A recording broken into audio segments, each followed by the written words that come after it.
That's... Oh, why is my paint not showing? Hold on. There you go. Alright. Okay. So I was actually debating a lot whether I want to change the stream, because usually on Tuesdays I play games instead of instead of a draw, but like I'm feeling really exhausted today, so I feel like I'm not gonna force it. I'm just gonna like draw today. So yeah, so I guess here I am. But yeah, welcome Cater and or Cater, I don't know, Cater and welcome Lady as David. How's everyone's day been? Yeah, let me see. I'm mostly gonna draw today because I'm feeling a bit, I'm a bit exhausted. So yeah, I'll just see where this goes. Honestly, I also don't really know what I'm gonna draw, but I guess I'll figure out eventually. But yeah, I personally don't even know, I do have some ideas of what I kind of want to draw. I want to draw something that's like a bit, has a bit, that's kind of like, I want to draw something that I can turn into a full illustration, like my background, for example. But I also don't want to I don't want to draw something a bit too complicated. So I'm gonna see where my I'm gonna see where my brain takes me. I guess don't be exhausted. Oh god. I mean, yeah. That's what I'm gonna that's why I'm drawing today. I was exhausted, so I kind of want something that's a bit more relaxing, so I'm gonna draw. Especially because today's scheduled a stream. If I stream today, it's actually gonna be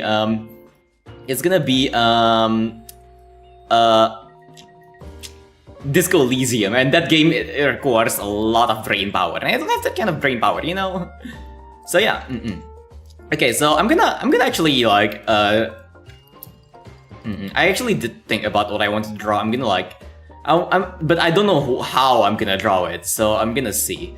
So pose-wise, I don't want to make something too complicated like last time. I just want to maybe body goes straight towards me and head tilts towards the side. And yeah, because I'll be leaning on a wall on this illustration. I'll just see where it goes. Seeing that the old laptop is able to play. Oh yeah. Do a report on your findings. I'm curious to see what games it will be able to play. And I actually don't draw front-facing stuff that much. So this is I won't say new, more unusual, I guess. I don't know. It's just been a while. It's not like I never draw front-facing stuff. It's not something I usually do, So it might I might need to make some adjustments to make it not look too weird or too awkward. Let's see. I need to expand the canvas a bit. There, let me quickly do that. There you go. Turbo Bug DX, hell yeah. Oh dear. Aw, input lag, rip. I can't do much about it. Let's get progress to dead achievements. Probably. Turbo Bug DX sounds like a whack game. I need to check that out. That sounds hilarious. But yeah. I'm really tempted to just mirror these two, but I don't really want to mirror things. Okay, I'm gonna have this hand go over here a bit low, and then I want it to go into the coat pocket. So let's do something like that. I want it to go into the coat pocket, and then the other hand just go straight down, or either straight down or holding something. I don't know, or both. I can make it go straight down and hold something. I'll see where this takes me. I'll see where drawing takes me. It's part of the process, the creative process. There we go. I don't know how this is gonna go, but yeah.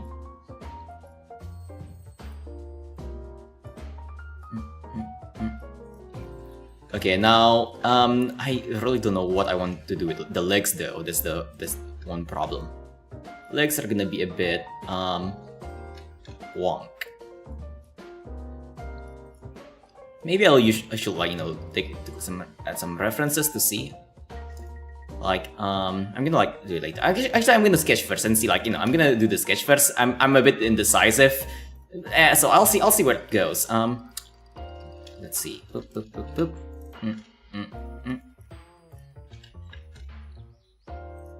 And then code. Actually, yeah, code first. I need a reference. Give me a second.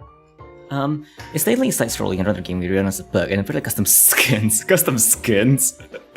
What are you gonna skin your bug? Wait, hold on, this sounds wrong. I mean, you know, put the skin on it. Wait, skin a bug. Oh god, that sounds cool to have pics. Like, you know, cool to have used better. You know, cool to have used some better words there, but whatever. But yeah, my code is like really long on this one compared to, like, you know, on the other one. Like, here's something kind of wrong about, like, when I draw. Sometimes, like, sometimes my design across different drawings isn't super consistent. Like this one, the code is like goes down there, but this one, the code is only goes down here. I'll just see, like, I'll just see where. You can be a turtle one. Yes, my favorite type of bug, a turtle. Yes, beautiful.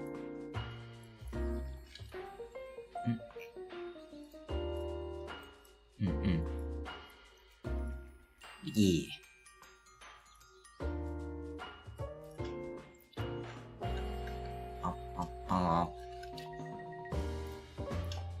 Yo, welcome, Scoot as David.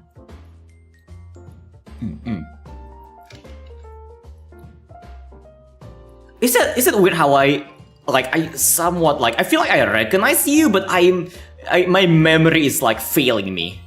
Do I recognize you? Your name sounds so familiar. Not only you get doings. Amazing, good. Okay, that's neato. Mayday personally has been quite exhausting, but you know, it's not bad. Just like kinda could be a bit more. I don't know. I just feel like my days recently have been really exhausting. So yeah, legit no energy to play games. So I'm just drawing today.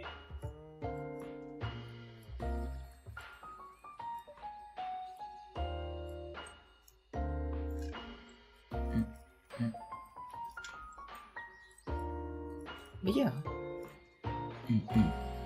What has everyone been doing nowadays, actually? Personally, I've been like, you know, actually, like, I think part of my burnout is like because last week, not really last week, more like, actually, yeah, around last week up till like Sunday, I was pulling multiple all-nighters just to like finish some stuff that I needed to like finish. It's like some project and stuff, just to like get something, which I'm not gonna say right now because, you know, like, I don't actually know how you know, if it's possible to dox me with the information that I'm gonna give, but like, yeah. Brow, yeah. I mean, technically eyelids. These are called eyelids. Oh, I don't like how that looks. I need to maybe if I really don't like how that looks. Maybe if I turn the head a bit, the entire head.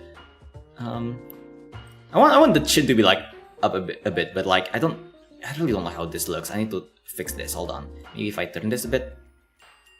No, I don't like that. I really don't like that. I don't know why it doesn't look nice. I'm gonna redo the face. Let's see.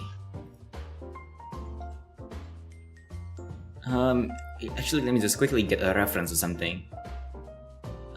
Give me a second. I did pop some references just in case. So let me just pop this. I might actually want to change the shape of the head. Let's get my nose replace one from Co-op Story with extra. So many details are going to be changed because ever. Oh yeah, that thing. Now I remember that. The one that you talked about a while ago when I was playing Deep Rock Galactic. Oh my. Yeah, it can suck. Especially if it's like an OC that you really care about. Okay. Let's see. Maybe if I reduce this a bit. I don't draw it like the, you know, with. I should draw more face angles actually, because I'm not that good at drawing faces where the head is angled up. So maybe I'll like try that.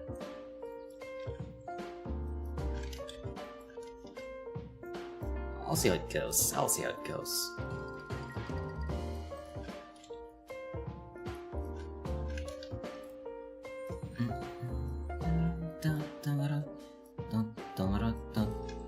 Sup, Big Cheese? Yo, how's they been? You know. Yeah, this time no underage things, especially the shock value. Oh my. wait. Oh god, she put stuff like that? Oh no. Well, I'm not exactly like, I'm not exactly against shock value and stuff like that. I feel like, if you want to like do something that like, with that first shock value, you need to like make it actually make something that's, I guess interesting, not just like, taking a whack debut and then like just calling it shocking. This feels like a bit lazy. Okay, let's see. How exactly do I? Not exactly sure. Okay, maybe if I something like this. I'll see how this goes. I guess this is also like, in a way, this kind of like an experimental stream, because I am like I don't usually draw on stream, and when I draw, it's usually like, when I draw, I usually sketch like off stream to like so what you see is actually like, you just see my preliminary sketches. Like occasionally I do like throw away a lot of like sketches that I don't really like. So no, that looks really bad. If I need to like, maybe turn this a bit. Maybe turn the entire thing a bit. Yeah, unless you're doing it for a reason, which I mean base, but unless it's for that, you want to serve a narrative purpose here. It could work, but like, you need to know what you're doing. Okay.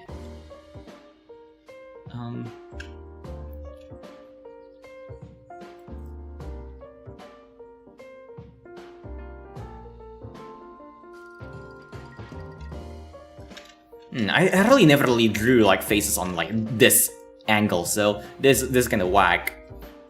So excuse me if it looks kind of wonky.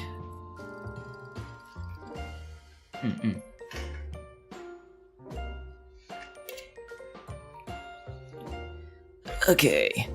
She pulled child level shit. Sure, what that happens with slavery, but come on, not do the that's just oh god. Oh dear. I mean like I get sometimes you can make a narrative of that thing, but like there's a fine line between doing things for narrative purposes and doing things for fetish purposes, There's a fine line to walk. Okay, now this is the eyebrows. But how even should I do this?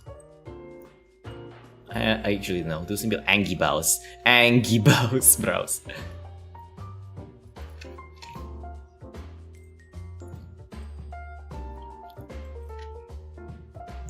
Angy brows. Yes. Angled brows. Angy.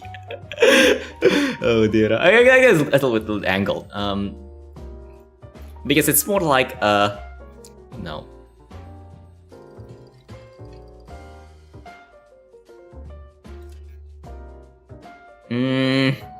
I mean, it's fine to write stuff for this person you really want that, but you're trying to create serious narrative. Yeah. Again, like, you know, it's if you know, whatchamacallit again, just make sure you know what you're doing, I guess. Okay, there you go. Maybe do the hair first because I don't know, the face looks really wonk. Image flip. Actually, it's symmetrical, but it feels wrong. I don't know why. Can you guys like point out what's wrong with the face? It feels really, I don't know, it doesn't look good. I'm gonna draw the hair and see if it still looks kind of wonk. Credit for doing the fade to black, but I still can't accord with it, so that will be removed from my revision. Yikes, yeah. But yeah, co-op writing can't get wonk. Like, unless you're purposefully making a wonky story, co-op writing usually turns out really wonk. But if you actually intend for it to go like stupid, I remember I did that one collaborative writing stream. It was very wonky, but it's also funny as fuck. Yeah. His nose very long, yeah, very long nose. I can make it longer. Hold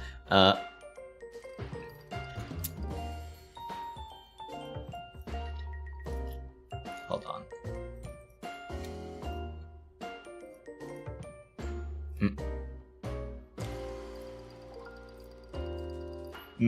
Yes.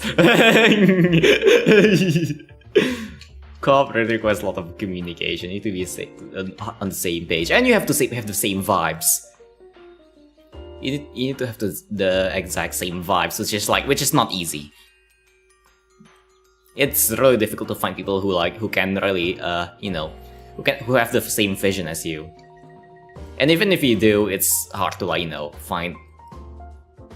It's hard to make it the same, I guess. Like you can easily tell, it happens a lot in media where how sometimes an original author of a certain book or something may drop their works, and then a different person take over, but they didn't tell it, but everyone can point out that it's a different person that wrote it because it feels different. Yeah. Sian is a Lies of P fan with a nose? Yes.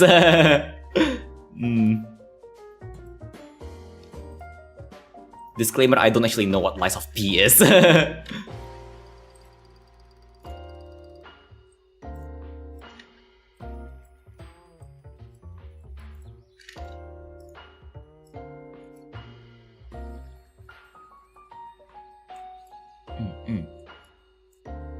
That does sound familiar though, whatever that is. I think I heard about it, but just from eavesdropping or something. It's a Souls-like game where you play as Pinocchio. Fancy. Do you use your nose as a sword though? Because if you use your nose as a sword, I'm checking out that game. Unfortunately not, It would be cool if you use your nose as a sword. And the more you the stronger you get. And that's gonna be one of the main mechanic. You don't level up, but you level up on the conversations, not by talking, not fighting. When you talk with people, the more you lie, the stronger you get. But you don't want to lie so much that the people start to kill you or something.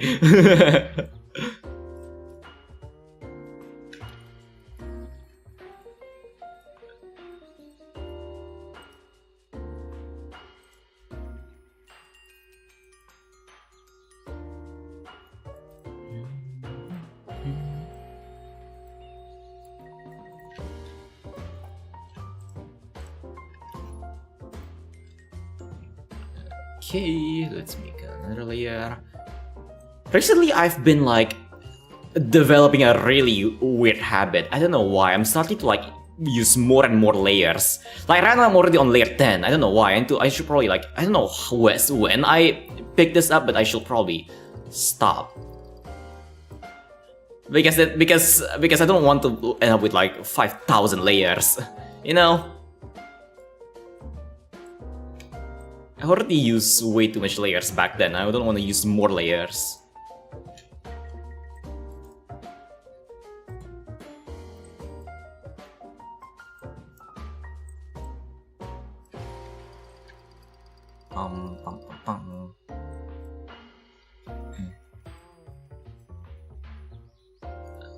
Okay.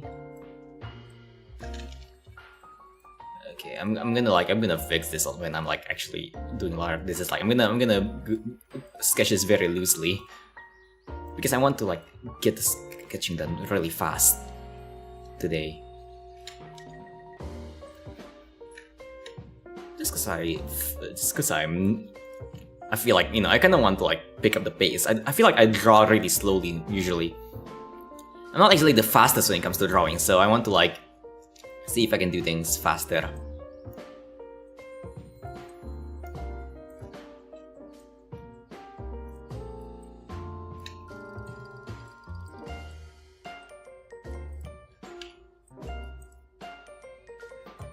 Though I'm surprised I'm not picking up the pace after like drawing for so long. Like, I feel like as I go, I should start getting faster and faster when drawing, but I don't actually feel like I'm getting that much faster. I do feel like I'm getting a bit faster, but you know, at the same time, I'm also getting more and more meticulous with my drawing. Like, as you can see, I mean, you can't really see it, but like, I'm using more and more layers as I go. More and more layers. A lot more layers.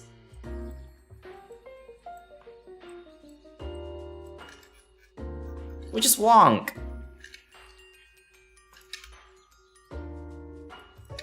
Okay, let's actually check my layers.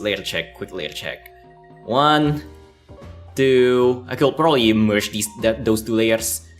3. I don't know why that's a separate layer. I can merge these two right now, and then another layer. That's gonna be like down there. That's fair. Okay, I might want to merge these two layers, but first I need to actually oopsies. I need to actually make them connect. Like, if I do this.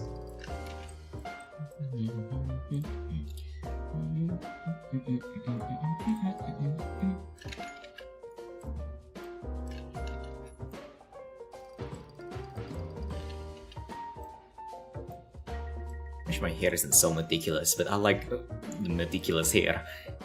Like so. And then I can go over here and do this. Here we go. Okay, now it's connected. There we go. That looks nice. Okay. Yeah. Honestly, it looks pretty decent. I don't know why just the eyes look really wrong earlier, but like maybe it's because I'm bald. Though to be fair, like I feel like if I'm drawing properly, it should look decent when it's bald. But like but I don't know. I guess like I don't know, skill issue probably.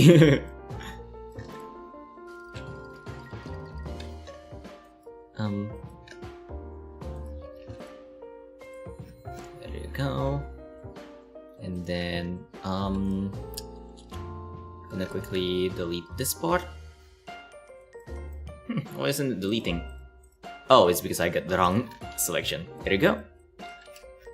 Okay. And I need to draw the body first because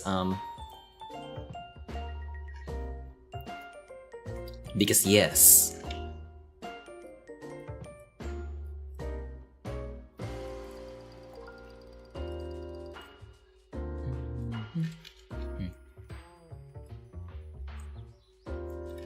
This actually looks alright because again, like I don't usually draw like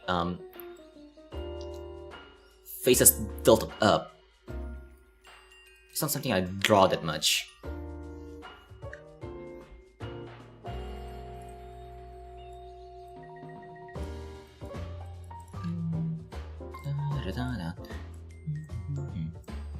Okay, there you go. Because the head is tilted a bit.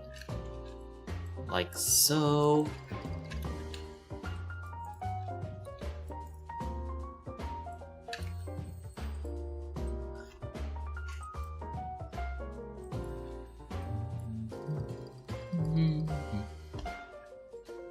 Okay, I spent half an hour already, really need to pick up the pace. And guess what? Sup. What's up? What do I need to guess? Did you get married? Yeah, you got married, didn't you?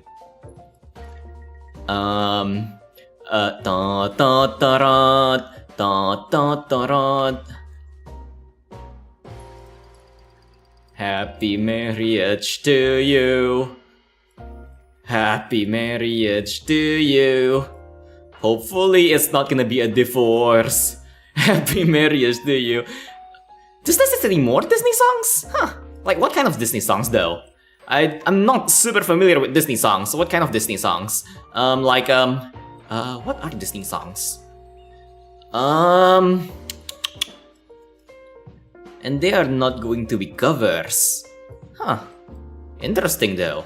I personally don't really play Just Dance. I'm not even sure if I have the game. I do have a Wii, but I don't know if I have. Wait, is it a Wii game? I feel like is Just Dance even a Wii game? I don't really know. I never actually played Just Dance personally. If it's a Wii game, I might have played it, but like, Okay, let's see. How did I draw this actually? Huh? I just realized I did something whack over here. That's like some. That's kind of. I don't know. At least I know I'm improving in art.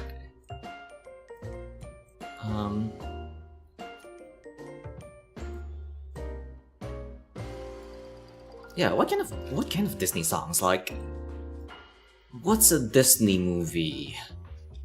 I don't know. I don't really watch that much movies, so I don't really Zero to Hero from Hercules, whole new. Okay, the whole new world. I'll make a man of you from Mula, and then when you will my life begin from Tangle. The only song I know from that list is like A Whole New World, and I never actually watched Aladdin. I never actually watched it. I just know the song from like memes and shit. Huh. Maybe I should watch a bit more Disney movies. I don't know. I just never really had the time to like watch Disney movies. But interesting, huh? Did they get like the license for it? I guess they got the license for it then. Huh, interesting. I'm also surprised that Just Dance is still actively being like getting active updates and stuff. It's nice.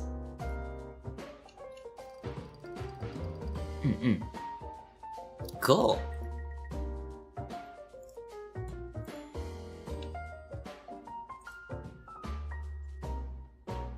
I wonder how. One thing that I also wonder is how much they paid for the license, because I feel like I didn't really know, but I kind of feel like Disney would be like one of those companies where getting a license will be notoriously expensive. But I don't know. I never actually like looked it up. But I just feel like because Disney protects their IPs like crazy. Like, you make something Mickey Mouse and they call DMCA you or something. Disney is like one company that's like really protective of their IP.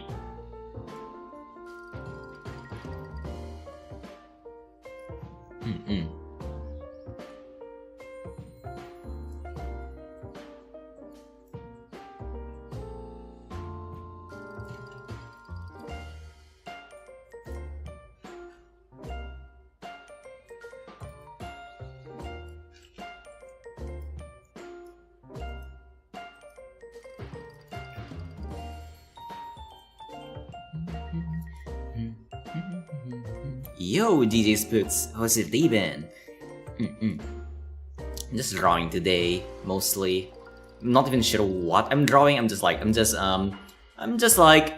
chilling. Hopefully this, I want to draw something that I can turn into an illustration later, like full illustration. But I'll see where this goes.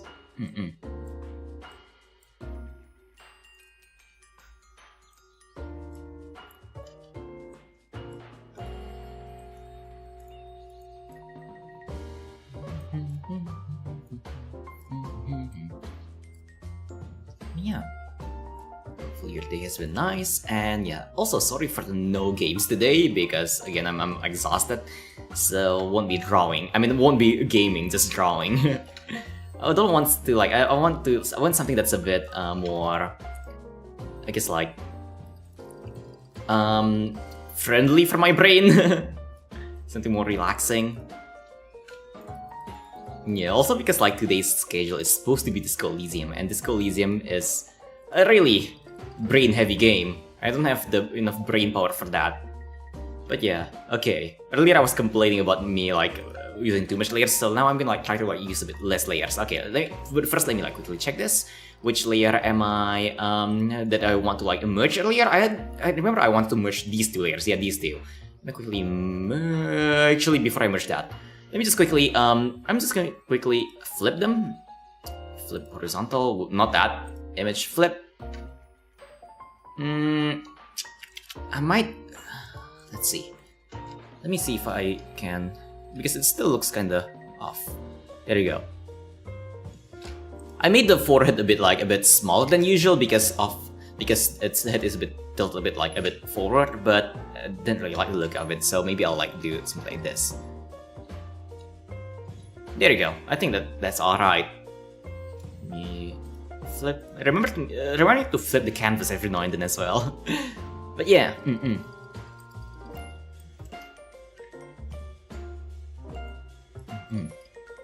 We are also talking about Just Dance adding Disney songs, which is neat. Even though I don't really know much Disney songs. How many of you actually watch watch Disney stuff actually? I personally don't really watch that much, mostly because I don't really I feel like I will enjoy movies a lot more when I was younger, but like nowadays I just don't have the time to watch movies. And I don't know. Here's the thing. I don't know how much I will enjoy them either, which is why I don't really try to get them. Try to watch them. Maybe it's like partially it's also because it's partially out of fear that I won't. I will waste my time because I don't enjoy it.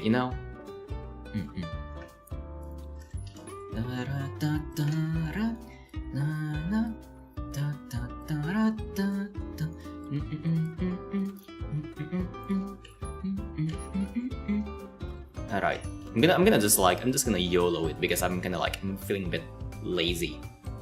So legs.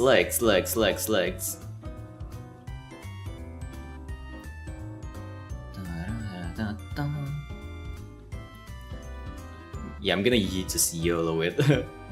I really can't bother today. Just exhausted. I can probably like fix it later if I feel like it, but if it doesn't look that good, I can fix it. Okay, it doesn't look good already. Okay, fine, I'll do the thingy. I'll make guidelines because it doesn't look good.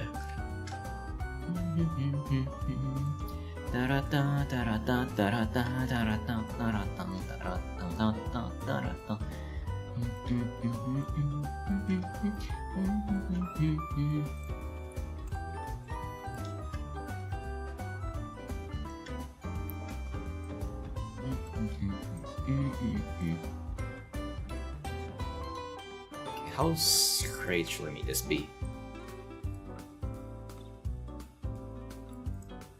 Okay. And I want the other leg to be let's see, to be like slightly tilted to the back, like so. So maybe if I do this, I'm gonna move this to the side a bit. There you go. Just to like give it more shape. Maybe even like move it up a tiny bit. There you go.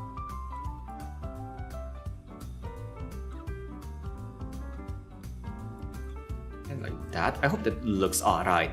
I'll see how it looks like later. Hopefully it looks alright. Yeah.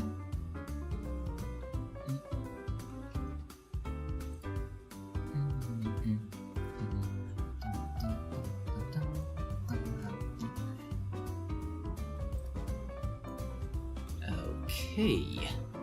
Boop. By the way, I hope everyone is enjoying this at least a bit, just like me doing a bit more art on stream, because I do actually kind of low-key wanna recently, honestly, I've been like, I've been like overworking myself a bit, and I don't know why. I feel like I'm getting like a bit burnt out for like, in terms for video games. I feel like maybe it's because I'm forcing myself a bit to like whatchamacallit again, to kind of like play games. I still enjoy doing it, but I don't know how. But recently I haven't been like enjoying it as much for some reason. I don't know why. So like, I want to see if like people will enjoy me doing a bit more art on stream, because if so, I might actually do it a bit more, like replace some of my gaming stuff with like art. Also because I kind of want to improve a bit. I have been hanging out with like some more artists, and it kind of I feel insecure because I've been drawing for 3 years, and there are artists who are like much better than me, and they've been only drawing for like 1 year.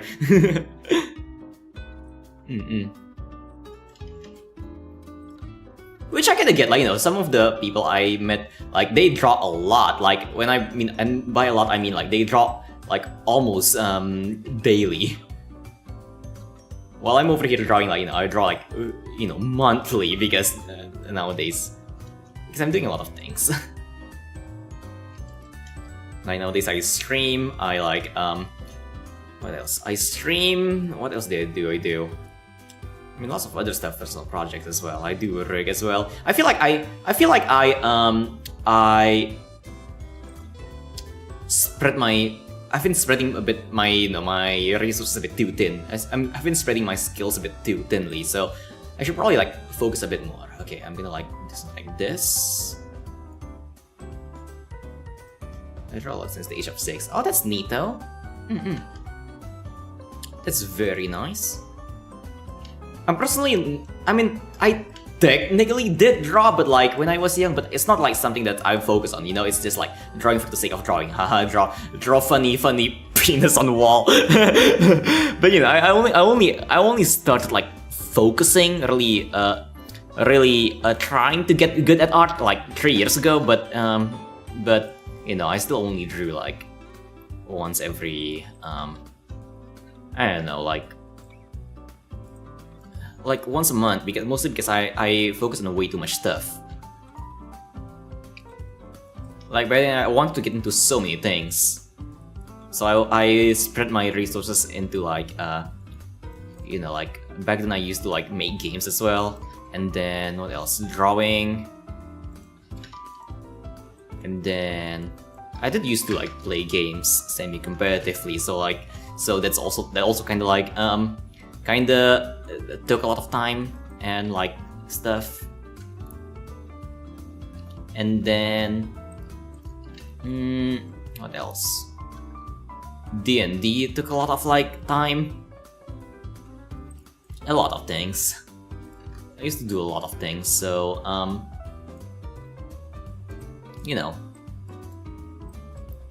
you shouldn't be spreading your resources too thinly.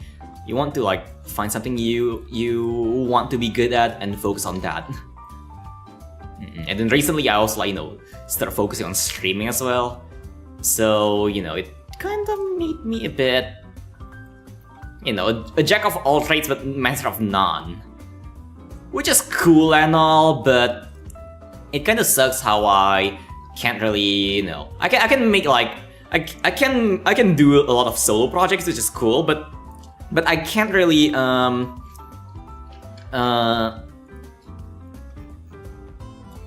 really excel, like truly excel at the things that I'm like moderately good at, But yeah, are you focusing on it though? Like the drawing thingamajig, since you've been drawing for this since 6.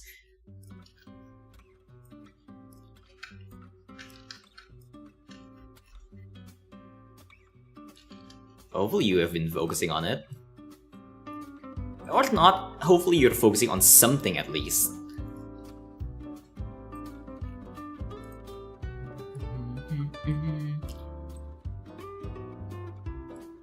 But even though I like, even though I'm complaining about spreading my resources too thin, I'm still kind of like, I'm still kind of happy that I managed something, Like, I could have focused on something even like worse. Like imagine if I gone down the route where I focus on like something stupid like, I don't know, competitive gaming. Oh my, not that it's like a bad thing. It's just I'm gonna feel like much worse about myself if I because you know, like I don't like competitive gaming anymore. Competitive gaming kind of sucks, you know.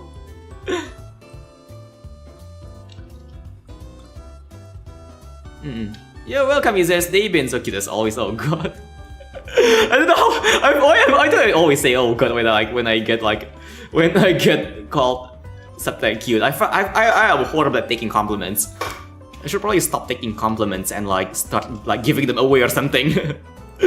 But how's Laven is? How's Laven? It's been quite a while since I like saw you. Miss you. How's Laven? I'm currently just drawing. I really don't know what I'm planning on drawing today, but so I'll just like see where this takes me. So yeah.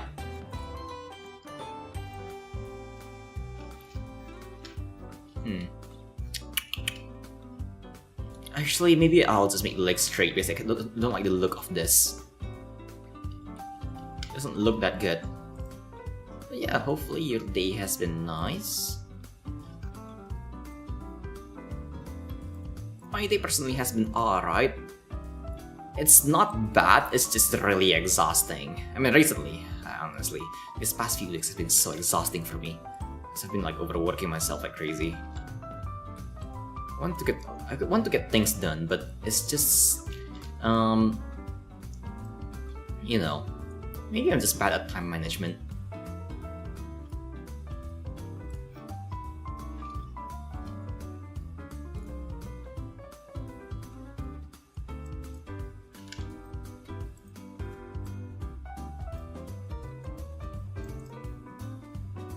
Either that or I'm just like really slow. I don't know, I'm still sketching and it's already been like 40 minutes. Okay, also, I'll just quickly do this. Let me like quickly fix this because I actually like, for some of you artists who noticed, I made a very beginner mistake. This is what happens when I don't use guidelines. This is what happens when I don't like make the skeleton of my drawing first. It just becomes like tilted. Oh dear, hold on. Let's quickly fix this.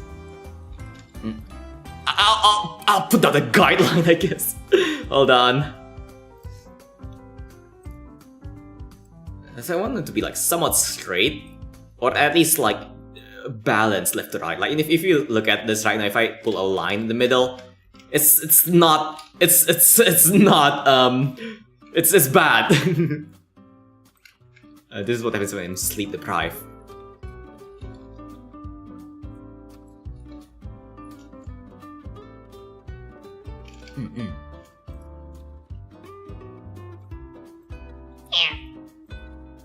Let me remove this and do this. Yeah. Oh yeah.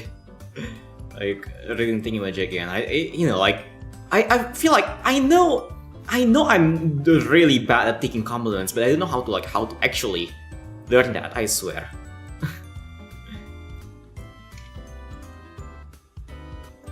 I never had compliments as a child, so I never gotten compliments as a child, so like now that I'm streaming, having so many people like, you know, like saying nice things about me is a huge like culture shock, I guess. I had a stethoscope. Actually, yeah. The wood like kind of like a doctor. Maybe I should. That would be funny.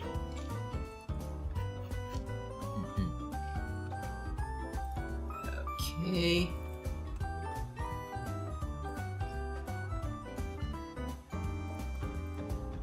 I'll just see first though.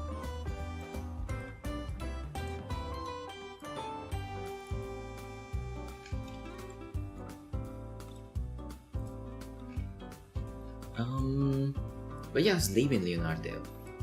Hopefully your day has been nice.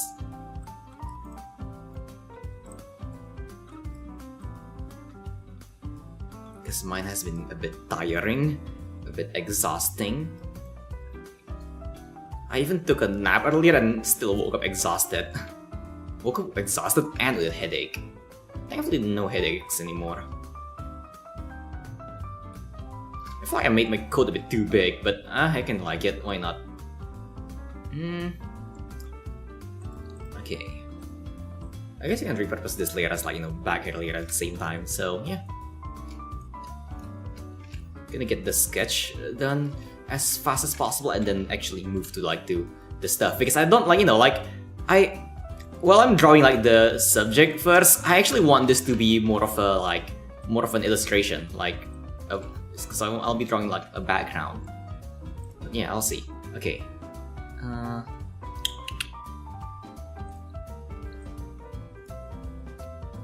me just quickly look up a bit more references. Wah wah wah wah wah wah wah wah.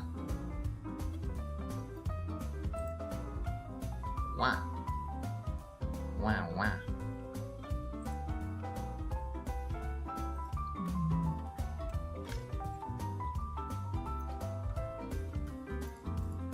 There we go. Let me brain first. Let me have a quick brain moment. I was spacing out for a second.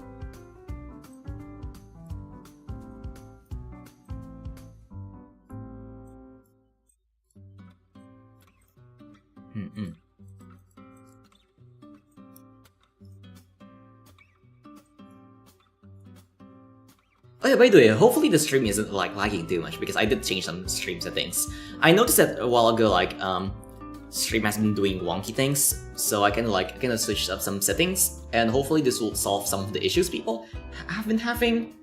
Like, hold on, let me actually double check this. Okay, an earthquake, huh? Okay, interesting.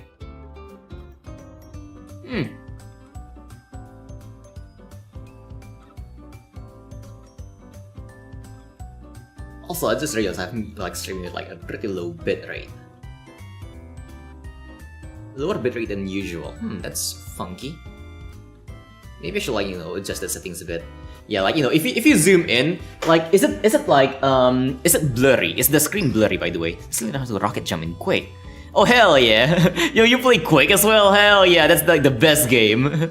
That's base, yo. Someday I might invite you for like for some Quake if you like whatchamacallit again. If you play Quake, because I swear it's impossible to find people who play Quake nowadays. Hell yeah.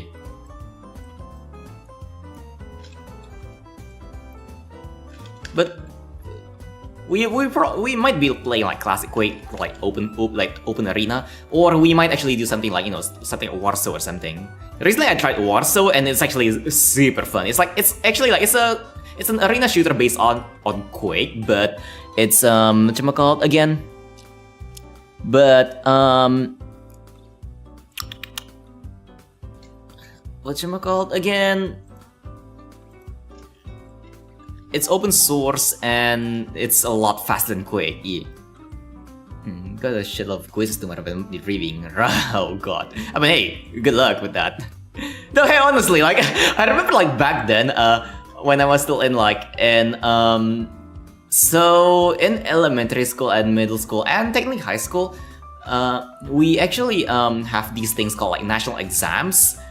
And I remember this like a joke at like with me and my cousins. But when I was still in elementary school, I spent the few days before my national exams mostly playing games. Because, you know, my cousin was coming over for some reason. I can't remember why, but like I think it was for the laws. But like I spent most of the time playing games. Mom caught us and like, you know, on like one of the days and like got really angry at us. But then when I finally get the results, I ended up getting pretty high marks on everything. So there's a running joke that if you want to get high marks, just play games, don't study.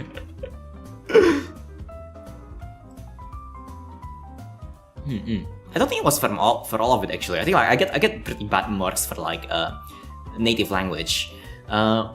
My highest mark was like, yeah, I think like, you know, if I correctly, I was playing games at like before the math one, and I got like almost perfect on math. I think I got like 90 something. But like on the few days before, it was like I think it was native language, and there was sociology as well. And I got, you know, I was studying at those times, and I did not get good grades. So moral of the story, I don't know. Jesus Christ, yeah. It'd be really funny if your cousin was coming over to study and you start playing games. No, they don't have exams. It's because I was on like my last year of elementary school back then. Oh god, let me stretch a bit. Oh god. They didn't have exams. It was just me because, you know, like when national exams is a thing, like happens, usually it happens before the lower grades get their usual end of year exam, and usually everyone from the, you know, everyone who's on the lower classes, usually it's holiday for them when national exams happen, because, you know, they want the other students to not bother the students who are having the national exam. Yeah, Cool Math Games on ARG now. What the fuck? Wait, Cool Math Games is still a thing? I'm surprised Cool Math Games is still a thing actually, huh? I'm honestly just surprised Cool Math Games is still a thing. Did the cardinal sin of Yu-Gi-Oh! Read the cards? No! No! What have you done? Yu-Gi-Oh! Players don't read the cards. Who do you think you are? A Magic player? No, you're a Yu-Gi-Oh! Player. Stop reading the cards.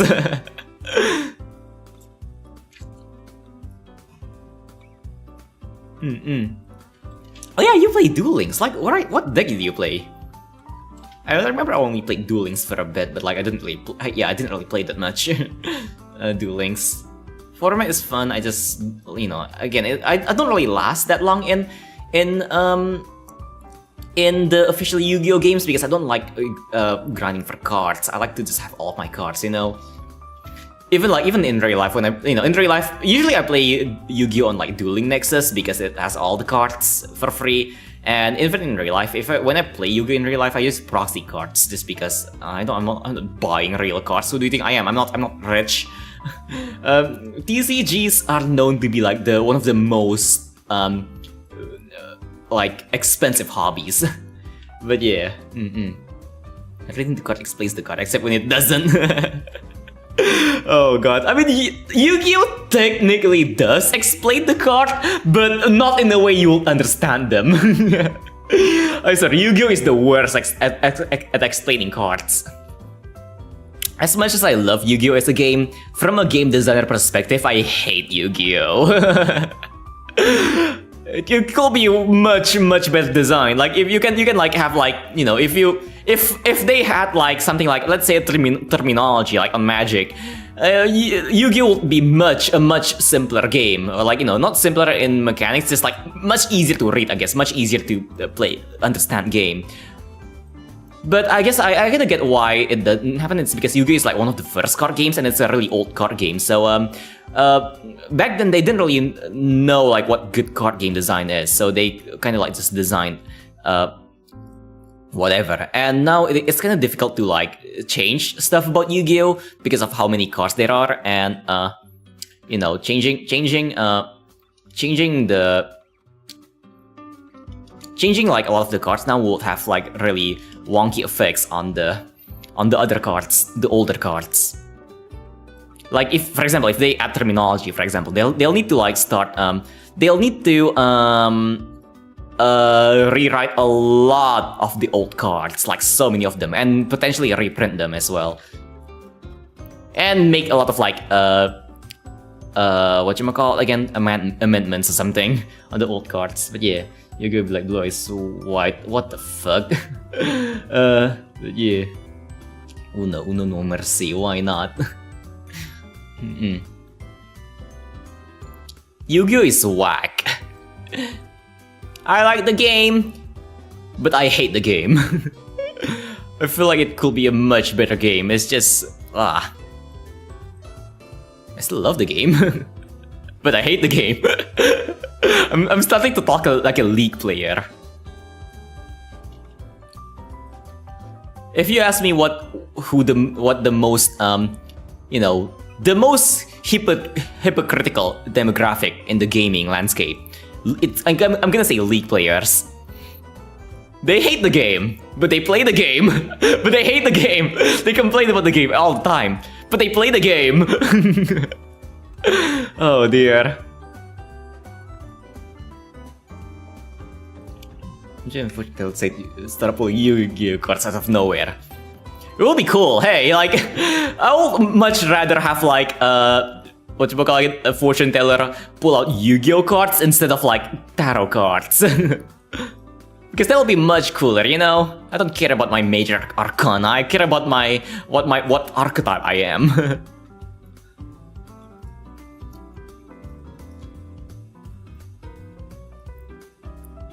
Like, who knows? If I'm Yu-Gi-Oh archetype, what archetype am I? Also, at the moment with Bastion Water Dragon deck. Ah, okay. And Giski deck and Dragon deck dubbed as cuties. Cool. Sorry, whatchamacallit again. I didn't read that earlier. I kinda missed the message. Let me make sure I don't miss any messages again, because sometimes I miss the messages. But yeah, for me back then, when on my Yu-Gi-Oh like Duel Links days, I used to play Evil Eye. I don't know if that's still, you know, that deck is still viable. But I know back then that deck was pretty good, but like I don't know if it's even still viable nowadays. But that's the only deck that I made before I kind of like got bored and got back to Dueling Nexus. And even Dueling Nexus I don't play that much. Miyako is often responsible for building my decks. Ah, okay. Fair enough.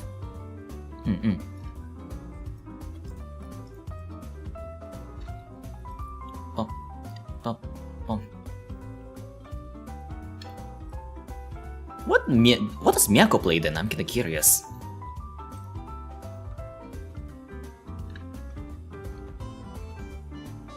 There's only so many ways you can give a card a unique power flip without killing other playstyles, so the way Yu-Gi-Oh has to overcomplicate itself, otherwise it might start to get too samey. Though, honestly, Leonardo, here's the thing. Unfortunately, very unfortunately, Yu-Gi-Oh has a very specific meta. Oh god, I hate it. I hate how Yu-Gi-Oh is like, even with all the complications, Yu-Gi-Oh's meta can be boiled down to like to one thing, and it's combo decks. Oh dear. Like in Yu-Gi-Oh, oh, Cyber Dragon. Oh yeah, I know, I remember that.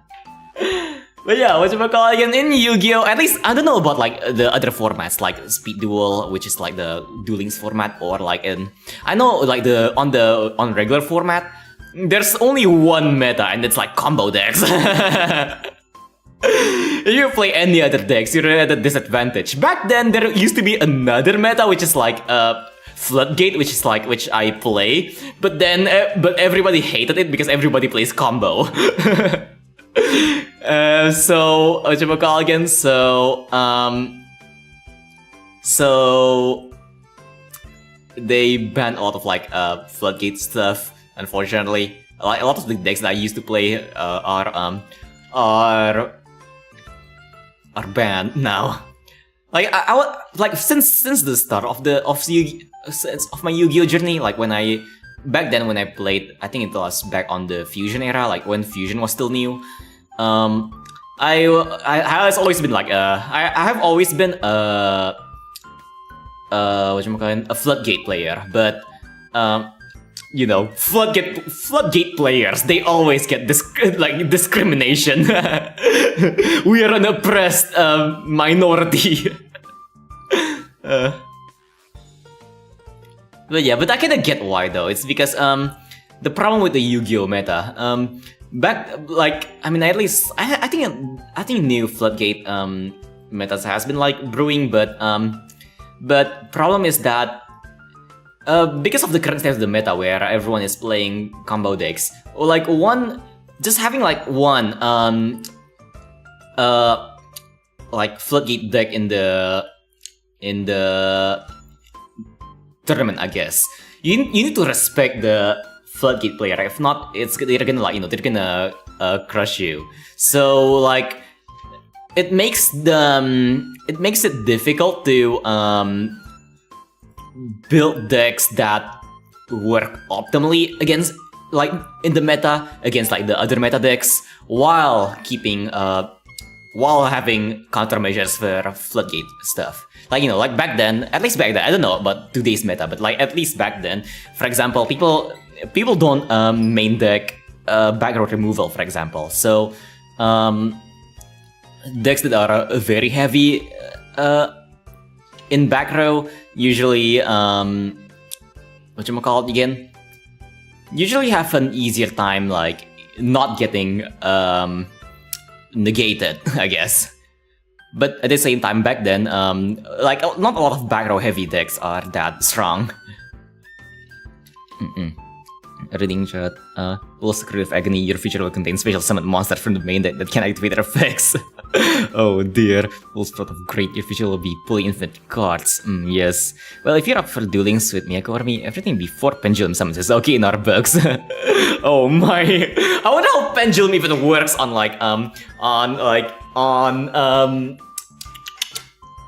Duel Links. I know on like normal format, like on the regular format, pendulum is actually kind of weak in the meta, but like, you know, that's not a lot, but yeah. Rush duels. Oh no. Wait, I thought it is called Rush Duel, like, you know, the dueling format. I thought it is called Rush Duel. Oh wait, never mind. Rush Duel is a different format. So anyway, Yu-Gi-Oh has overcomplicated itself to the point it circled back to just having one to play styles. Yep, exactly. I mean, technically they have like different style of like combo decks, but like they're really similar, you know. I know recently, like, you know, a friend of mine showed me like this funny deck. Like a lot of the meta back then, at least that I know, is centers around comboing special summons back to back into your boss monster. But I know that recently my friend actually like showed me this really funky deck that I had like a really difficult time countering because of how you know, the deck that they made. I can't remember the name, but like essentially it has no special summons. If you play Yu-Gi-Oh, you know how much effects are activated when your opponent special summons. This deck that they played have no special summons, but they can still combo. It's like it's just all tribute summons, which is wonk, very wonk. So I'm like, what the fuck can I? Why the fuck can't I activate this? Why the fuck can I Nibiru this guy? This guy's been special summoning for like 10 minutes, but like but then I realized it's a tribute summon, not a special summon, and I'm like, oh god. You have no idea, I just don't understand Pendulum, so I just ignore everything after that. Yeah. Pendulum is kind of wonky. I personally don't like Pendulum. I feel like Pendulum can be powerful, you know, you can summon a lot of things, but it comes at a lot of costs. Like, the first cost is that you need a lot of resources to do it. You need to have the 2 pendulums. And then second, it requires a lot of card advantage. Like, you sacrifice a lot of card advantage doing pendulum summons. Like, you know, think about it. Like, let's say, you know, like, when people see pendulum summons and think that it's OP, it's like, oh, we can, like, summon 5 monsters at a time. But think about it, like, you know, think about it realistically. In Yu-Gi-Oh!, card advantage is really important. The amount of cards in your hand dictates a lot, you know, like, in a Yu-Gi-Oh! Game, usually people say that the person with more cards in their hand has the card advantage. Usually, by default, they're usually the one that's winning. And if you use up all of the cards in your hand, you're essentially like, you know, whatchamacallit again, making a gamble. Like, if you can't win that round, your chances are you're dead, because next round your enemy is probably gonna like board wipe you somehow. I don't know, Raigeki, Harpy, Sphere Duster, I don't know. The worst I had to play against back in the day was Cyber Dragons. Yeah, fair enough. I still don't think of it. The moment I get Pendulum card, I just ignore it. Yeah. Don't think about it, honestly, don't think about it. It's not worth it. Pendulum isn't even worth it. Makes sense, more cards in hand means more options. Yeah. And because Yu-Gi-Oh! Like, the Yu-Gi-Oh! Doesn't have like a cost for playing cards. The only cost you have is like the once per turn summoning, normal summon. Other than that, you can special summon as much as you want. So, like, if you can keep your card advantage, you're essentially on the green. But yeah, that's actually the reason why like cards like Max C is so powerful. Like, if you look at Max C, the only effect it has is every time your opponent special summons, you draw a card. Sounds like a simple effect, right? If you don't play Yu-Gi-Oh!, you might be like, okay, that doesn't sound that, you know, that crazy. But for people who play Yu-Gi-Oh!, like, if the opponent plays at Max C, let me show you. I can't believe I'm talking about Yu-Gi-Oh! Now. Max C. It's like a meta staple in Master Duel. I can't believe it's not bad. But yeah. Copy image. There you go. Boop, boop. In OCG and like in Master Duel format, Max C. During interplay turn, you can send this card from your hand to the graveyard. This turn, each time your opponent special summons a monster, immediately draw 1 card. You can only use 1 Max C per turn. Sounds like a simple effect! But goddamn, this is one of the most busted card in the game. So essentially, it shuts down your opponent's entire turn, because either they respect the Max C and not continue their combo, or they continue their combo and hope that you don't draw either a hand trap or like or just draw something that can just shut down their turn. So taking the Max C challenge means you're either gonna like finish your combo there and somehow win on that turn, or die, or you know, like just lose. Or you can also not play. So essentially you throw your turn, you like stop your turn there, stop doing anything, and pass the turn to your opponent. And then you also Max C your opponent. Because that's how you play Yu-Gi-Oh! It's just negating your opponents over and over again. At least on the regular format. I'm not sure about Duel Links. I know back then on Duel Links when I used to play, it's not too much about like negating your opponents. It's a bit different. But then again, I don't really play Duel Links that much, so I can't really say much.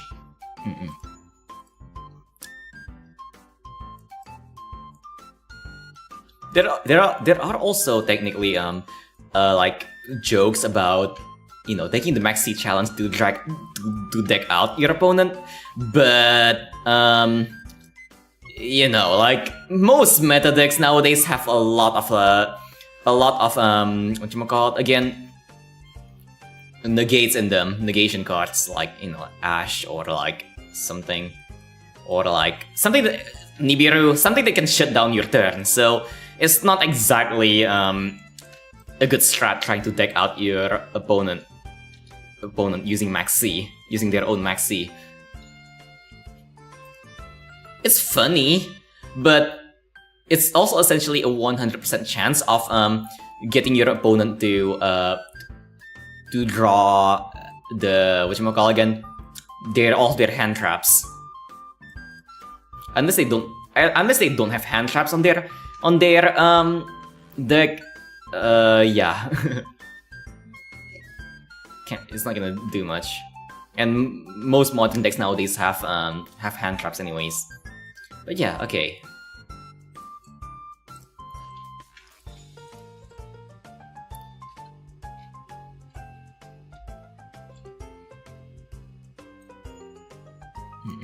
But yeah, I really wonder what the meta today is on whatchamacallit again, on Yu-Gi-Oh! Yeah, me and Miyako go shopping. Go! What are you shopping for? Cards! But yeah, I remember when Summon Skull was one of the strongest cards in Yu-Gi-Oh! Hold on, let me remember that. What the hell is Summon Skull again? It's been a while. Let me see. Summon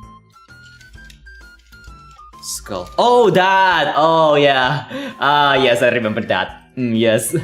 Oh, that's like super old. That's a long time ago. And yeah, food. Very nice. Yo. Get something nice. Treat yourself. Remember to treat yourself nicely.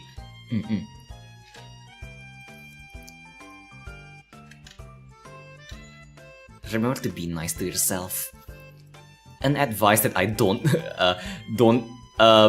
listen to myself, but like, you know, remember to be nice to yourself. For everyone. We'll remove this. There we go. Okay, now let me just quickly do this. Oh yeah, recently I found like a really, like, you know, a nice way to draw tails. So if I do something like this and make a bigger thingamajig. Have you gotten off to NTR? NTR? I mean, not really. I know about NTR, but I never actually enjoyed. I mean, I don't really enjoy much romance in general. It's funny, I like the memes, but like, you know, I never really was like the type of person who likes any form of romance.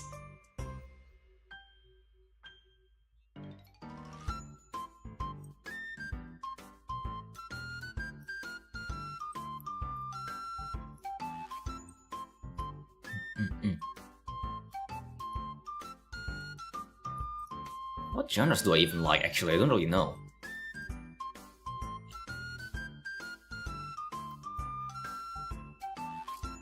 I don't really read that much.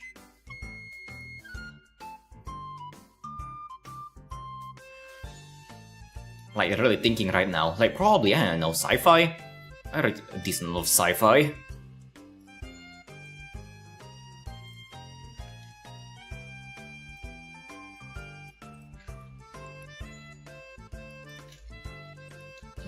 Okay.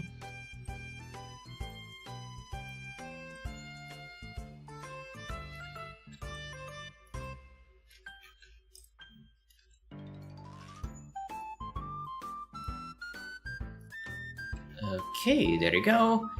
And let's go back over here. Grab this. Okay, that's already done. Now over here. Now I need to like do something over here, like so. Oopsies. Actually, I should move this one layer down. There you go. Okay. And then I can delete this layer and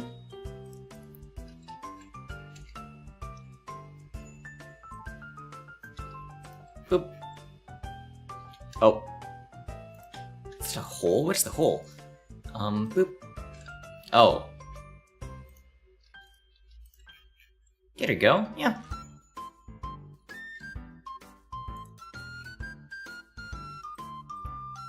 Now the feet C's.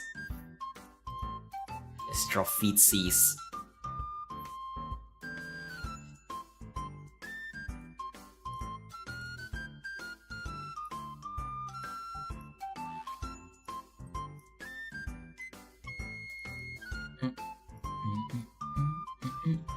Has they been anyways? By the way, hang on, MD. Wait, what does that mean, MD? Unhan. My dick. Oh dear, what does MD mean?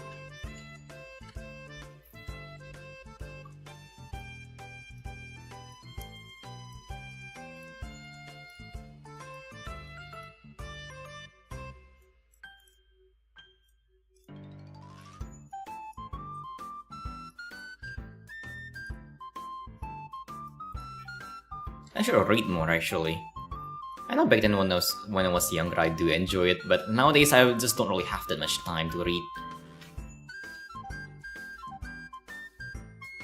Maybe I should make the feet C's a bit like you know, straight. Let's see. Maybe just grab some reference real quickly. Yeah, I guess I'll make the feet C's straight. Let me just check this. Okay.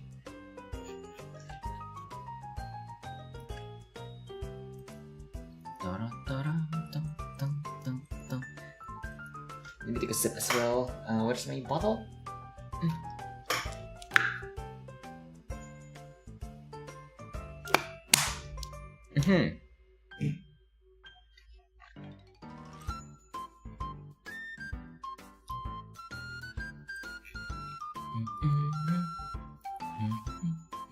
Maybe I'll just maybe I'll just draw it straight. I don't do that much.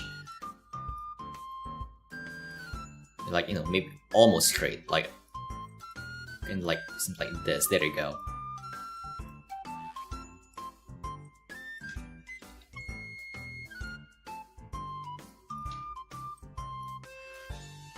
MD stands for Doctor of Medicine. Ah. Yes. What kind of medicine though? Yes. I'm gonna prescribe you grass, like a regular grass. Get healthy, bitch.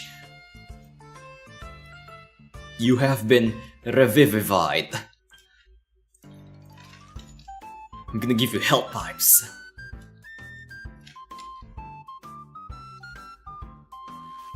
I wish to watch. Yeah. Welcome, David. Has David? And yeah, finally, I'm drawing something. Though I mean, I guess like I'm not drawing anything like crazy today. Usually my drawings are like, you know, a bit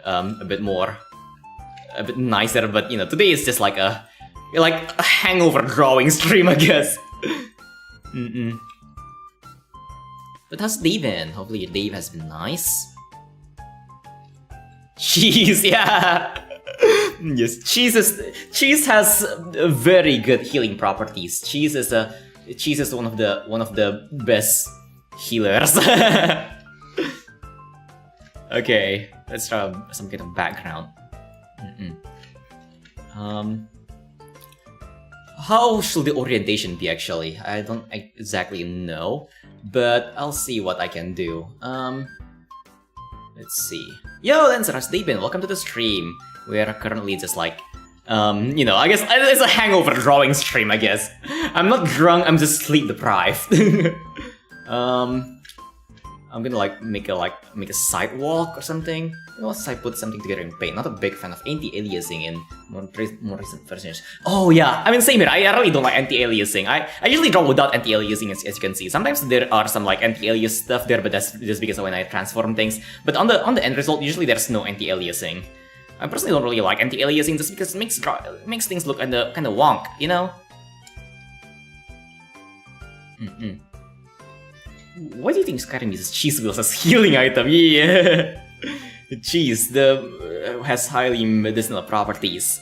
I love cheese. Who doesn't love cheese? Where's my cheese hat? Hold on. Where did my cheese hat go? I guess my props are gone for some reason. Is it over here? Let me check that. I think. Oh, Oh my, YouTube Studio, are you okay? Oh, there you go. Let me just quickly scroll down. I know it's here somewhere. Ah, there you go, yeah.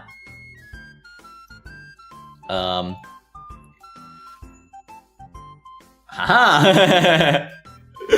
There you go. I need to get more cheese assets. Just quickly turn into a cheese stream, yeah! Quickly turn into a cheese stream, let's go. Full as cheese wheel, yeah. I don't have a cheese wheel asset though, unfortunately. Also, I kinda wanna draw 7-Eleven now. Let's like draw a good theme magic here.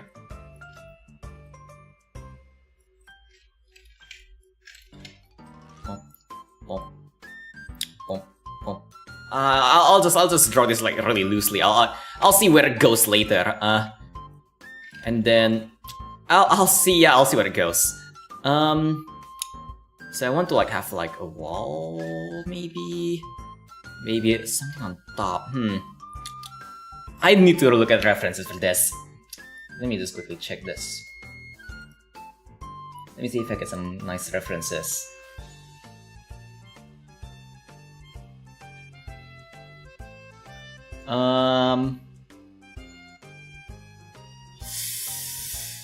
Okay, how do I draw this?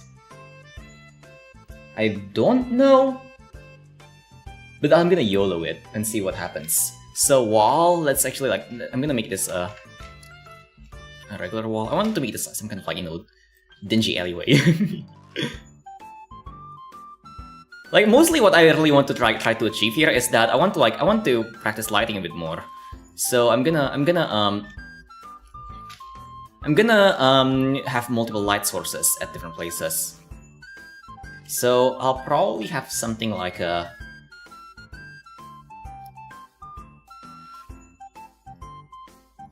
let me brain it out.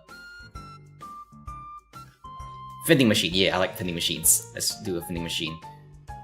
I did I draw this without that perspective being too skewed though. I think like this. I don't actually know how tall a vending machine is relative to me. Hold on. Let me actually like let's check that together. Hold on. I know that's the height thingy-majig. Height comparison thingy-majig. I know there's a height comparison website that compares your height with a vending machine, but I don't know what the name is. Objects. No, it doesn't have a vending machine. I forgot the website for it. Do you guys remember?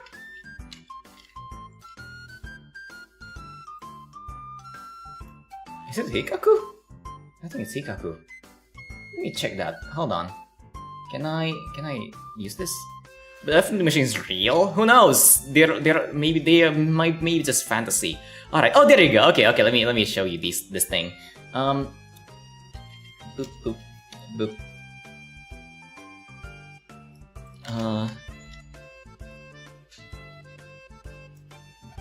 There you go. Let me quickly swap that and see if I can show you this thing.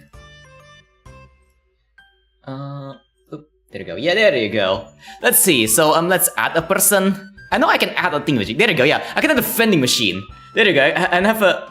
Then like, wait, hold on. Wait, can I move the vending machine? We can have a vending machine, and then let's remove these two, and then like let's add me, and I'm a 159 centimeters tall. I'm just a blob. Huh. Okay, I'm not that. Okay, I'm not as short as I thought. That's good. So I'm around. Okay, add. Oh, I don't want to add the person. Okay, I guess I added the person. Okay. Yeah. That's good. I'm surprisingly not as short as I thought. So it's around like a head and a half tall compared to me. All right, I can work with that. What is a vending machine? It's a machine that vends stuff. Yeah, it's a machine where you do vending things. Yeah, there's a lot of tools out there that like us artists can use. I still look really small though. Why do I look so small? Like Like, this is not the correct height, I know, like, but goddamn. Goddamn, this tiny.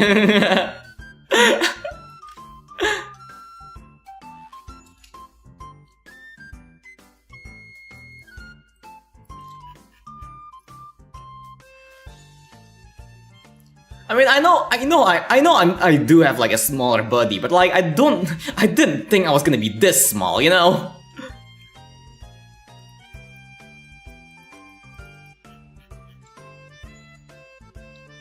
Is this really how people see me? Why am I suddenly being insecure about myself? Let's okay, I might want to make the. It's huge! This shit is huge! Why the fuck are the vending machines so big?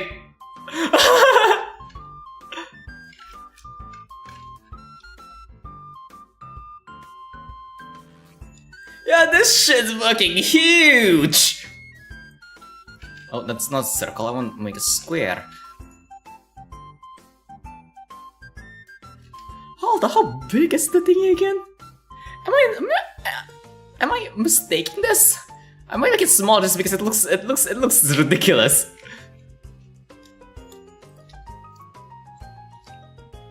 If I remember correctly, more people die from being crushed by vending machines than do from getting struck by lightning. Huh. I mean, I guess it kind of makes sense. Vending machines do fall. But huh. Okay, maybe I'll make it just a bit small, just because I look ridiculous with, like, you know, next to a vending machine that huge. And then I might make this a bit bigger, you know, this side over here. Just to make the vending machine feel like it's thicker. Nice and thick. Chunky boy. Chunker. How do vending machines fall? Like, it can fall forward, backwards. People can get stuck inside of it. I remember I tried to crawl into a vending machine when I was a kid. I know I'm like kinda stupid, but like, you know. Yo, Rodo, how's they been? Welcome to the stream. I'm just drawing today. Not really doing much. Drawing and also kinda hungry. But yeah. And today I realized how small I am. I measured my size next to a vending machine, and my god, why am I so... How did I become this small?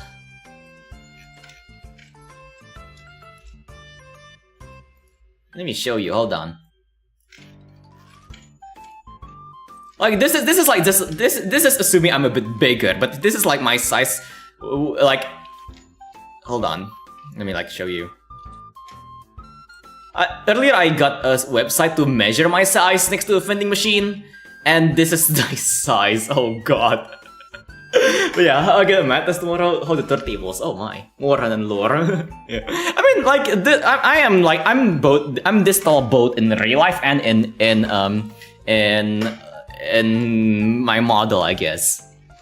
Me and my model is actually the same height. I'm kicking and shaking them when they fail to dispense, usually. I was thinking for vending machines, I think if it's oh god. I think the culprit is mostly those smaller vending machines that's a bit thin. Yeah.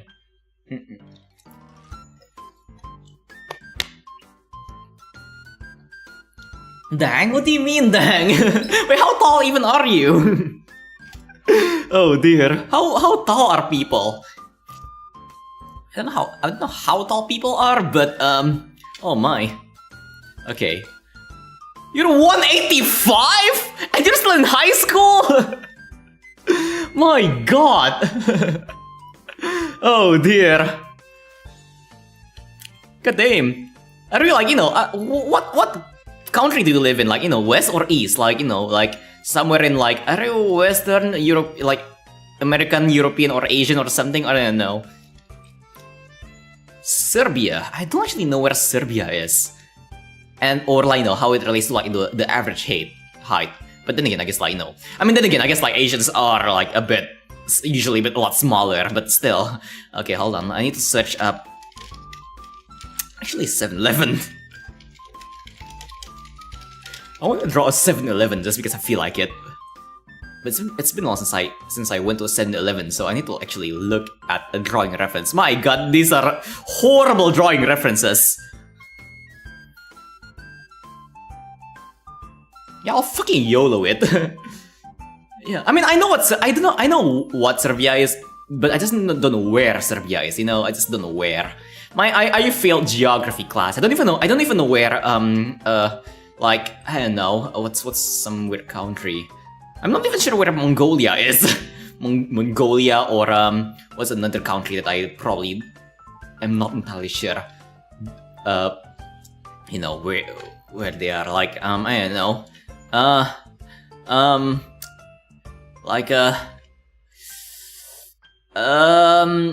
Libya? Is Libya a country? I think Libya is a country, right? I feel like I heard that as a country, but I don't know where. I don't know what country or where that country is, you know? Also, I forget the EFT magics. Fair enough, I failed geography test once because I thought Japan belonged to Russia. Yes. I'm surprised it's Russia. I won't be surprised if like someone thought it belonged to China, but it belonging to Russia is interesting. You figure barely exists. I mean, yeah, there's a lot of countries that I forgot. Like you know, like where the hell is Myanmar, for example?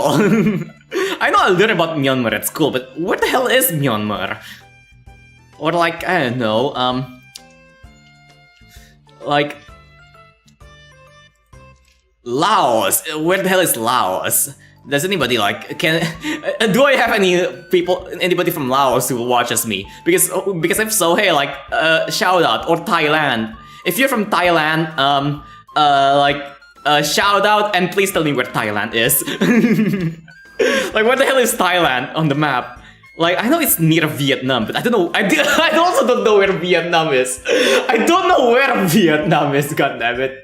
I know it's like somewhere on, like above, somewhere on the top left side of Singapore, which I know the location of. So I guess I can use that as a pinpoint. So I think if you go to Singapore and you go up and to the left, I think you'll eventually end up at like either Vietnam, Laos, or Myanmar. I have no idea which one though. Thailand isn't in Europe, definitely not. I mean, considering it's close to it's close to Singapore, so I'm guessing Southeast Asia. I'm guessing. I'm not entirely sure. I failed geography class. That's the one subject I suck at. Well, talking about other countries, why is Iceland called green? Iceland green while green is covered in ice. Who named these places? I don't know. When they discovered it, they named it accordingly. But no, they didn't. They named it the opposite of accordingly. They wanted to do a little funny, you know. They were trolling. They wanted to infuriate people. But yeah, okay. Continuing the vending machine. I'm just gonna use this as a reference actually because vending machine. Who doesn't like vending machines? What should we put in the vending machine, by the way? I don't like the trailer ones though. I wanna make it like the two thingy, like the ones with two thingies. Actually no, this is gonna make it look like. Actually, I can make it a small vending machine to make it look a bit like, make myself look a bit bigger. Oh dear. Or should I make it the full? I'll make it the regular size. The regular size vending machine. I never knew vending machines are this big. Who knew vending machines are huge? They don't look huge. They don't feel huge either, but why are they huge? They're so big!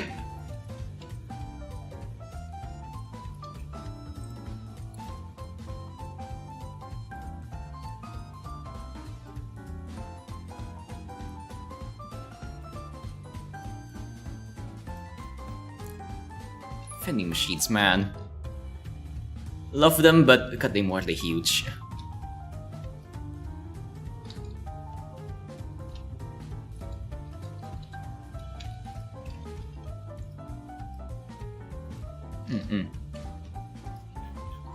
I'm gonna put spaghetti in it.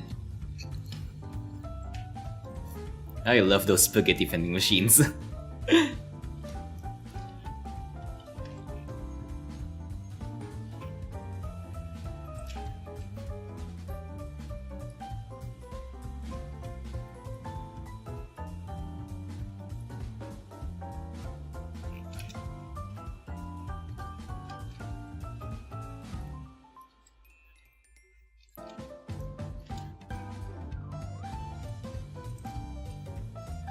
Okay. What's your favorite vending machine item actually? Like, I don't know, like for me it can either be like the spaghetti or like or vending machine curry.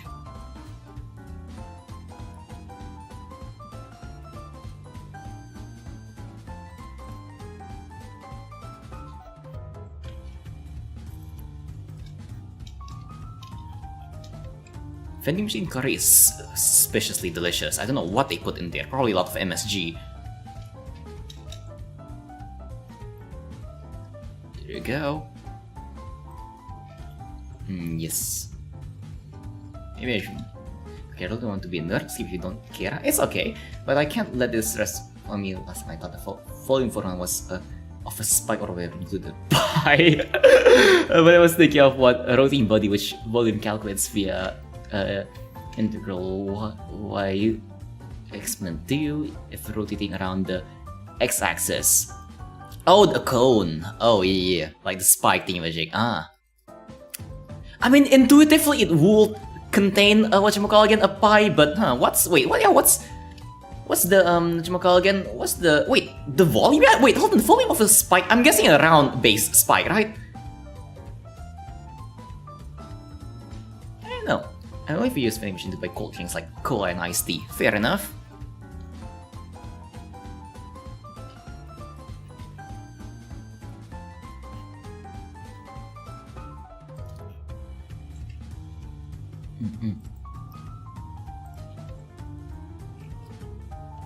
Vending machines are nice. It's like it's like shopping but without the social interaction.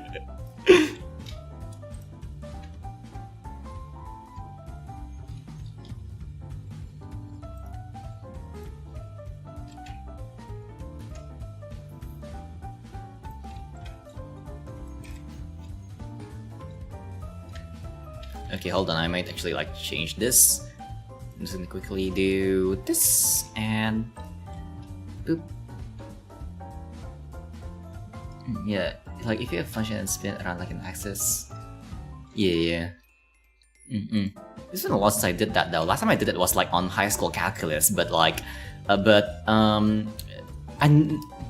till this day I never found a use for that. I guess it's kind of fun because you can like, you know, you can technically find the volume of like a vase if you know like the function of the curve of the side of the vase. But till this day I still haven't found a use for that. I can't even remember how to do the thing. I learned it at high school, but I can't remember how to do it. Okay, that time I didn't get vending machine. I thought you meant washing. Oh! Oh my! Wait, oh come on! Washing machine?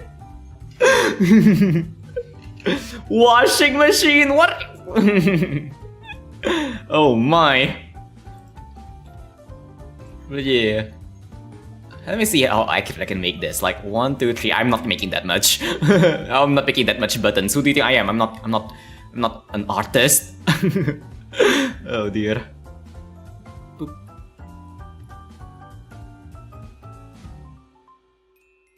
Button. But yeah. Wait, I just realized. So you thought I was talking about washing machine spaghetti? Hold up. That must be so confusing. Yes, washing machine spaghetti. Oh dear. I'll link you a fit from abroad in Japan where Chris and C-Dog VA tried a bunch of vending machine food. Ooh! Interesting.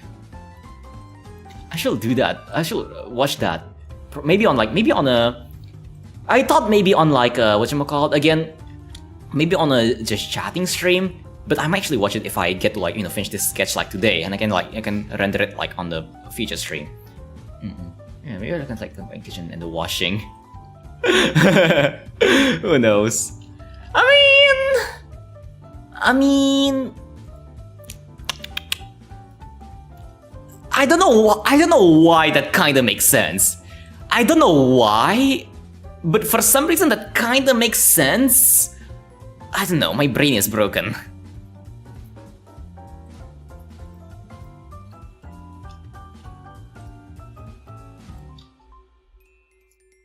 Boop.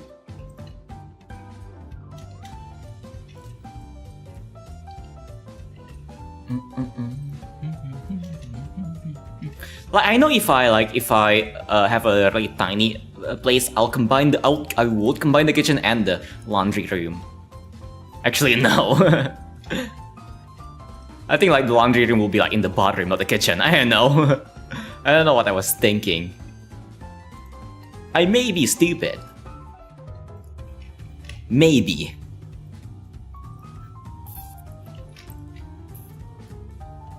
I may be somewhat intelligent in certain parts, but I'm definitely stupid in a lot of things.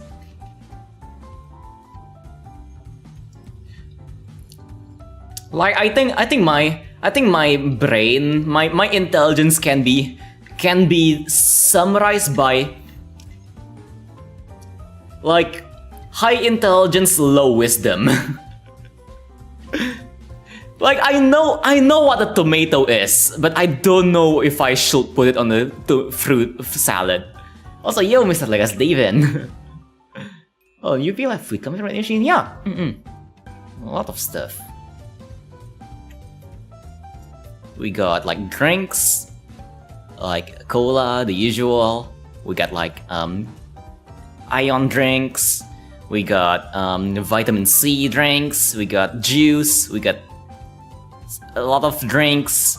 That's like the most common vending machines. Though sometimes we do have like we do get a lot of vending machines with like that dispense food. Like most commonly it's just bread, but like sometimes you get like the nice ones, the ones that has like some bigger stuff like spaghetti or what's it called again? So we get spaghetti. We got ice cream. Yeah, ice cream. Oh, I love those ice cream machines. And then we got curry. We got like there's a lot of vending machines that like that dispenses like cup noodles. Like either like usually it's like usually it has a water heater next to it that you can like just whatchamacallit again. So you can make your noodles right on the thing, but occasionally you can find these machines that has that drops the noodles and then just pours the thing right into it. That's always funky. I don't recall cheese instead brain based. I seem to recall on the Food Network where they showed a restaurant that was also a laundromat.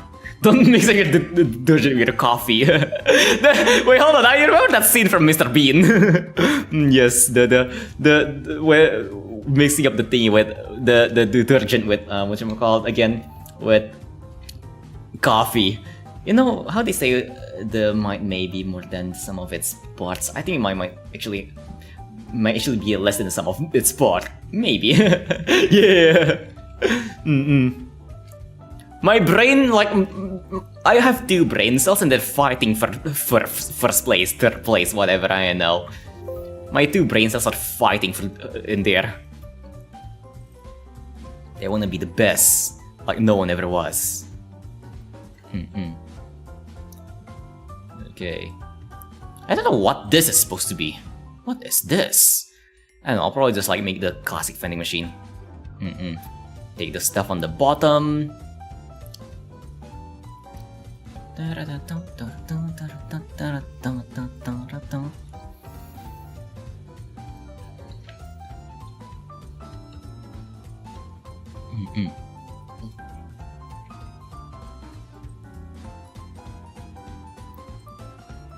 And speaking of vending machines, there's also like vending machines that like there's also a decent amount of like vending machines that that dispense canned fruits, especially pineapple. Though they get really wet. Some vending machines have instruction panels that you can actually interact with, huh? Oh, speaking of that, actually, recently I saw some of these like vending machines with like that doesn't have glass on it. They just have a screen and they show like they have like pictures of whatever is in there, and I hate that. I hate that. Come on, call me a boomer, but I hate vending machines that doesn't have like, you know, what you call it again? The thing. It doesn't have text on it. Like not text, like doesn't have glass on it. Like you can't see what's inside. You can like, you know, it doesn't even display the thing. I mean, usually like, you know, back back then for vending machines, you actually get like ones where it shows what is available, but nowadays you only get these vending machines where it displays the items but not how many there are. Like there's the display item and you press the button and you get whatever that item is. But recently I've been seeing vending machines with screens on it, and I'm like, I don't know, I don't trust that, chief. I really don't trust that. I won't trust a vending machine at all. Where does that food come from? The far realms. It gets teleported into the machine. But yeah, vending machines can come. The food can come from a lot of places. The far realms. Jonathan. I don't know who Jonathan is. Okay. An ender chest, yeah. It's an ender chest.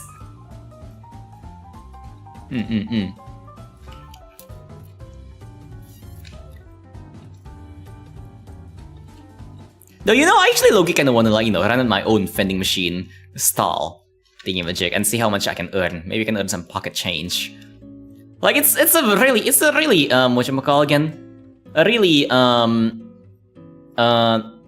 nice side business, I guess you can say. Because it's just, you know, it's just, you can just, like, set up the vending machine and just leave it there, let people just use it. And then it's gonna, like, slowly, passively make money.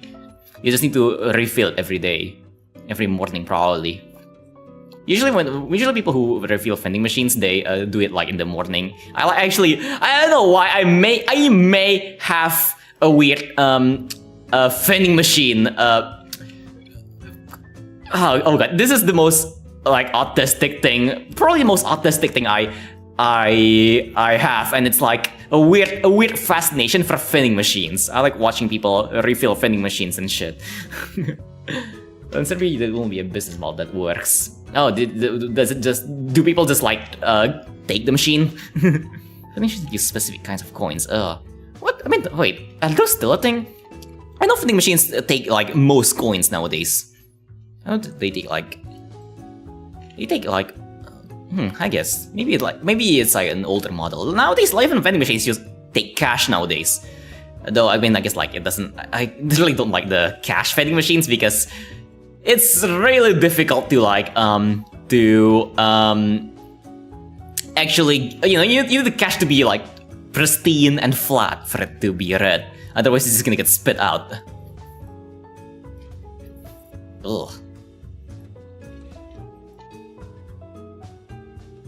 Vending machines with card payments are mad sketchy though. Huh, really? I don't know. I mean, over here, I guess like vending machines are just a bit, just a bit common, so it's not that sketchy. It's like an everyday thing, you know? Yeah. Coins are cash too.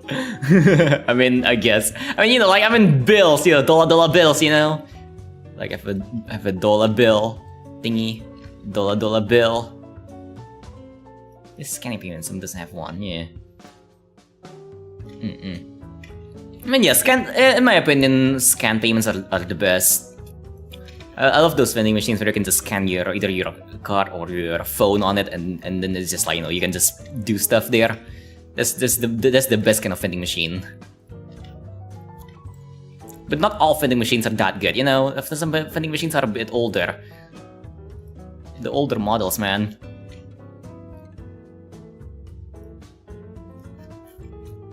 I love how I'm spending so much time on the vending machine. I like vending machines, okay? I like vending things.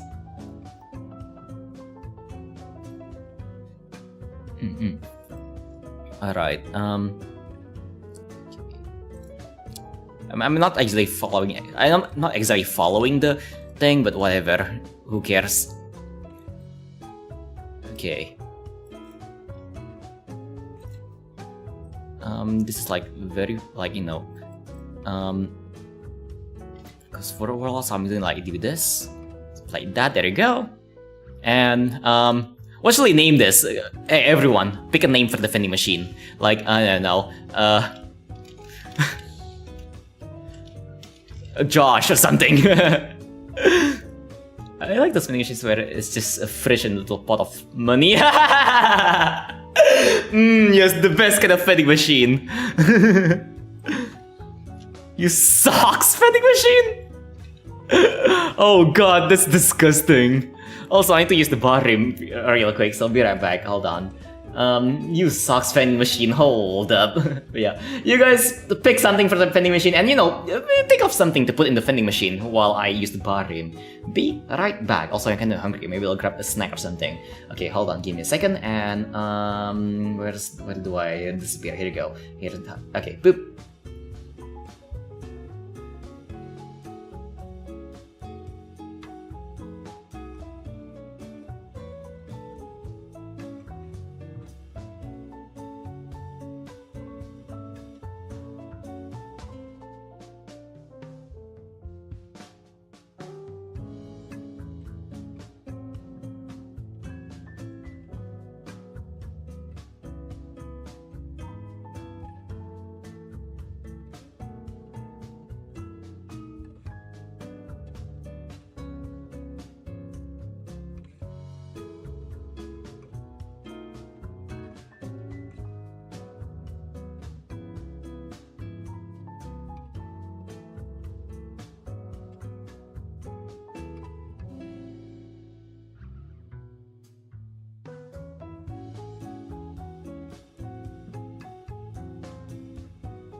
Alright, I'm back. Hold on. Give me a second. Okay. Well, let's see what thingies you have. Put a smiley face. Okay, I need to do that. That's hilarious. There are electric vending machines in Japan that dispense underwear. Oh my, god damn. That's funky. Yeah, there are vending machines in Japan that dispense sex toys right next to food. Ah, yes. Oh, dude, there was one has to be that infamous crap vending machine. Never seen that one. Need to look that up.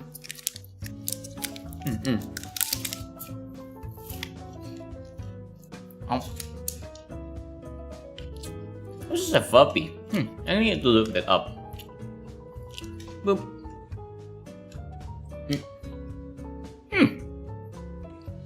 This means meat. Ooh, looks neato. I mean, honestly, like with enough whatchamacallit, Yen? Well, power, I guess, you can put anything in the vending machine.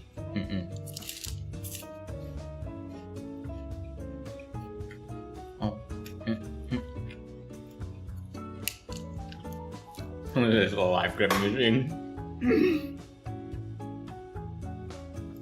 Oh god, now I need to see that. Let's just do the cheese vending machine. Oh hell yeah. Hell yeah.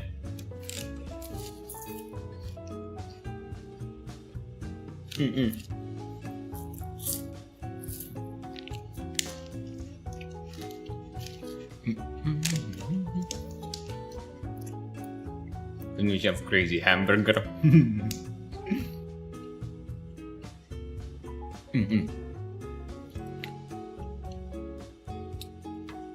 You know what world needs vending machine? Cheese vending machine, no joke. I mean, I'm not gonna complain if someone made a cheese vending machine, because I would. Let's make a cheese vending machine. Yes, and put a smiley face on the cheese. Let's combine all the ideas. Yes, the best vending machine. What about the vending machine in Saudi Arabia that dispenses actual gold bars? Who made that? I want to know who made that. Hold up. A vending machine that dispenses what now? Also, oh no, I wanted to make a smiley face on the cheese, but the intrusive thoughts are kicking in. The intrusive thoughts are kicking in.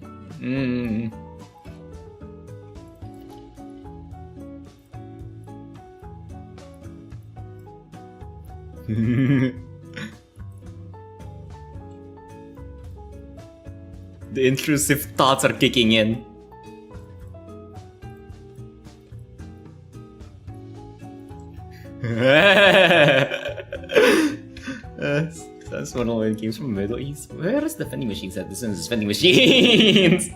Oh, we need that. I won't be surprised if that's already a thing though. You know, like a vending machine that dispenses smaller vending machines. That may dispense another even smaller vending machines. I won't be surprised if that already is a thing. It will be hilarious.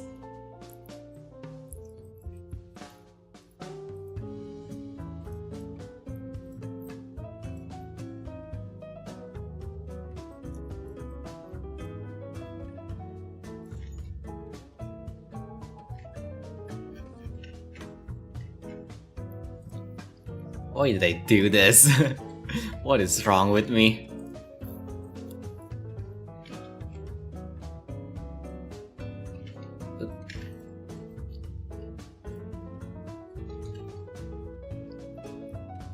World with cheese vending machine is a world I want to live in.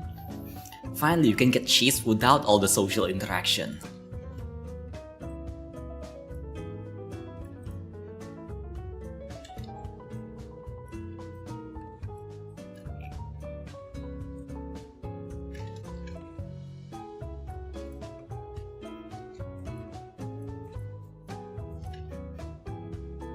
You tell me that cheese is a meal with holes. It is. It is, in fact, just a meal with holes. Now you know how to draw cheese. First, draw a meal. To draw holes on it. That's how you draw cheese. Amazing. Perfect. That's how you draw. I mean, essentially, like, you know, if you think about it, every single thing, you know, once you become an artist, you'll realize that a lot of things in the world is just really simple shapes. Did you know the holes in cheese are actually called cheese forts? Yep, it's actually like, it's actually the fort of the yeast. Well, not yeast. Whatever bacteria is in the cheese. They produce gases. I don't actually know what gases they are. Carbon dioxide. I don't know. I'm not a cheese scientist, though I wanna be. You know, they produce gas, which is why cheeses have holes in it. But it actually also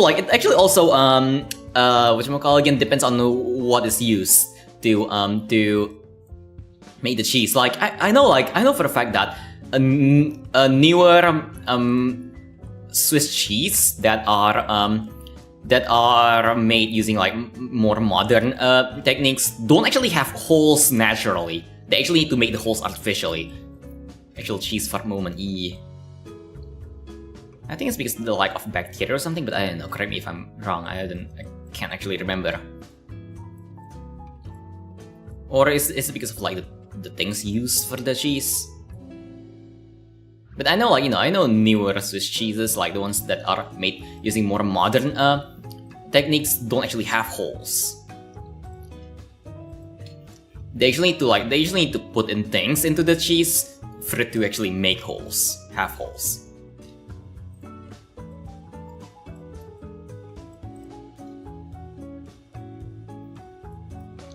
It's not trivia for you. The word for actually stands for fast-acting repetitive tick. Is that true? Because if so, then goddamn. I guess because the cheese is done faster than the guests don't have enough time to form naturally. Maybe, I don't know. Need to look it up. Fast-acting repetitive tick. Yes. Is that true? That's wonk. But yeah, okay, I'll put the inside of the vending machine later. Okay, let's put a trash bin or something. Let's see. Can I get a drawing reference for the thing? Doesn't seem to. No, I don't have a reference for that. Whatevs, whatever. I'll just cowboy it. You look like a dealer. Now that you mention it, I think there has been a, like, you know, if I have a nickel for every time I accidentally drew myself as, like, you know, like looking like a drug dealer, I would have, I think, like 3 nickels, which is not a lot, but it's funny how it happened 3 times. I don't like this. Maybe it's my destiny. Maybe I should. Oh dear. Average cheese dealer. Yeah. Hey kid. Want some exotic cheese? We got this from Italy.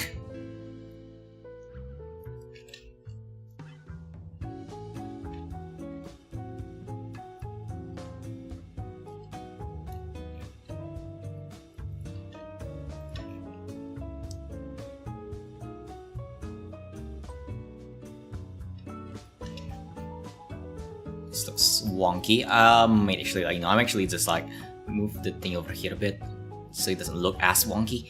Cheese balls, cheese slices, cheese wedges, cheese wheels, cheese on a stick, cheese in the can.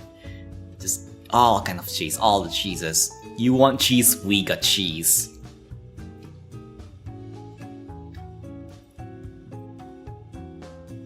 I heard the cheese can somewhat make you high. I mean, anything can make you high if you eat enough of it.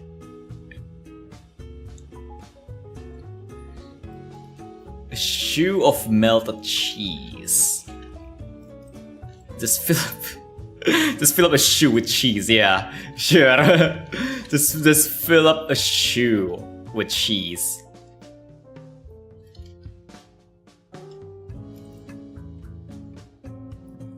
Why not? Why the hell not? After all, why not?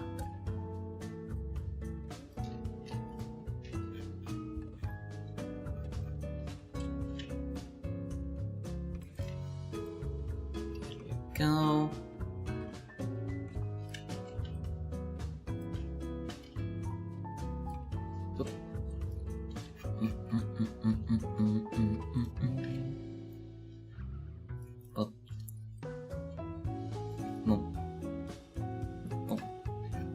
There you go, trash can. I'm surprised all the reference images I'm using for vending machines does not have a trash can next to it. I feel like every single vending machine I see has a trash can next to it. At least I feel like it. I'm surprised.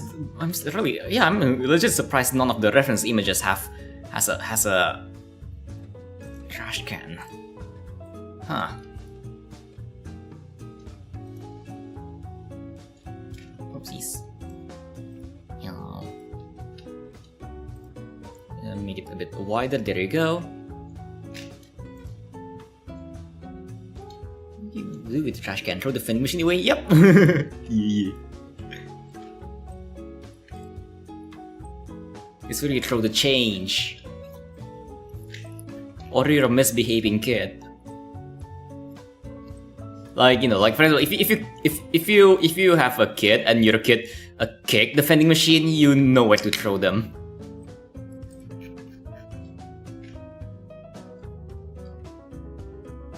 Okay, now then. I'm gonna have like the door over here.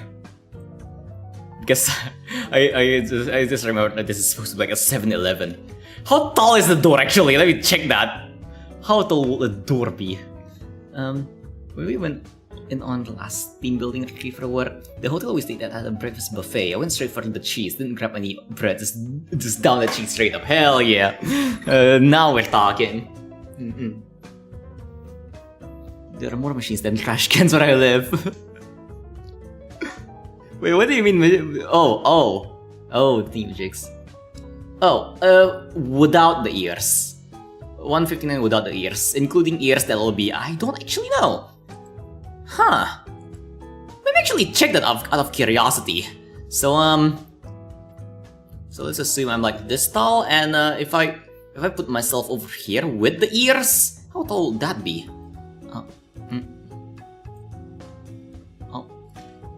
That would be like 1, 2.5. That would be around. Let me check the thing with you. So like add 2 bars onto it. That will be around. If I add 2 bars, 180. Okay. Yeah, I guess my ears are huge. Then again, I guess I drew myself in different proportions a lot of times. Like if I use this one for example, adjustments. Let me quickly flatten this so I can copy this. Boop, boop. Like if I use this one, on the other hand, it's gonna be let's see. Let me remove the background first. Boop.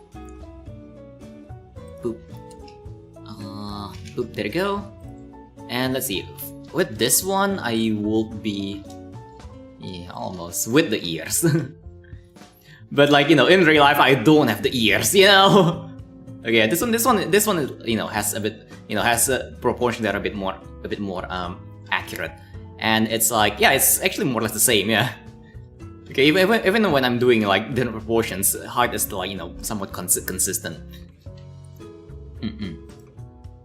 This one, some are very big, but I think they are mostly about 180 centimeters. Oh, like whatchamacallit again? Like people's heights. I know. I never actually measured my friends' heights, but I'm pretty sure they're not like, you know. I'm pretty sure they're not like 1 head taller than me. Actually, they might be. I'm not really sure. I'm a pretty small person.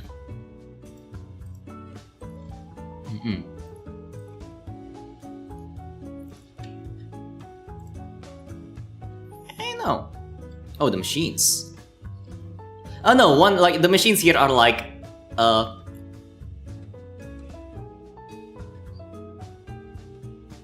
around like 2 meters tall, yeah. Over 2 meters, goddamn. That's not a human, that's a pole. Your friend is like your friend is a electrical pole. It's a utility pole. Oh dear.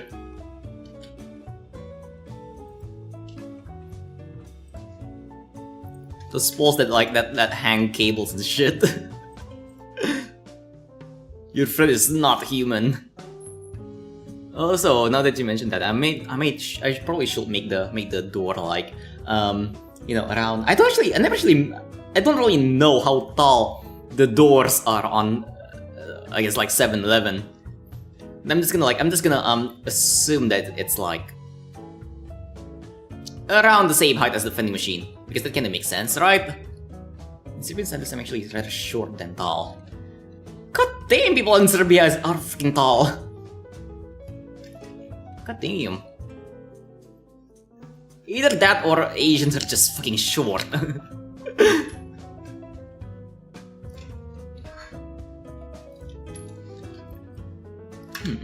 Okay, my friends, they're mostly not even near 170. Huh, okay. Yeah, I mean, again, I guess different countries does have, like, you know, whatchamacallit again, different, like, people have different heights on different countries.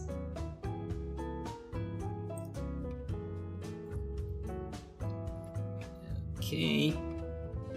And then let's have the three lines, the three 7-Eleven lines. Actually, like, I never actually draw 7-Eleven before. I just realized that the lines are actually like, there's 3 lines separated with 3 thingamajigs. So, pain, Burhan. I mean, if you're talking about like the short thingamajig, honestly, I don't really mind that much personally. I don't really care too much about my height. Though it does, again, feel weird sometimes. Small advantage will even fit through the doors? I don't know, I honestly don't know. I actually don't know. I mean, you probably would, because the doors are still, like, you know, decently big. It's just like some of the infrastructure you might have, like, difficulties using, like the chairs. The chairs. Oh god. I'm a bit on the smaller side, and even, like, you know, like, I'm small, and the chairs, like, are just a tiny bit, like, you know, too small for me. So yeah, prepare to, like, crouch.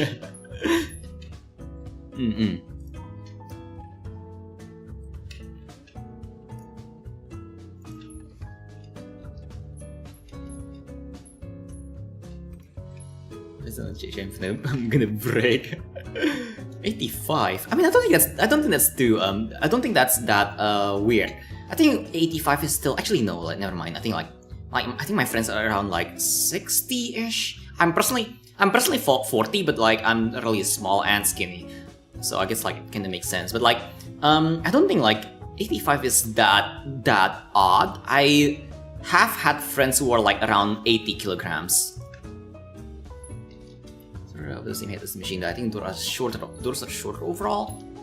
Is it though? I don't actually know. Because here's the thing, we need to account for the people who are like 2 meters tall, you know? We need to account for the 2-meter people. The tall boys. Is there a door on this website? Hold on, let me check if there's a door. Higaku. There's a blackboard, a futon, and a fusuma. Which is essentially a door, but like... Oh, okay, actually, the door is actually like kinda like... But then again, like, you know, that's like a house door. You know how like store doors are usually a bit bigger? I mean, 85 isn't wrong weight, but if the chair is that small, it can't hold me. I mean, it's not like it's a plastic chair or something, you know? At least I hope it won't break. I don't know how good the infrastructure is over here. Yeah.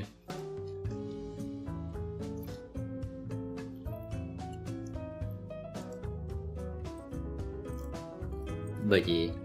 And hey, call it copium, but perks of being small, you don't have to, like, you don't need a huge space. You have a leg room in an airplane. Like, I hear a lot of people complain about, like, the airplane not having, like, a leg room. For me, I never had, like, problems with leg room in the airplane. Like, what the fuck you're talking about? The airplane has so much room.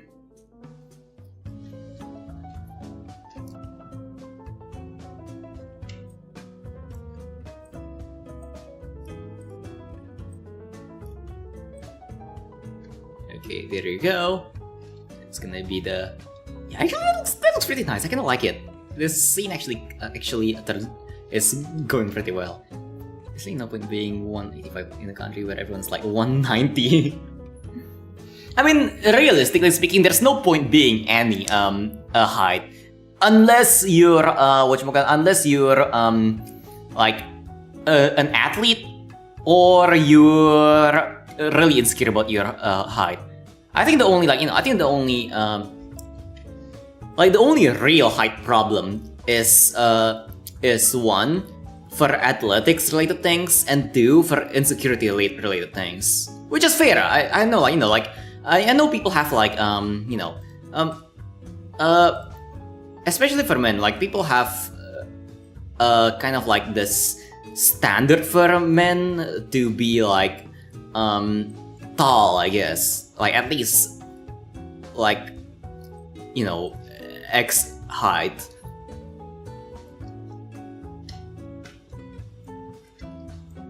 Yeah, like I remember like back then, like again, a lot of like my friends are like come on, you need again, you should get a bit taller because like imagine being imagine getting married and your wife is taller than you, and for me I'm like for me I'm like, ooh, big mama, but like still like for me, like, who cares? Then again, to be fair, I am not exactly planning on like getting married anytime soon, but like still.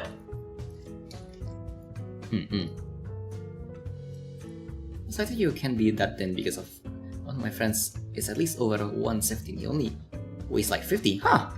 Interesting. Let's see if Kevin Hart wedding picture. I'm not sure who Kevin Hart is. I know. But yeah. I mean, yeah, like skinny people can get really light. I know, like a friend of mine is around is like much taller than me. I can't remember how tall he is, but I know he's like really tall. But he's at the same time, but he's also super light. I can't really remember the exact numbers. It's one of my Vtuber friends.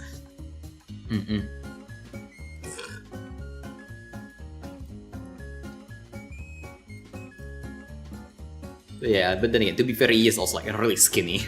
He's like he's like a stick bug. he has the complexion of a stick bug. So I guess there's that.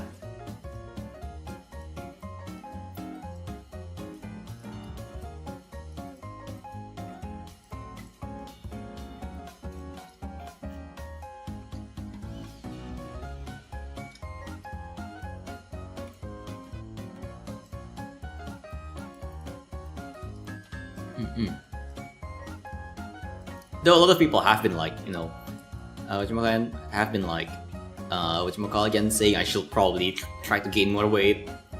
Even my doctor said that.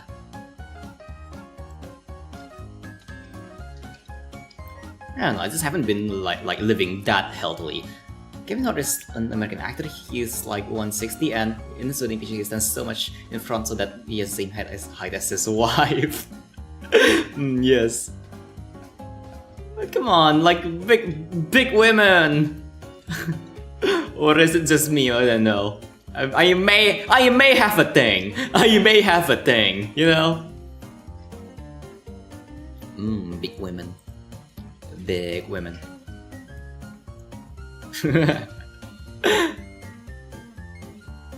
Okay, let me add more details. This is actually turning out surprisingly well. I really like this. Okay, let's do the floor now.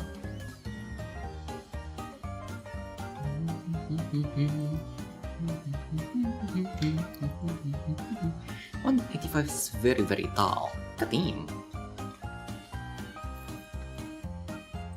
Yeah. Different places have different heights and stuff like that. It's genetics. Genetics are very whack.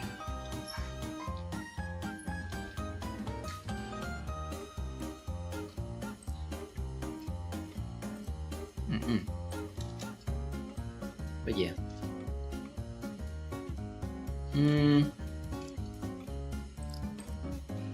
Like in the I really want to say that you should be like, try to, like height is mostly genetics, so don't be insecure about your height. But I wanted to say that, but if I really when I really think about it, it's kind of difficult because a lot of like our society currently is really really a bit obsessed about like height differences and stuff like that because of like traditional standards. Traditionally,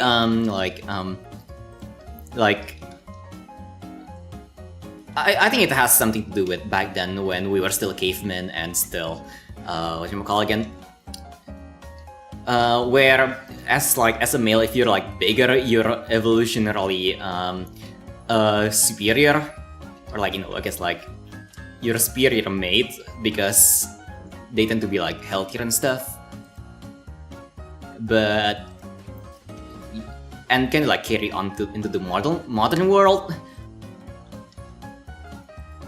But now all of those doesn't really matter anymore. We're not hunter-gatherers anymore. Nowadays it's mostly just like attraction related.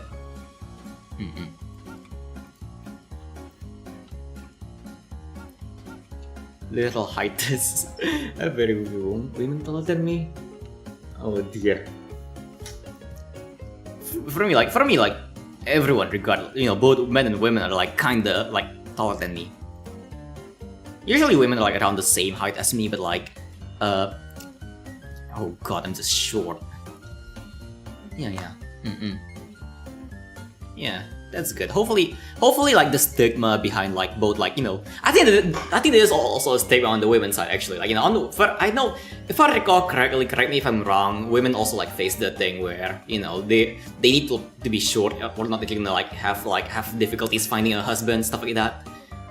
I think there is like also that stigma for both genders. But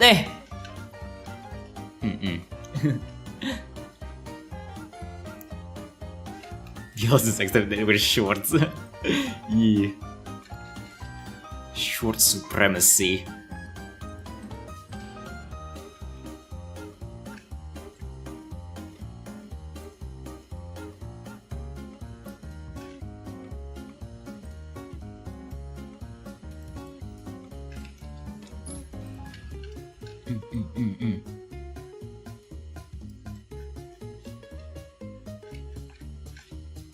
I should be eyeballing this, but I cannot want to eyeball it.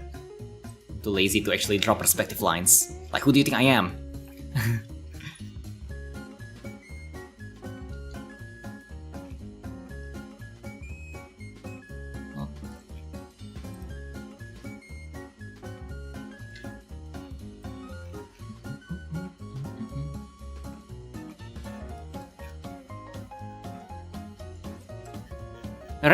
Rendering this is gonna be fun though, because I am planning on like doing some fancy lighting. Gonna be fun. I always thought kidding about height is only an American thing. Oh, in over here in like Asia, it's also a really huge like whatchamacallit again, a really huge thing. Especially because here in Asia, a lot of people are still quite like a bit on the, let's say, older side, so they care a lot about whatchamacallit again.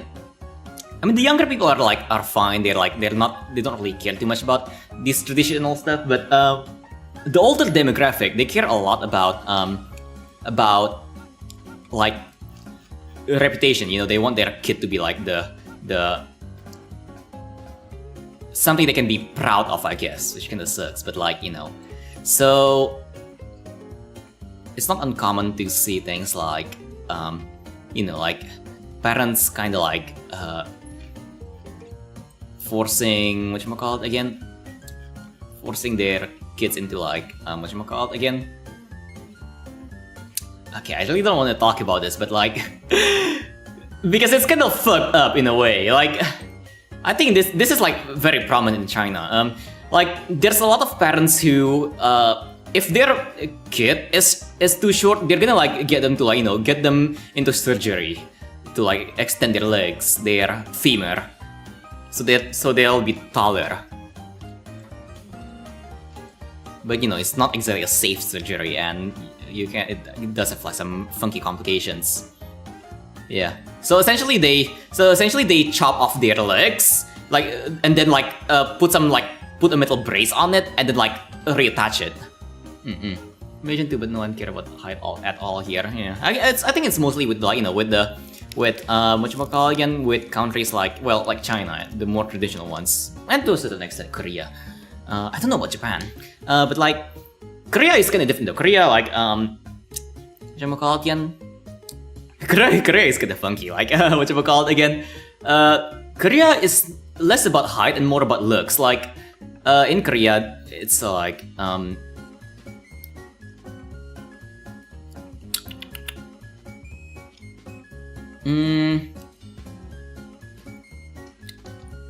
like, you know how height is related to how you yourself is gonna be presented. On Korea, it's like more about looks. So a lot of people, like a lot of parents, try to get if their kid doesn't look that good, they're gonna try to like get them into plastic surgery when they're old enough. Some parents do that. Some parents actually like. I actually heard some parents actually like, you know, some parents actually give their kids plastic surgery as a quote-unquote gift when if they do good on their national exam on Korea. Kind of funky, especially if they're women, because, you know, it gives them a huge legs up on the whatchamacallit again, on companies and stuff.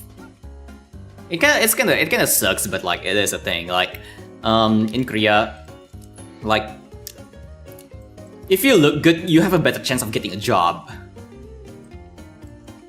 As much as people hate to admit it, it's a real thing. And I think to a certain extent it's true on some whatchamacallit again, some other countries as well.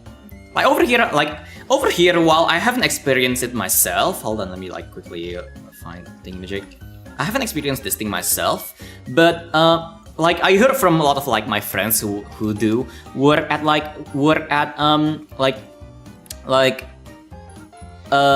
you know, because I actually study game dev, so I have a lot of friends who work on game dev. There's a certain bias in the IT department. So like if you're a woman, you're gonna have a much easier time getting a job. Kind of fucked up, but I think it's also because in IT, women are kind of rare, you know, and engineering. They're kind of rare, so I kind of get what's up there.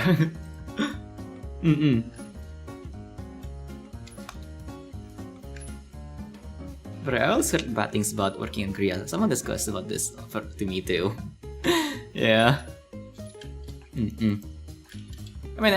mean, every country has like its bad side, but you know, Korea though, goddamn, Korea is like straight up dystopian sometimes. Oh dear. I love my Korean friends, but like, goddamn, the country can get really dystopian.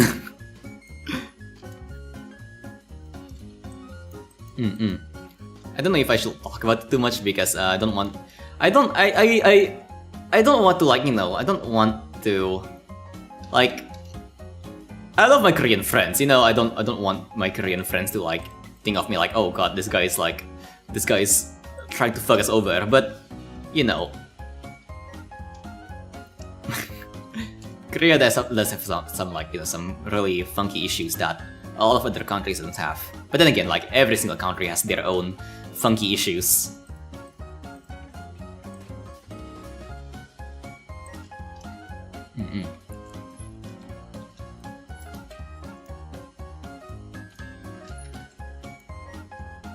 But yeah. But I guess I can talk about it a bit, maybe, without getting in too much trouble. Like, you know, one example would be probably how the government, like, no, the huge mega corporations on Korea has much more power than the government.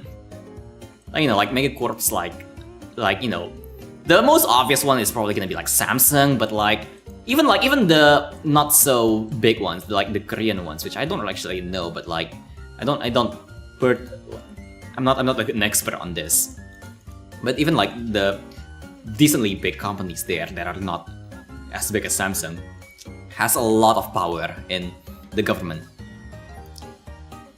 Like if any of their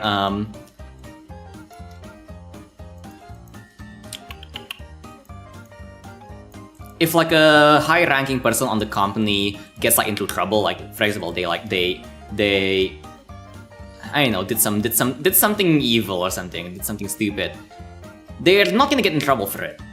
They can just like pay out, which sounds normal until you realize that whatchamacallit, they can get away with things like straight up murder in broad daylight.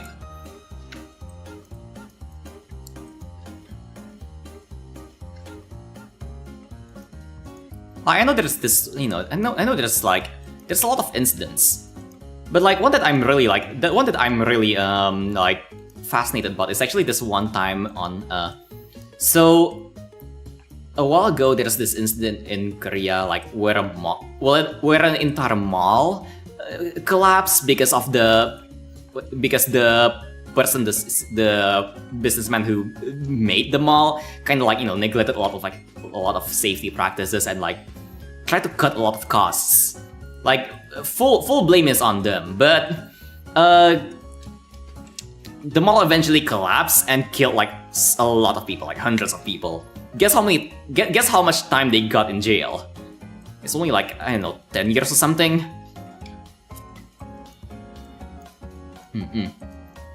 Only around 10 years. And Koreans were actually surprised that they got 10 years because they expected them to not go to jail at all. The only reason the person got jailed for like around 10 years, I can't exactly remember where, is because a lot of high-ranking executives were also victims, like like the family of people who actually own huge companies were also victims there. So they did try to like get the dude sentenced, but even with that, he just got sentenced for like, I don't know, that. Yeah.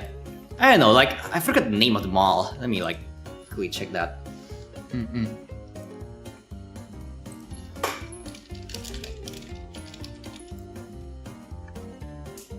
Yeah, Sampong's. Yeah, the Sampong department store. Check it out. The pink mall. Boop.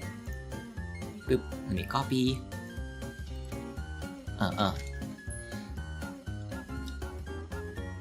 Boop. Boop, there you go, there. This entire building collapsed in just like, just a few minutes. Entire thing just split in half. There wasn't even an earthquake. Yikes.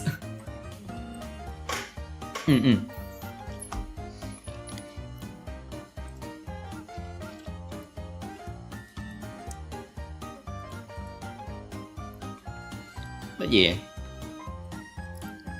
it's a huge power abuse.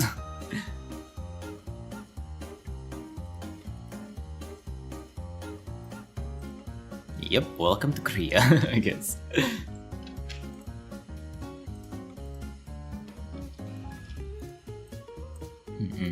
But yeah, then again, like, this goes for all countries. All countries have like a really whatchamacallit again, stupid stuff happening with them. Every country has their own stupid problems.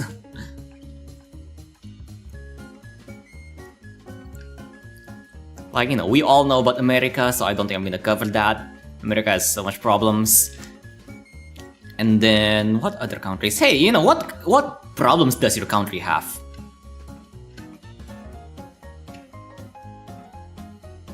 I don't know, like, I know in places like France and Italy, there's like mafia shit going on. And technically Japan does have like, the Yakuza shit going on. I don't know how severe it is though, because I never really looked into it. The whole Yakuza thing.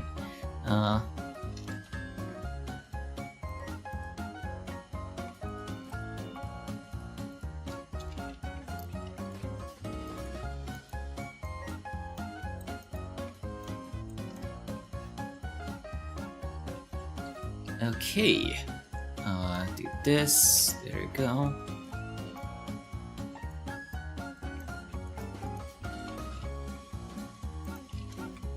Okay, this looks nice.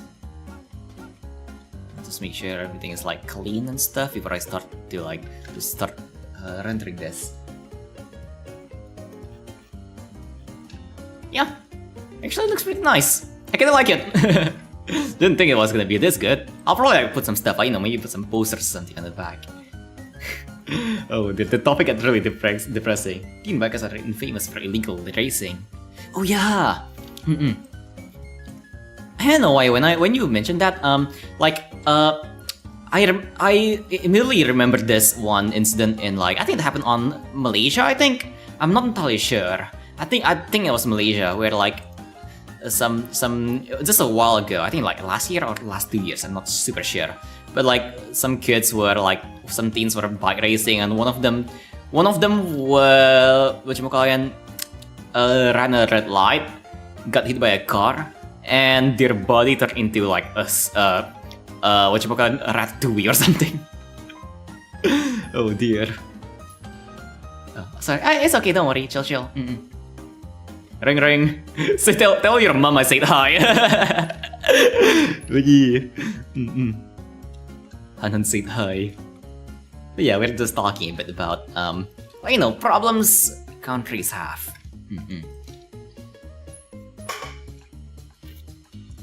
Okay, what do you have? Just cheese to meet you, hell yeah!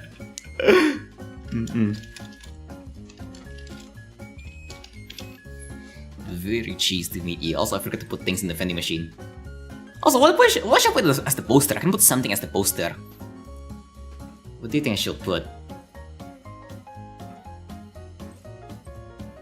I could put something funny.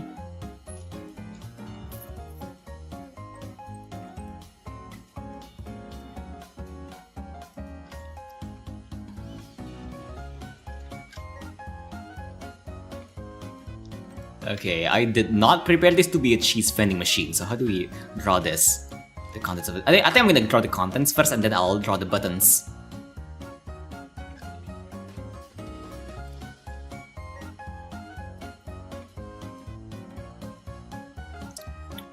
Okay, let's have like just a regular cheese, maybe like some. We don't want often to be like Swiss cheese, you know? But yeah. Some cheeses. A variety of cheese.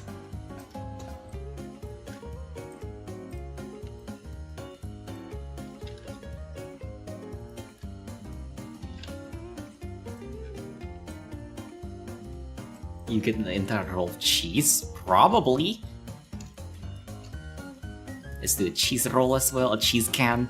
We get a regular block of cheese, a block of Swiss cheese, and then like a can of cheese. Let's do a cheese can. It's a can of cheese. Cheese soda, hell yeah! Oh dear.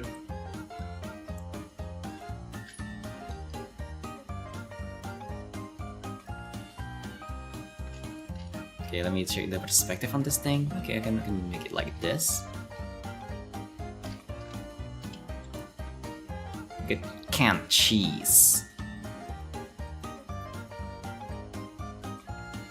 I like my cheese canned.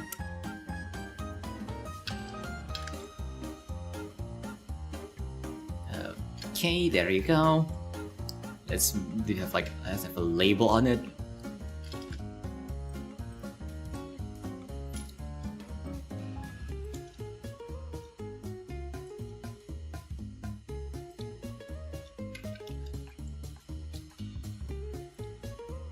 Doesn't look good.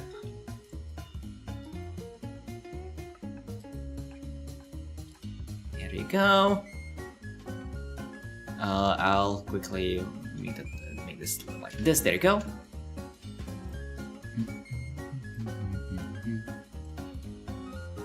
Oh, it's gonna be kind of like it's gonna be a bit annoying filling this entire thing up with like products. Oh god. What does this vending machine sell? I don't know. Cheese. What will be the interesting motivation behind canning cheese? What's the intrinsic motivation in anything? After all, why not can cheese? it's you know it's you want the cheese to be like transportable, I guess. Oh, cheese, yeah, cheese. For some reason, we're canning cheese. Alright, let's make it like this. There you go. I don't know why we're canning cheese, but we're doing it. I would have like. I swear. Cheese with the cosmonauts. Astronaut cheese, let's go. We get astronaut ice cream and now we get astronaut cheese. If I somehow become an astronaut, I'm gonna ship a lot of cheese onto the space station. These cans are good for in the environment. Exactly, yeah. I mean, it's better than plastic. It's better than plastic at least.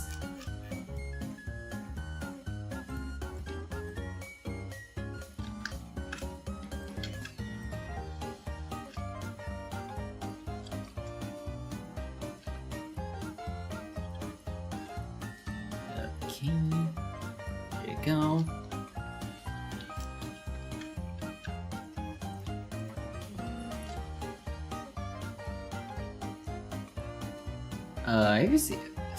You have see throwing cheese at the delivery bus. Now get ready for throwing cheese on multi-billion-dollar spacecrafts.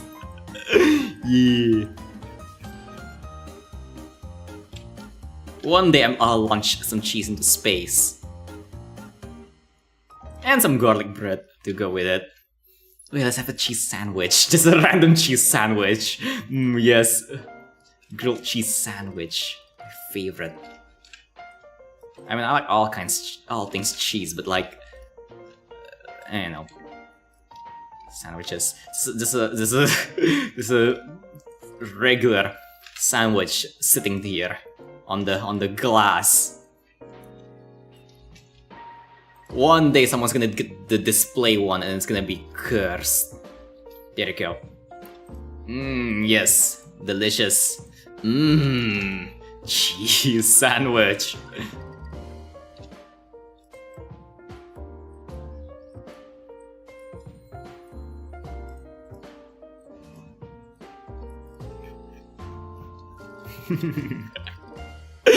This is getting more and more stupid, and I love it.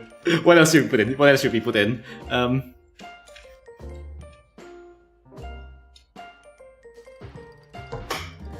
Okay, hold on. Let me like fix my sitting position.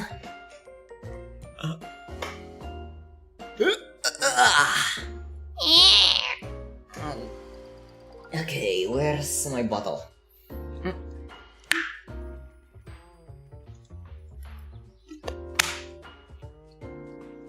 Cheese cream?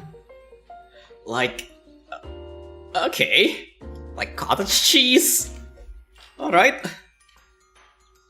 I'm gonna go a different way and package it like a face cream, like a facial cream, you know, or maybe like canned tuna. yeah. I'm gonna like do like a white can and have it be cheese, just cheese, like a white can or something. One day we should, you know, invent cheese-based makeup. Whatever that means. I'm fucking doing that if I somehow get enough, like, never ever give me like access to like $1 billion, because you know I'm gonna use it for some stupid stuff. I'm gonna put money into the research of, whatchamacallit again, of inventing some cheese-based makeup.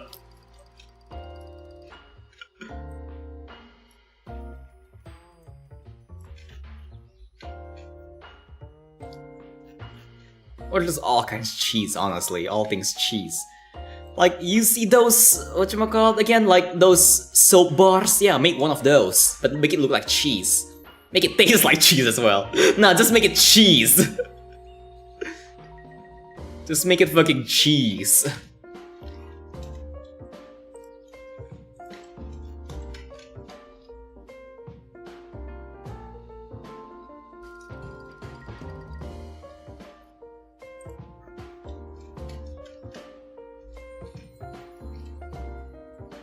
I feel like it should be something that already has been a thing though. Well, there is this that everything is made of cake. Why not cheese too? Yeah, exactly. Everything is cheese. Welcome to Cheese World. The world is cheese.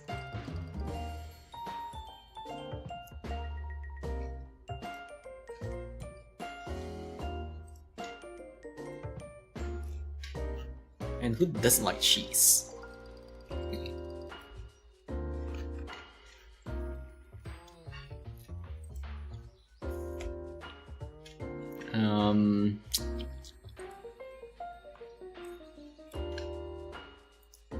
I want to make like a ball of cheese is one of the things.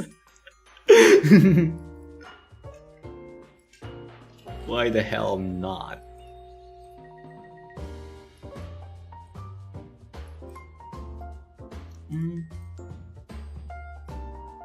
Like so.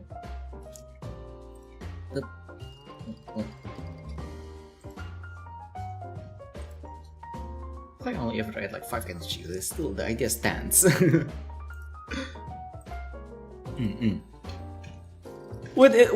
there's a will, there's a way. If you want to make something out of cheese, you probably cool. What's the most unlikely thing to be made of cheese? I don't know. I'll carve out my carve out I don't know, cheese-based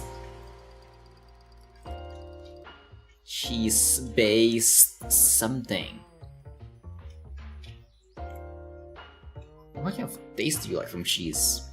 I mean, cheeses have a lot of different tastes. Cheese-based life forms, hell yeah. I mean, it's technically... that is technically the bacteria that produces the cheese. They're technically cheese-based life forms, or like, I don't know. It technically is a thing.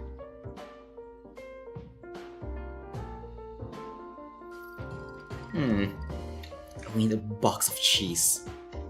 Like, some kind of like cereal box, you know?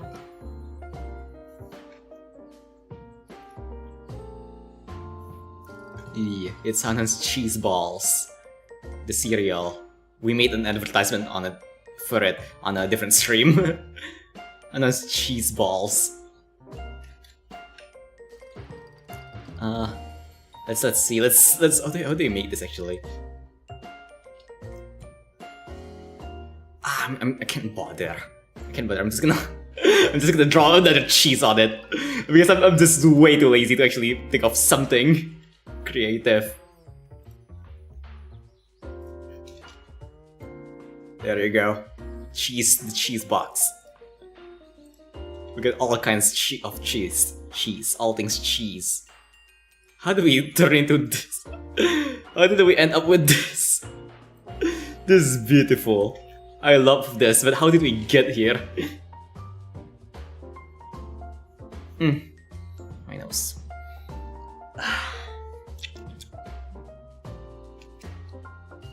What cheese detergent? I'll let whoever looks at the art guess what it is. I guess cheese detergent, yeah. Cheese-based detergent.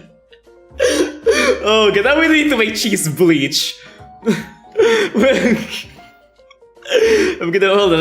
How does the bleach bottle look like? Bleach bottle. Bleach bottle. Alright. Okay, Clorox bleach. No splash formula, splashless bleach. Why do they care about having the bleach splash? Okay, let's see. Now we need cheese-based bleach. Oh god, this is getting weirder and weirder. This certainly is something. This is definitely something. This is huge. How big is a bottle of bleach? I'll get a bit smaller.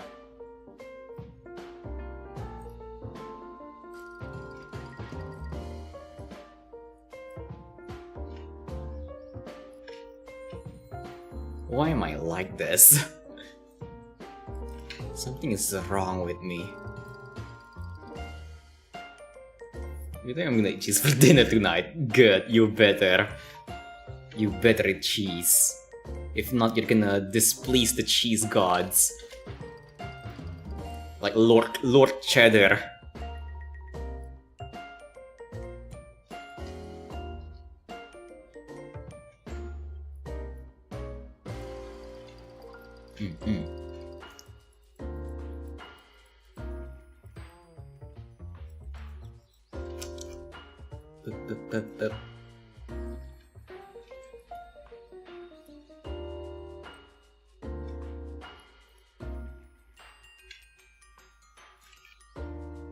What's your favorite kind of cheese?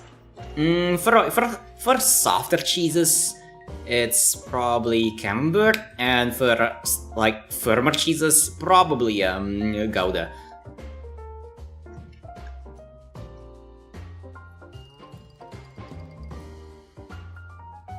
But honestly, most cheeses are good.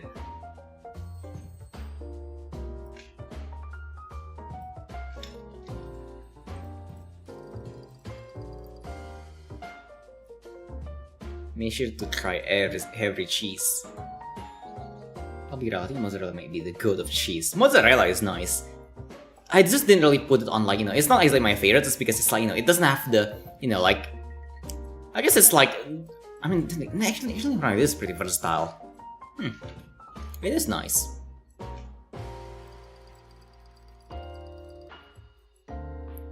And cheap.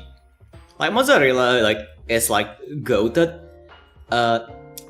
Because it's like, not as expensive as some other cheeses.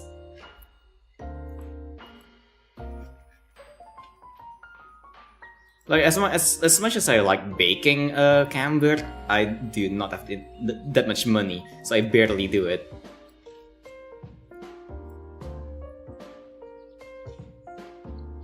Can I bake mozzarella? I need to try that. I never actually tried baking mozzarella.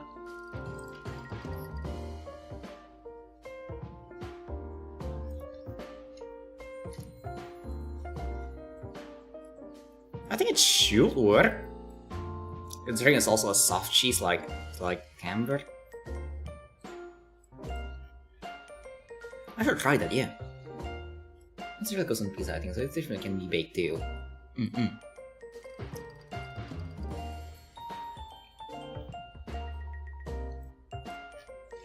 But though, here's the thing, like, on pizza, mozzarella hardens really quickly. It's not as like gooey as camembert.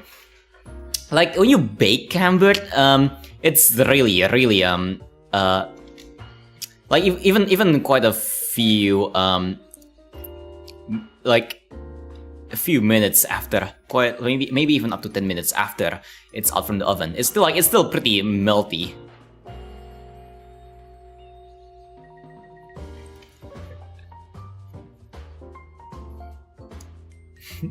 This is starting. This is getting weirder and weirder. I'm gonna add like a soap dispenser now. What's going on?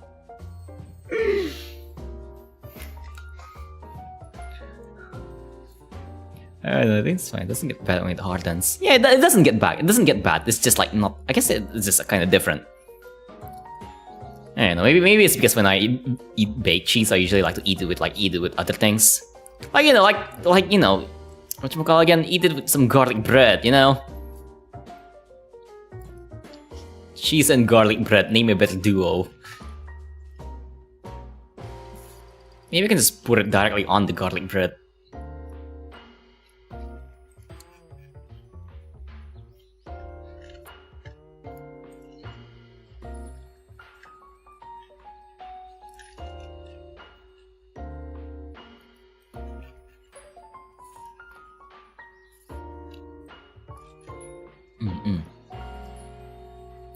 I can't believe I ended up being like a cheese artist.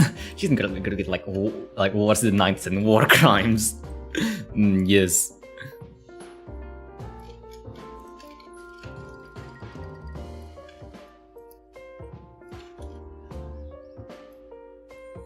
I'm gonna want garlic bread now. Ah. But it's midnight. How am I gonna get garlic bread at midnight? Actually, I think the local pizza place is like 24/7, but I'm not entirely sure. I need to check that. She's energy drink, hell yeah! Yeah. Cheese energy.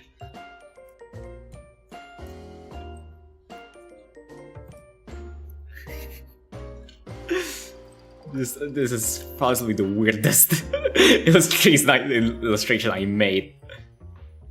What the fuck is wrong with me? There you go, soap dispenser. Oh dear.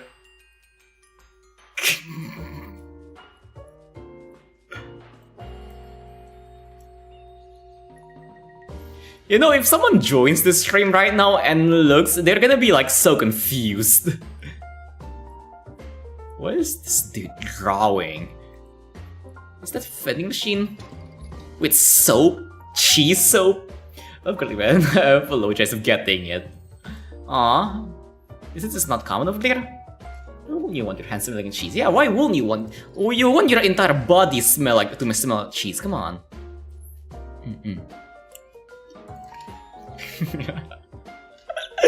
This is getting worse. Okay, cheese energy drink. Let's do that. Let's put it down here where the normal stuff are. The like somewhat normal things. All right. Okay, it's like red cheese. It gives you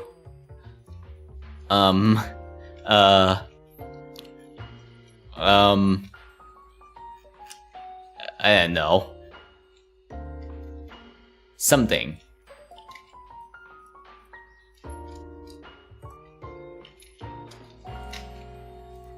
Red cheese, it gives you cheese. Yes.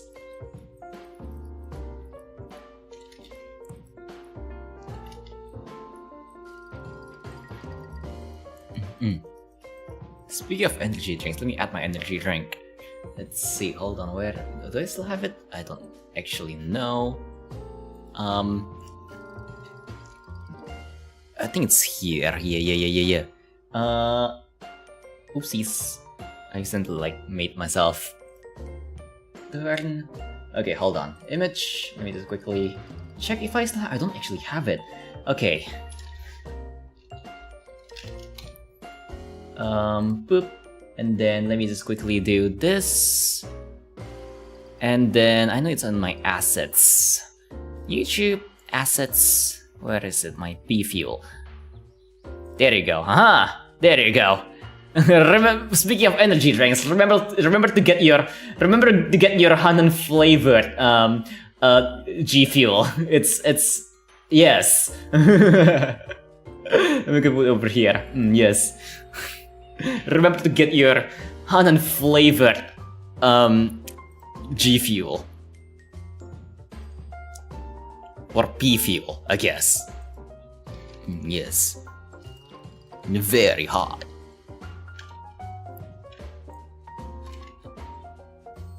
What I can't remember how the Red Bull can looks like. Yeah, G Fuel. G Fuel, please sponsor me. Okay. Alright, I got it. Hopefully I won't get in trouble for making it, but why not? Actual G Fuel. Same here. I mean, personally, I don't really like energy drinks, so I don't think I'll be missing out on anything, but yeah. I don't know, energy drinks never really, I feel like all of them taste kinda meh. I just don't like energy drinks in general. I think the only energy drink that I somewhat like the taste of is just, I don't know, there's this local, energy drink over here called Creating Ding, but like, I don't know if it's like, you know, if it exists over there. But that energy drink is actually somewhat alright. Other energy drinks though, I drink energy drink, but I drink enough other bad stuff. Oh dear, like what? I don't know, energy drinks just, Especially those like performance energy drinks, the ones that actually have like supplements in them. Those things taste salty as hell. Ah. Like, ew. Like, why is it salty? It's like, anyway, no, what? Of course, I'm talking about alcohol. Alcohol isn't. I mean, actually, yeah, it's bad. Oh no, not alcohol. On the bright side, at least you're not drinking isopropanol. I've seen your opinion of beer in your tier list video. Yeah, yes, my opinion of beer. The only beer that I enjoy is root beer, and that's not even beer. It's like fake beer, but it's the one that's actually delicious. I used to drink, but like I don't drink anymore. And the only time where I drink is like during parties and stuff, and even then I try to not drink. Back then I used to drink quite a bit, and I did not like those times. You experience high IPA beer. What does IPA mean? P content?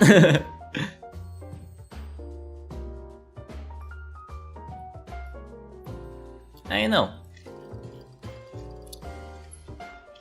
From my experience, never really had good beer.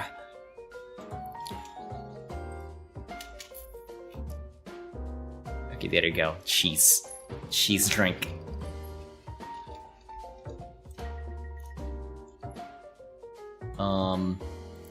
There you go. Okay. Oh dear. Okay, what other cheese-based stuff can we add in? Just F tier for me, but handcraft honey beer, plum beer, sato or S tier. Huh. Never tried honey beer before. That sounds interesting. Now I kinda wanna. I never actually tried like specialty stuff, you know? I only ever went to a real bar once, and I did not take something. I was so confused back then. Like, what the fuck am I supposed to like? When am I supposed to like order? I don't even know. I don't know how to order these weird cocktails. Okay, I just went there because my friend invited me over. I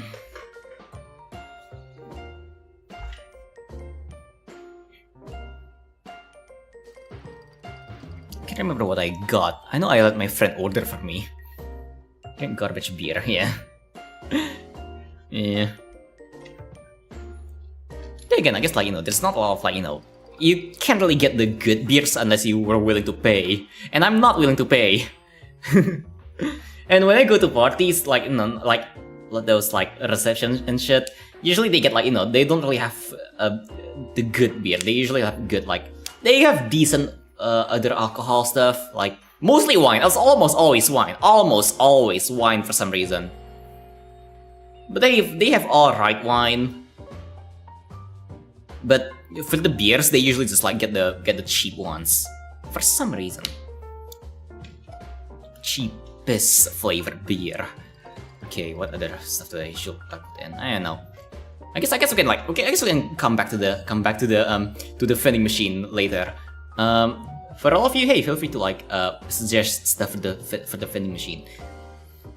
There's low IPA beer, basically 5% alcohol, which is basically spicy sparkling tea. Spicy tea, yes. Oh, like the low alcohol content beer. Drinking out bars is already dangerous. They may water the beer as well. Oh no. Not beer water. Oh dear. How much piss can you put into low quality beer until someone notices?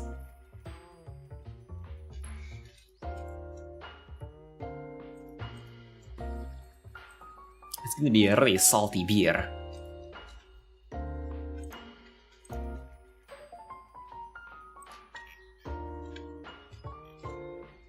Okay. Alright, while we think of more things for the vending machine, I guess I can start with the line art. Okay.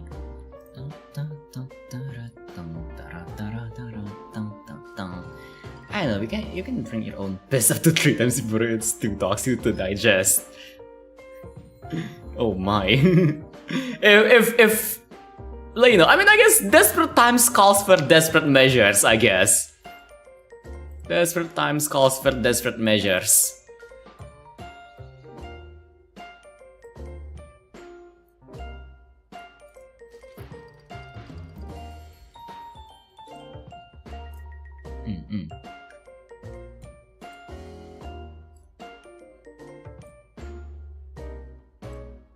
I don't know why, but when you say, you know, when you talk about, you know, the drinking fisting magic, like the first thing I think about is not Bear Grylls, but it's like that one time where like an elderly couple got stuck in an elevator for like quite a long time, and they need to, like, you know, they survive because they drank their own piss.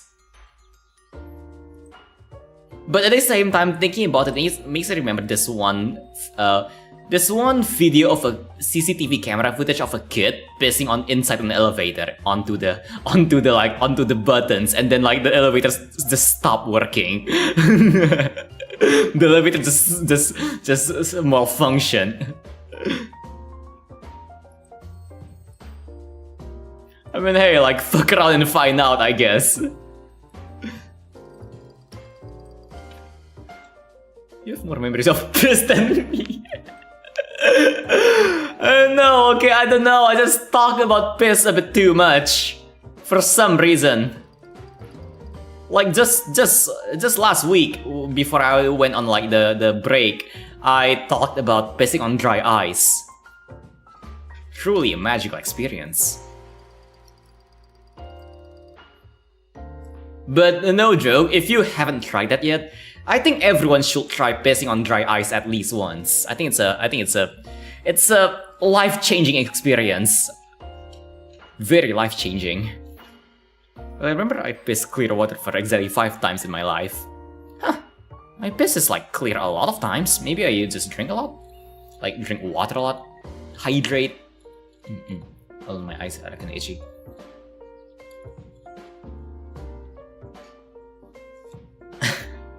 How do you feel like you actually to piss on dry ice? I don't know. Like buy some dry ice from like an online store or something, and then put it in a bucket, like close the bathroom door and piss on it. The smoke is gonna fill up the floor. It's a magical experience. It feels like, you know, it feels like pissing as an astronaut. Which doesn't exactly make sense because astronauts don't piss smoke, but like whatever. I don't know. It feels like it makes you feel like a mad scientist, I guess. A mad scientist who pees chemicals or something. I don't know.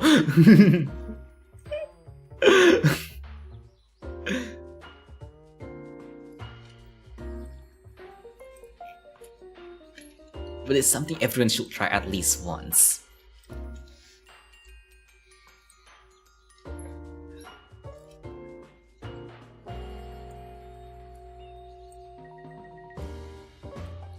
The dry ice is funky.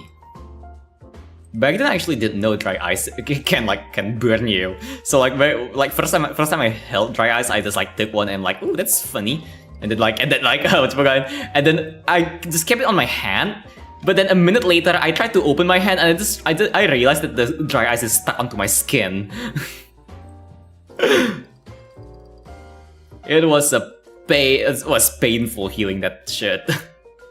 Like my when I tried to get the dry ice off, it peels my skin off with it. Penguins firecrackers. Yes.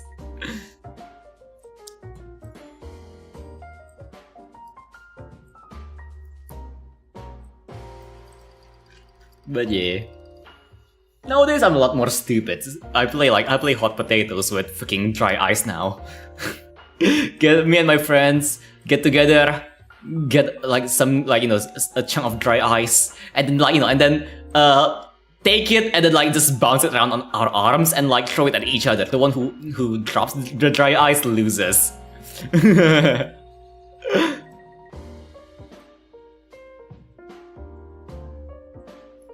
Because we're just stupid like that.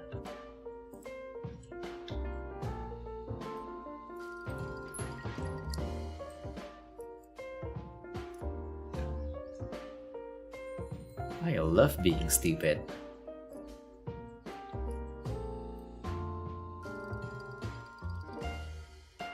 I wish I had friends. Yeah, I heard you can buy it from Costco.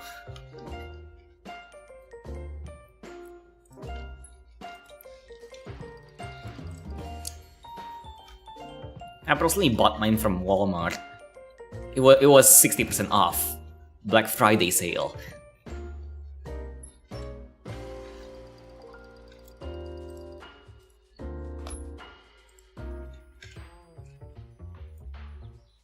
But seeing my meals get the power of loneliness. Yeah, oh sure, whatever. Yes. The loneliness fuels you.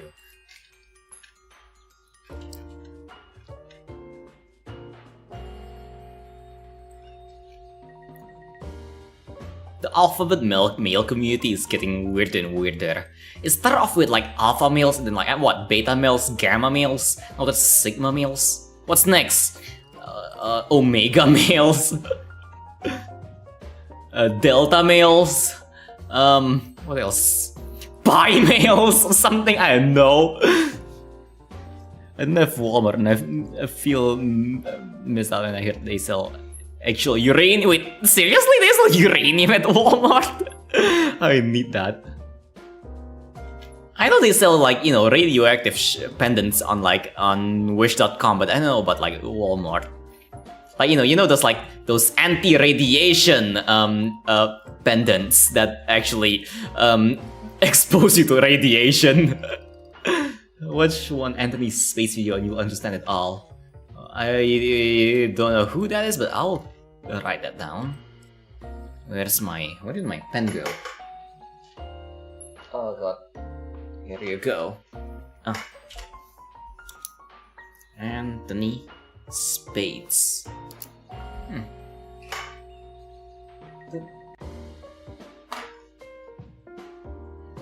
Okay.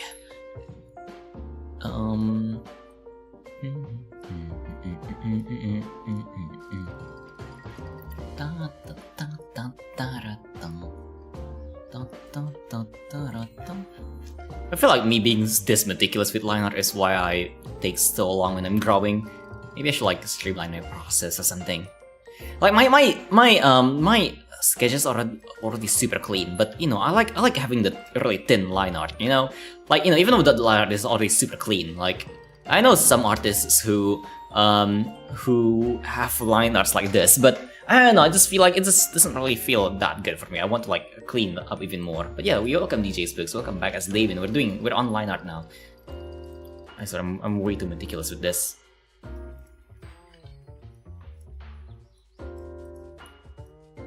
I want this to actually go like this. There you go.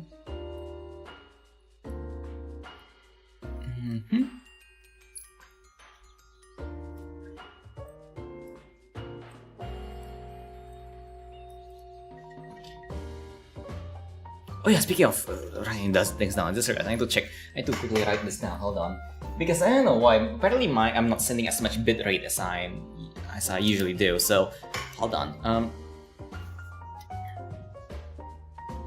Bit rate. There you go. Okay. Usually watch his channel. Please watch his channel intro. Now I'm kinda curious. I'll see. Is it like a whack channel intro? Like I don't know. Like one of those like old YouTube channel intros with dubstep on the background. You know, like it has like some upbeat hype music or something, and then suddenly like a name pops up, a 3D name pops out and spins around. Those old gaming YouTube intros. Oh god, I miss those. Those are such hilarious. It's a very good intro. I've never seen anything comparable to it before.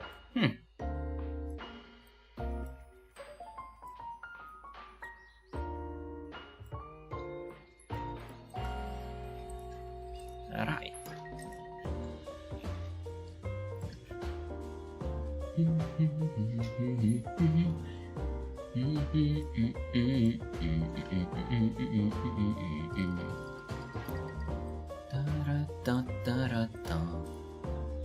Yeah,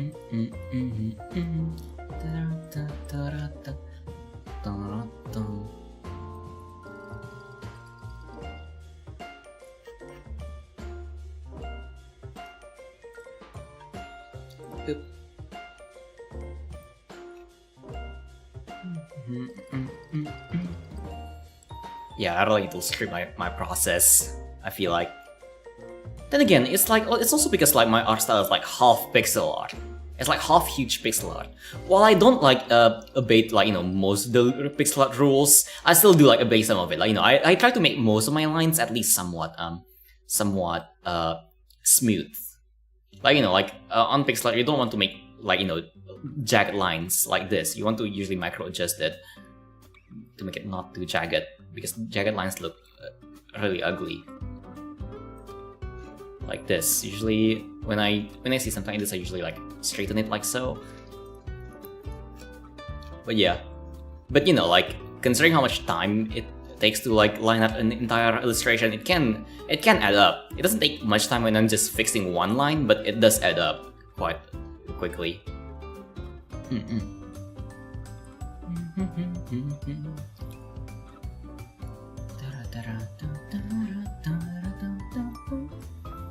Seeing basically lines getting stretched fairly satisfying though. It is! Just moves around everywhere. But yeah. My art style is like a weird whatchamacallit, again, mishmash between just like a regular illustrations and pixel art.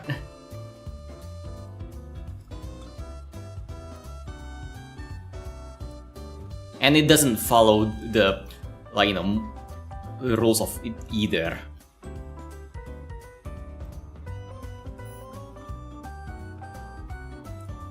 Also because I personally don't like anti-aliasing. I don't know why, I just don't like anti-aliasing.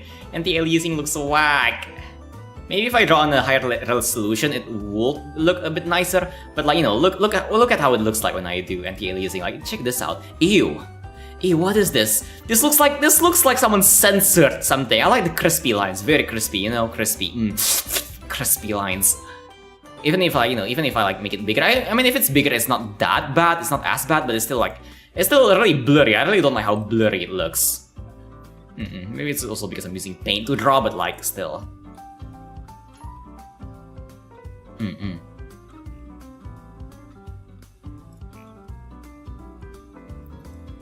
I think that's just like a downside of line drawing. Maybe I should try. Maybe I should try out different programs. I did think about trying out Clip Studio Paint. A friend of mine actually recommended Clip Studio Paint, but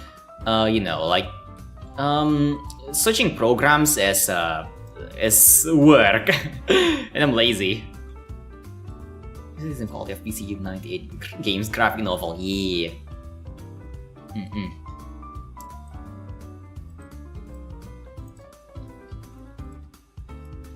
I mean, even some games nowadays still use this type of like art style, and I love it. One of my favorite is definitely like Valhalla.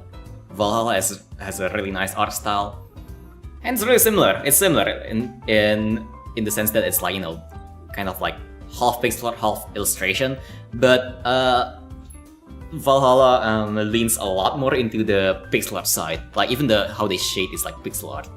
Debatably pixel art, yeah. If you zoom in, it's pixel art, but if you zoom out, it's not pixel art. It's like half pixel art. Then again, there's no such thing as like a set in stone genre or like style for art. There's a lot of artists build upon and experiment with different art styles all the time, and different artists come up with different styles every day. So yeah, like who knows? Like maybe someone will make something like wonk, like I don't know, like combining realism and pixel art or something. Actually, I'm pretty sure a lot of people already do that. Or I don't know, maybe they'll combine like oil painting and pixel art. I don't think that's something I've seen before. Like the oil painting style plus pixel art. That's gonna be wonky, but pretty cool. It'll be really unique. Someone do that. Hey. Not an expert in oil painting style, so I can't really know if I can do something like that. I can try giving it a shot. Maybe I should try drawing on different styles on stream actually, because that's something I don't do that much. I usually draw in my own style, but you know, it's because it's what I like, and you know, when I make a portfolio, I want most of my art to be like in like my art style. But maybe occasionally I should like draw in a different art style. Maybe not so anime art style, maybe like a more realistic style, or more like you know, more like the the manhwa style, kind of like that. Maybe. Let me draw expressionist. Why not? There are some people who can only draw abstract, so hey.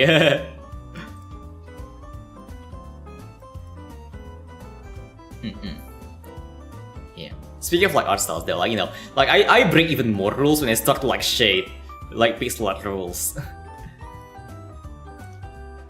I got this very specific way of like you know like shading and like doing lighting on my drawings, which you'll see later when I render this fully.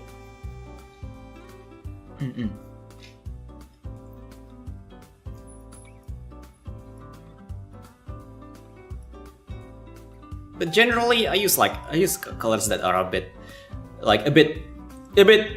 higher in value than most people do.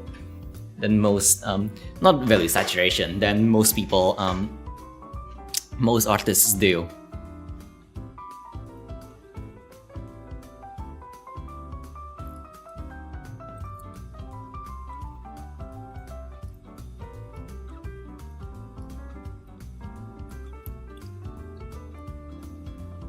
Okay, there you go.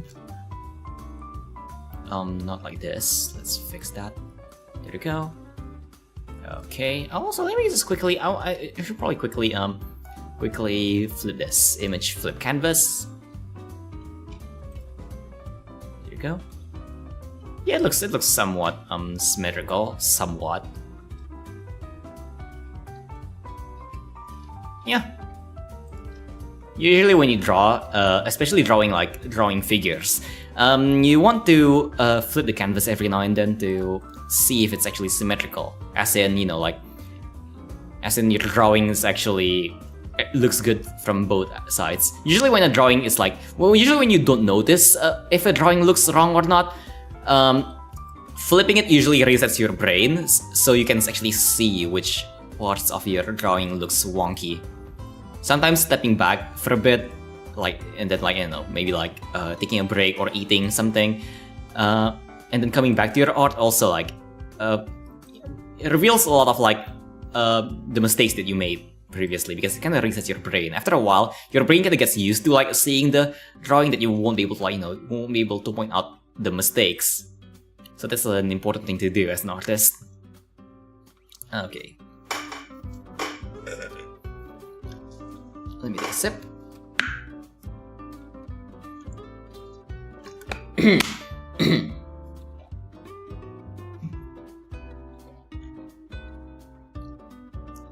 My art teacher talked about that too, to go out for a bit strategy. Yeah, exactly. Yeah, when drawing traditionally, it's a bit more difficult. But you can actually use a mirror, or take a picture of your painting and flip the picture, mirror the picture. Both mirroring and like taking a step back. You guys have art in school? I mean, on whatchamacallit again? On elementary, middle school, and high school, yes, we do, but trust me, they barely teach anything.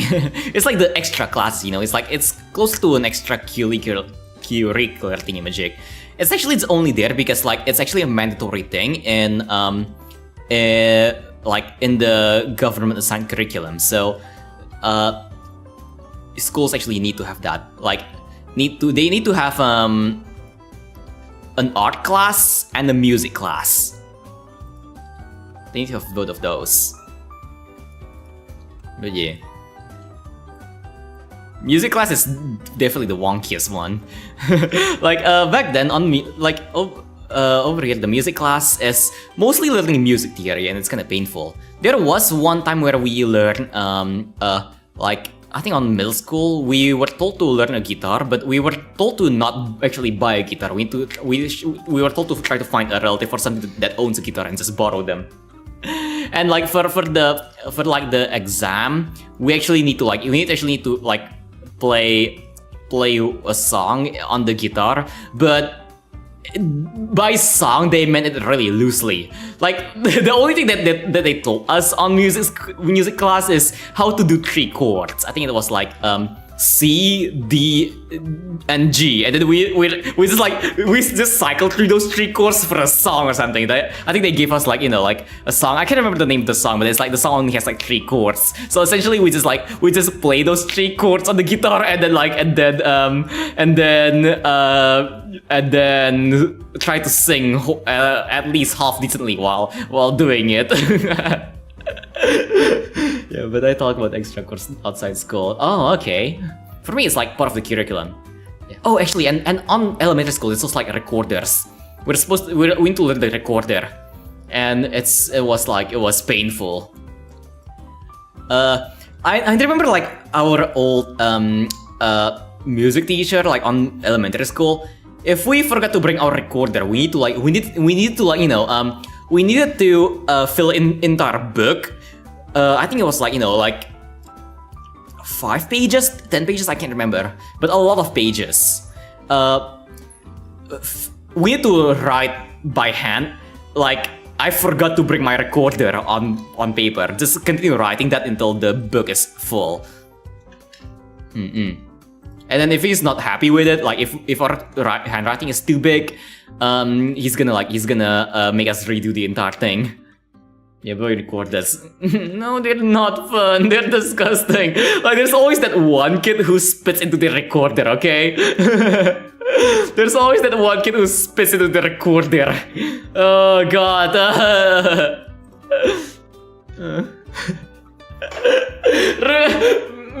The recorder music class is the most disgusting one, I swear.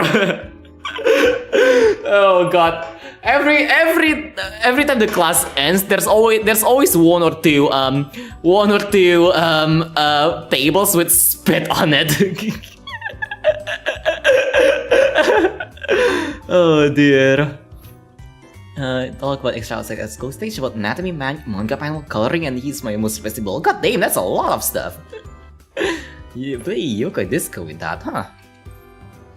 God damn, that's some actual art stuff right there. Over here we just, on art class here, we weren't really taught that much stuff. We were just given projects like, oh, today we need to draw this, and then next you need to draw that. That's all. They don't really teach us much stuff. The most whatchamacallit again, the most art related thing that they taught us is like how to draw like some drawing exercise like circles and thick thin line drawing. Like you know that practice that you do usually with a style. I don't draw with a stylus, so I don't actually use this. But if you draw with a stylus, you probably do that one practice where you try to draw a straight line like this. You draw a straight line down. Wait, why can't I draw it? Hold on. Why can't I draw it? Oh, wrong tool. You draw a straight line, but you want to like vary the thickness of the line. So like if you put more pressure here, put less pressure, more pressure, less pressure, kind of like that. It's to practice playing around with pen pressure. But I don't really do that because I don't draw with a stylus. I draw with a mouse. I don't have pressure.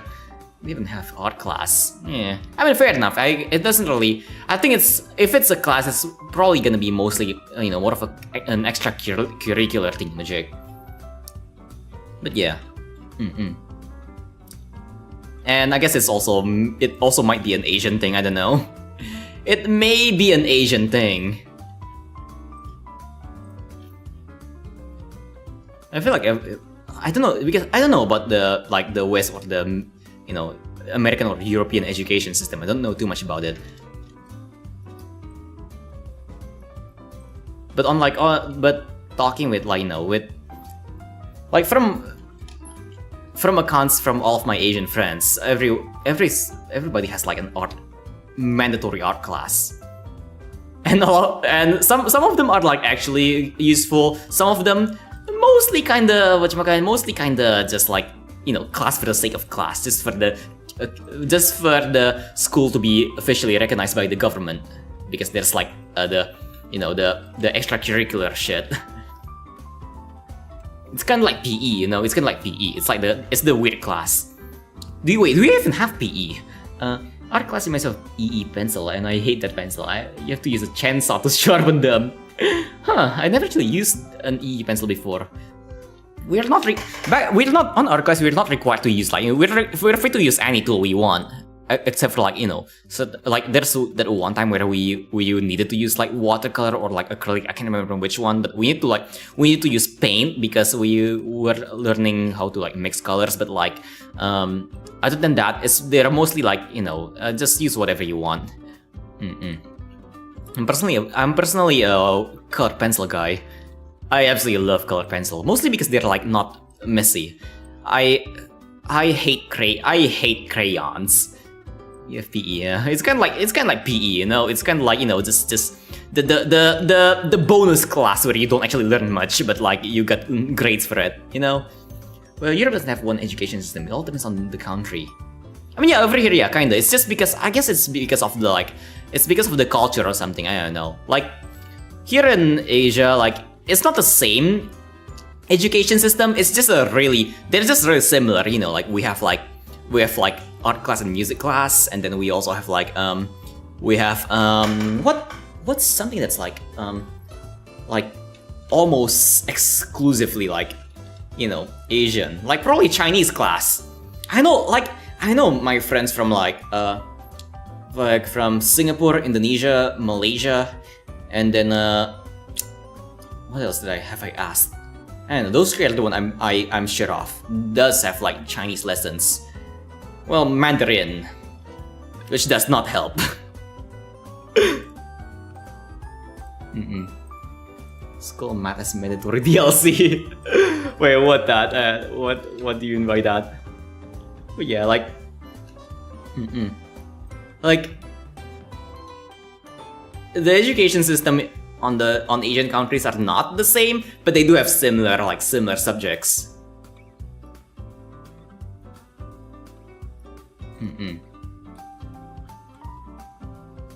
Though, you know, fun fact, I feel like school teaching me Chinese Mandarin kind of like fucked up my Chinese, because here's the thing, like my parents speak Cantonese, and then like some of my the people that the people I talk to, I have like relatives who speak Hokkien as well.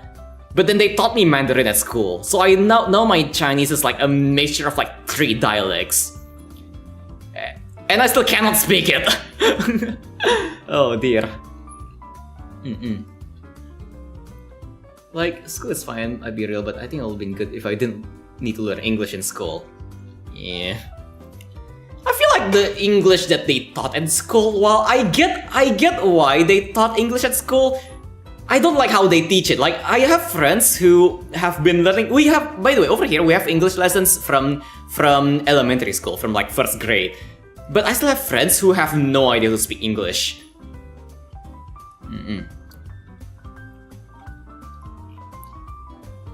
So that's wonk. I feel like the education system has kind of failed us.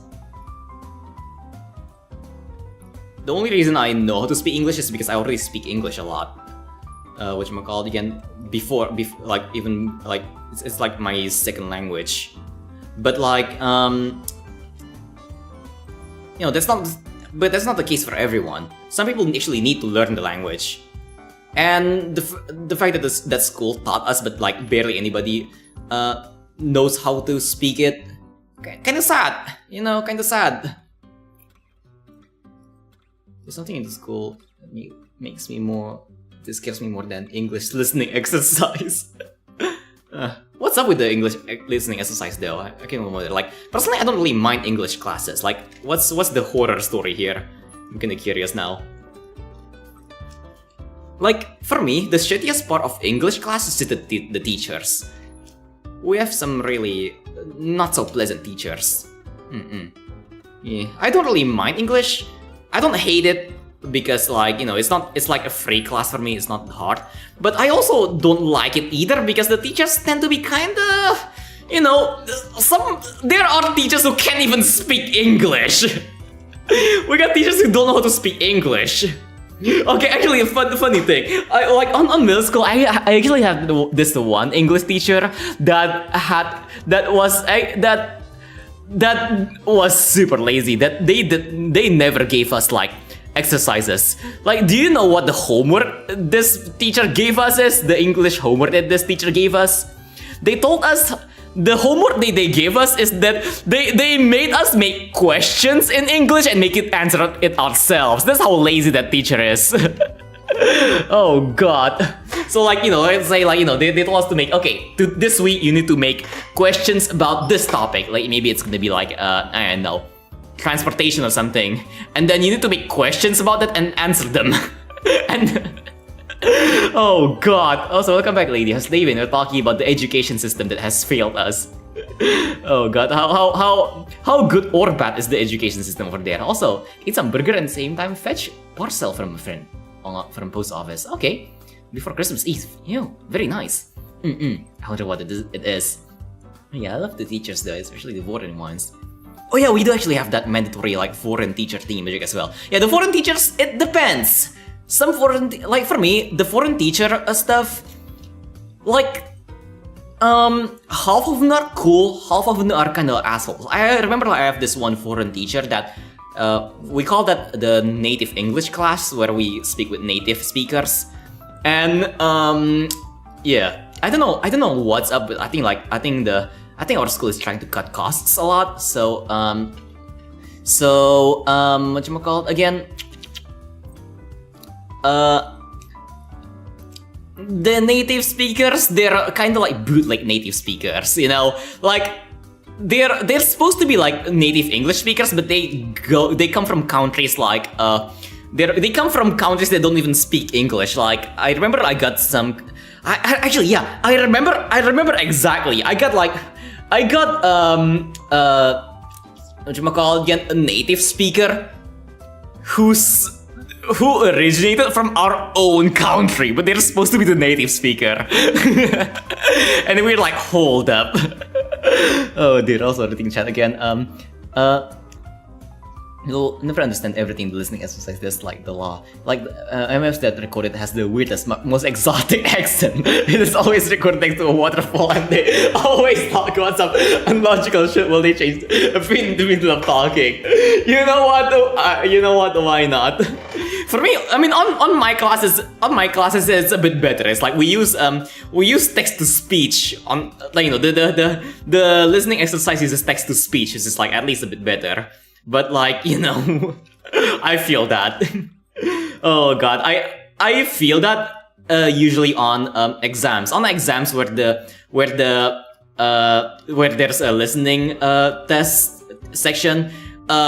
At a certain time during the exam, they're gonna play the listening thingamajig through the central speakers, like the PA system, and it's impossible to hear what they're trying to say. Usually, it's either like super muffled or really loud, like they're screaming the thing. Oh dear. Yeah, American English teachers I studied with are like mean but very funny, and then we have British and Australian teachers and they're a bit more reserved, but I still enjoy studying. Huh. I remember, like, for like the native speaker classes, I remember I had like someone from, we do actually have like some actual Americans, and then we have some like, we have one British guy, we have like one Australian girl, and then the others are from like really weird countries. Like, to name a few, I know there's like one from like, I know there's like Singapore, Malaysia, Indonesia, Thailand, and what's the weirdest one? Bangladesh! Oh yeah, I remember that now! There's a guy from Bangladesh teaching us like native English. Oh god, that's the wackest one. Okay, have a nice day, Rudo. Good night.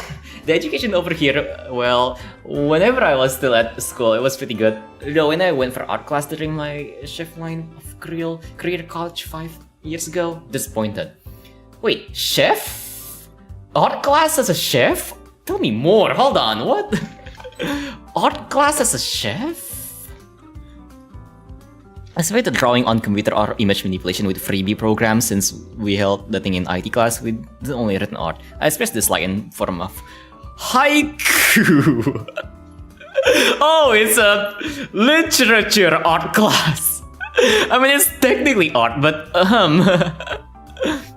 it's technically art, but I feel like it should be written as like literature or English. I have English teachers from India and Mozambique. Oh yeah. I don't think I ever had one from India, but like I feel like that's something that would have happened if like considering whatchamacallit again? Considering like how whack the company my school source our native speakers from. Like, you know, like whatchamacallit, like literally like one of the native teachers that we have, the native English speakers that we have are actually pretty cool and like to talk about the inner workings of the company that's kind of whack. Like the CEO is like really rude towards women for some reason. A bit like slightly sexist. Also gay, but like whatever, I guess. That's chill, but like slightly sexist. the whoever runs the native speaking speaker renting, hiring thingy, employing thingy magic company is slightly sexist. and then it's also like one of the cheaper ones. So they source their native speakers from really weird places.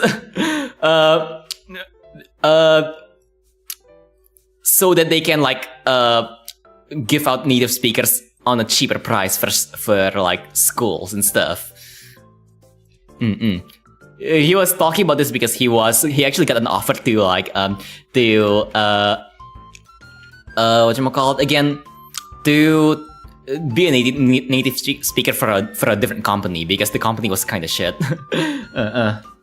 But yeah, art class and such, kind of like having a little more advanced maths, career English and such in career college. But since I had been to high school, I didn't need to attend to these classes. I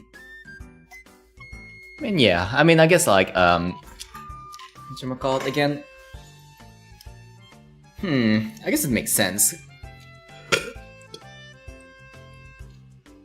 Like they teach you like some general skills.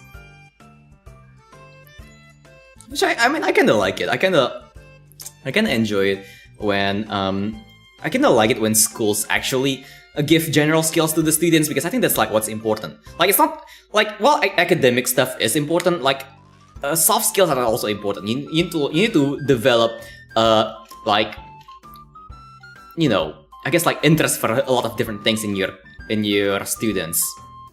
So like it's good to expose students to a lot of different things. Like I guess art and music is a start, but I wish they would like get a bit more like out there, like, you know, maybe show some more interesting things that are not exactly that that common. Like for example, like a friend of mine actually have like this it's actually this this friend of mine, their school have this. It's not even an extracurricular activity. It's like a part of like the main curriculum. They have this one subject which is centered around handcrafts. So essentially, it's not exactly handcrafts. They're basically taught a lot of hand skills, handicraft skills. Like I know it included like making things out of like items, like maybe like recycling things, like making objects, and then like making like stuff. And then they also taught them how to cook, and then they taught how to what else? I don't really know. Yeah, that's the main thing though. That's the main thing that I really like, really kind of fascinated me. Like, they taught the kids how to cook. when I heard that, I'm like, oh wow, that's dope. That's actually kind of dope. In chat, except art class, which I expect to issue art in form of images, but everything was written in written form since teacher was mother tongue teacher. Huh. Well, Finnish language teacher is, in this case, to be more precise. Oh, so it's the language teacher that whatchamacallit again, kind of went into art because yeah. Yeah, that can be whack. Yeah, I mean, there in schools usually there is like, you know, those multi-purpose teachers, you know, the teachers that teach a certain language but also like teach a different language. You know, like funny thing about that actually, like speaking of teachers that are probably not exactly qualified to teach whatever they're trying to teach. One of my English teachers doesn't have a degree in English. At least wait, I think he has a degree, but it's like it's just like, you know, it's just one of the degrees. This teacher is kind of wonk. He has a degree in he started off with a degree in, I think it was like theology, like the God stuff, like church study or something, Bible study. I know he has a degree in theology, but then he couldn't get a job. So like he did get a job from the whatchamacallit from the school I'm in, but then but since he needed to like get he probably needed a different degree to get another job, to get a different job, a proper job, maybe a better paying job. He needed to like get another degree, so he took a loan with the school that employed him, and then studied English, tried to get a degree in English. So now he teaches. I don't know. I don't actually know if he finished English, but like now he teaches both English and theology in my school, and he can't actually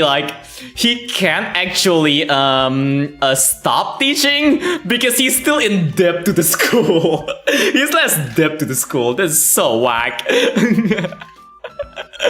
Oh dear. Let me chat. Kind of weird though, since I started writing art and poetry in a native language class. It's like, so even said like, that was supposed to be part of the native language courses. This teacher wasn't qualified to teach actual art class, like the curriculum precisely said art, not the art I expected, but the teacher was amused and I did 2 of those high cues. Yeah. Oh, that's whack. But yeah, it is what it is. Sometimes schools can get really whack. But yeah.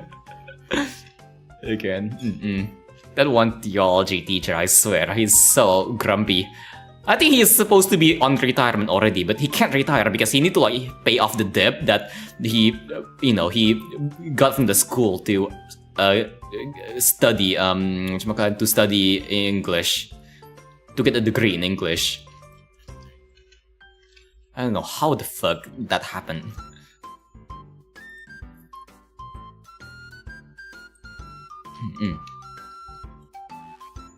Theology sucks. Do you guys have theology on your school?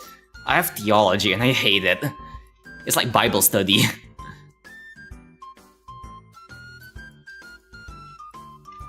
Essentially, we study like God stuff. It's because I went to like a very conservative Catholic school because my parents are very conservative. But study about God, yeah, God study, Bible study and shit.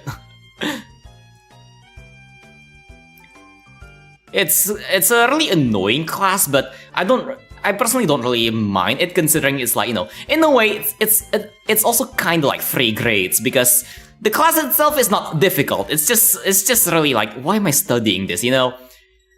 It's not difficult, it just feels pointless.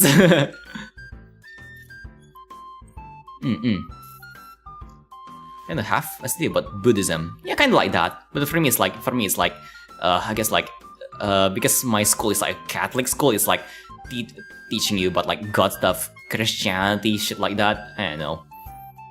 Personally, don't really remember. But like, you know, like, thankfully though, it's like, it's a bit of a free class because the exams are not particularly difficult. They're mostly just like, just making shit up, you know? You just like, you know, just, like for example, questions will be why did God did this, blah blah blah, and what is the meaning of this his actions, and you just like bullshit your way through it. Just, I don't know, just like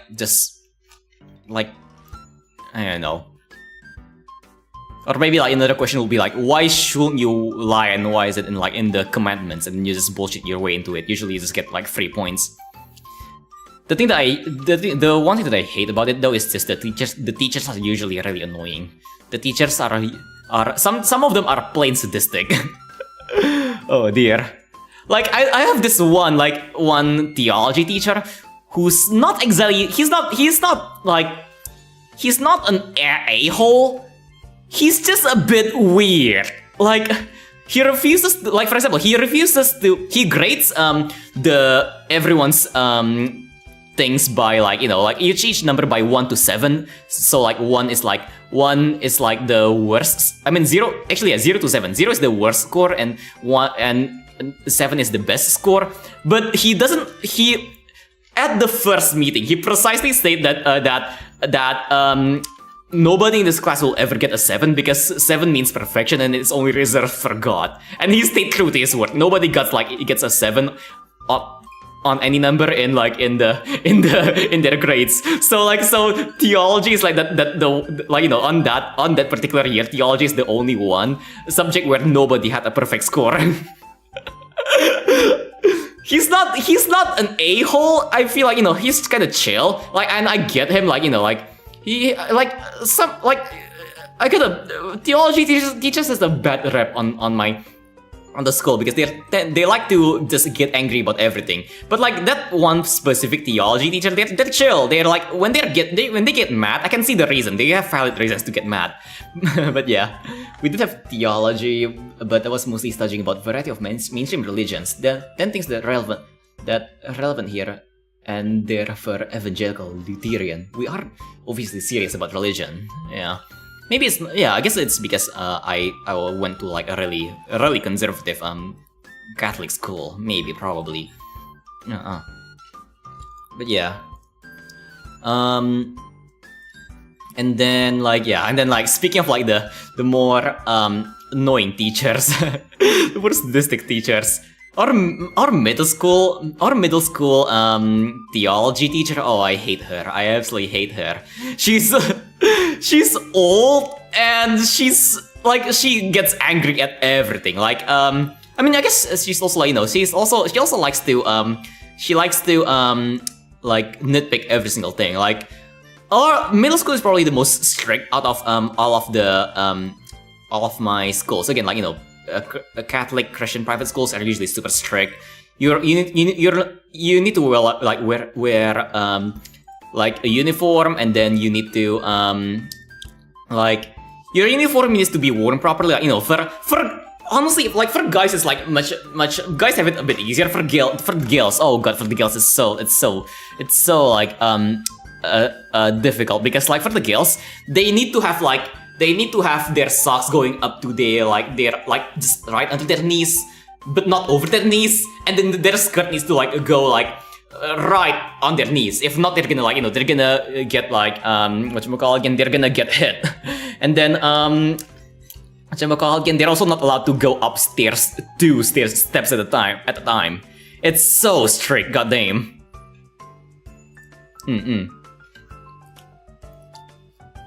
And then what else?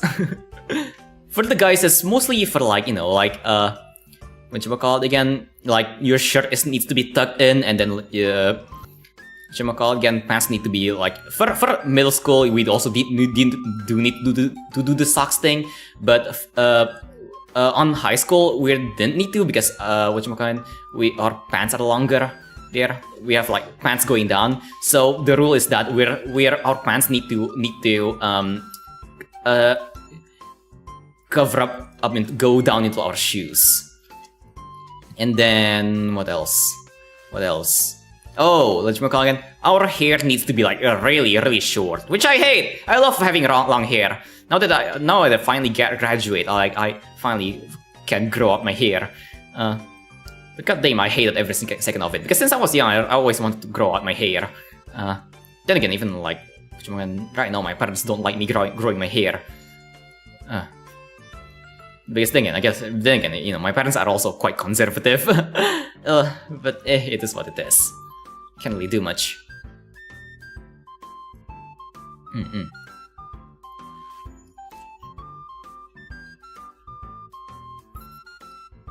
Yeah, you're also not allowed to like, you're on school. We're also not allowed to have like, you know how when your nail grows, there's like the white parts. We're not allowed to have that, so we need to like clip our nails super short. Back then, nowadays I only clip my nails when I feel like it's starting to get in the way.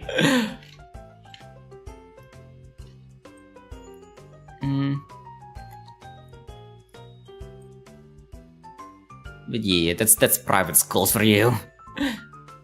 The private school experience, it sucks. But can't do much about it. Heck, Finnish people in general don't talk about religion really. It's usually reserved for a week-long confirmation camps. Huh. Okay, interesting. But yeah. Yeah. Thank God. So I think it's like it sounds much nicer over there. I mean, over there, where you don't need to learn all the weird stuff. Oh God, we even need to like, you know, go into those. I mean, yeah, we actually do also have like, you know, those like those camps, those religious camps thingamajigs that is actually mandatory to graduate school. Actually, you're supposed to like you're supposed to take a religious retreat on I think 3 times. All throughout your entire education. Like, you know, you're supposed to take one during elementary school, another one during middle school, and a last one during high school. You need to take a total of 3. Whatchamacallit again? Religious retreats. That's what you call it. And then we also need to take 2 community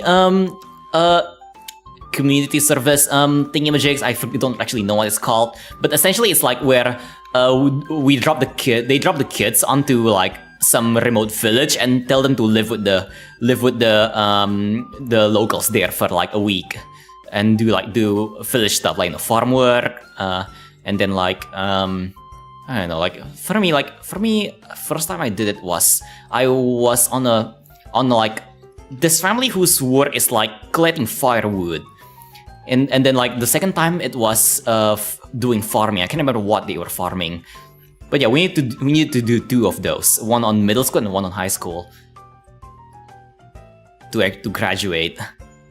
It kind of sucks.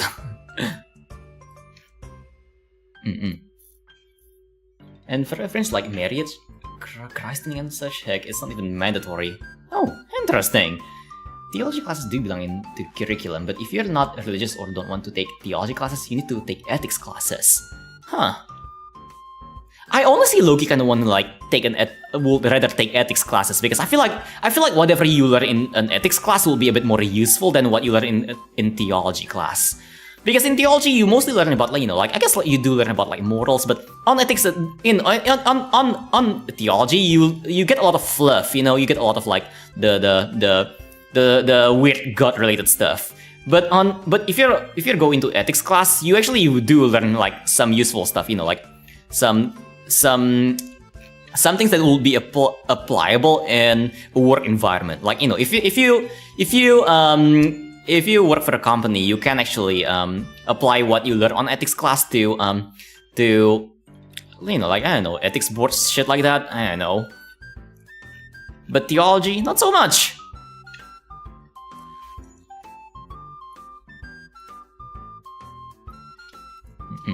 Then again, I guess like, you know. Then again, to be fair, I guess like my country is like a really religious country in a way as well.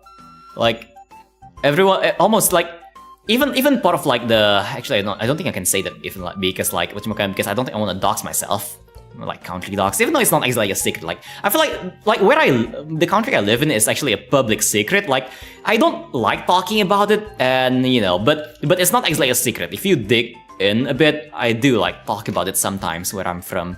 But yeah, so yeah, hey, if any of you know where I'm from, like, hey, like, you know, if you know, you know. But yeah, I mean, I even don't mind talking about it, like, you know, on private, like, you know, where I'm from. But I just don't want to say it on stream because I know back then when I used to, like, you know, say it, like, everybody on chat, you know, there's a lot of people start talking in my language in chat, and I really don't like that. I want to keep my chat like fully English.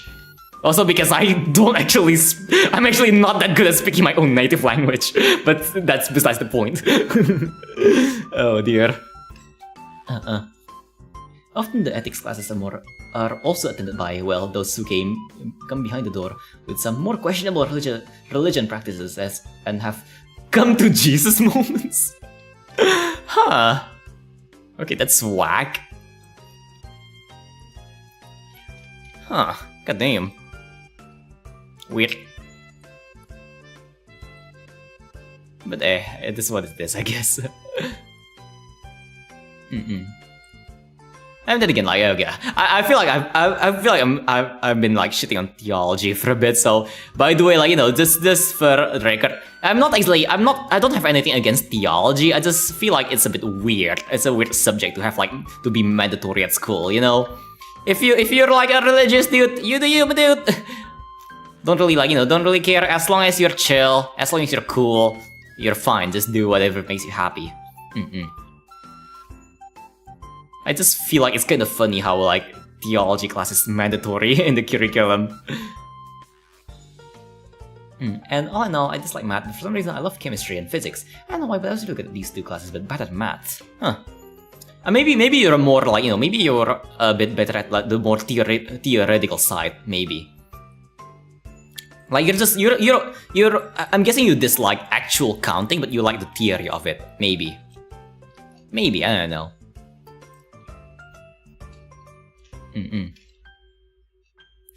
And we actually hate those people here. I managed to avoid them lately and not having working by not having a working doorbell. Oh yeah, oh those people. Do you have the time to talk about the Lord Savior Jesus Christ? Oh, those people. Yeah, we have those as well over here. Oh no, the door-to-door preachers. Oh god, thank god. Like, I mean, thankfully over here is like not as common anymore, but back then that it used to be quite common.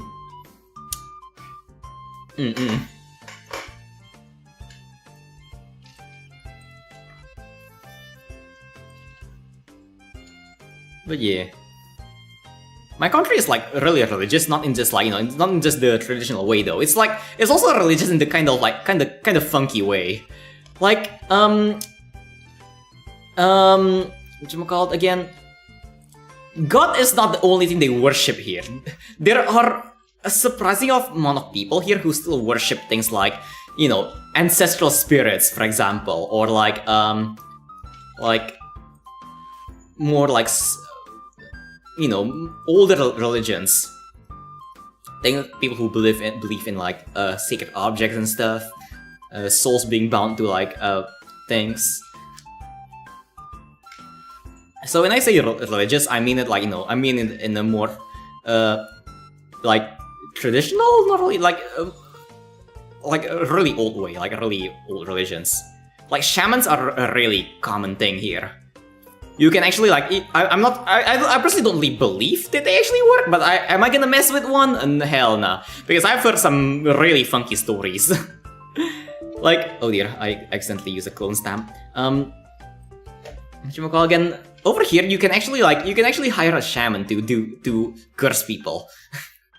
And there's even laws. I think I talked about this in the previous stream, but there's even laws against using shamans for certain things. Like, you know, I know like one of them is you're not allowed to use shamans to influence like results of major games and stuff like that. You're also not allowed to use shamans to influence the result of things like elections, and you're also not allowed to use shamans to like whatchamacallit again, to bless your business, which is a very common thing. People using shamans to bless their business and stuff like that, or things like you know, make people also influence people's minds to like make, for example, like if if you have a crush on someone, you can actually like, but they don't reciprocate. You can actually like hire a shaman to like put a curse on them to make them love you. Kind of fucked up, but like it's a thing here. Let's see. Care to come to celebrate Jesus' resurrection. Sorry, I support gay people and close the door. They often leave us alone. That BS being Buddhist ones, younger creature got dragged away real fast by older one when expressing interest. Oh wow. Oh, that's wonky. They actually express interest. like they wanted to like, you know, they wanted to know more about Buddhism. Oh wow.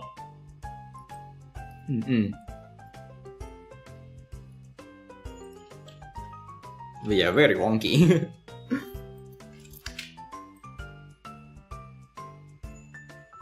It really can be as being any religion, really. I mean, I don't think it's that hard to be as being a certain religion. I feel like, because I don't think it requires that much effort to be quote unquote religious. I feel like it's possible to BS your way into it.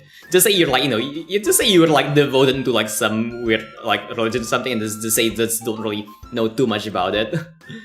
It's just because your parents are like a certain religion. I think it's possible to BS it that way. Over here, there is mandatory Buddhism idiom test here for everyone that is Buddhist. I was scared at first, but it turns out it's easy as fuck. A Buddhism idiom, like like those like Buddhism like words thingamajig. Like I don't actually know any of them, but I know there's like those Buddhist prayers. But yeah, I know. I mean, then again, I'm not actually Buddhist. Some of my friends are Buddhist, so I do know a thing or two about it. But like, you know, I don't know. I know Buddhist prayers use like I don't know, like a different language, the Buddhist language. I don't know. But yeah, I personally don't really like, you know. I never was a religious person. Nowadays I'm here's the thing. Again, because of the whole like this country being hella religious. I'm actually a non-believer, but like I don't talk about it with anybody here on my country because there's a huge discrimination problem against people who are like, you know, of certain religions, and especially of people who doubt a religion. There's a certain discrimination because, you know, they're kind of like inherently like seen as evil over here because of how, you know, this country is like really religion centric. So, you know, like I don't think I can safely say that I'm like, you know, like a non-believer, nor like part of like the, you know, I mean, in general, I don't really like saying I'm part of the LGBTQ community because honestly though, the LGBTQ community, honestly, I might get cancelled for this, but they're kind of shit.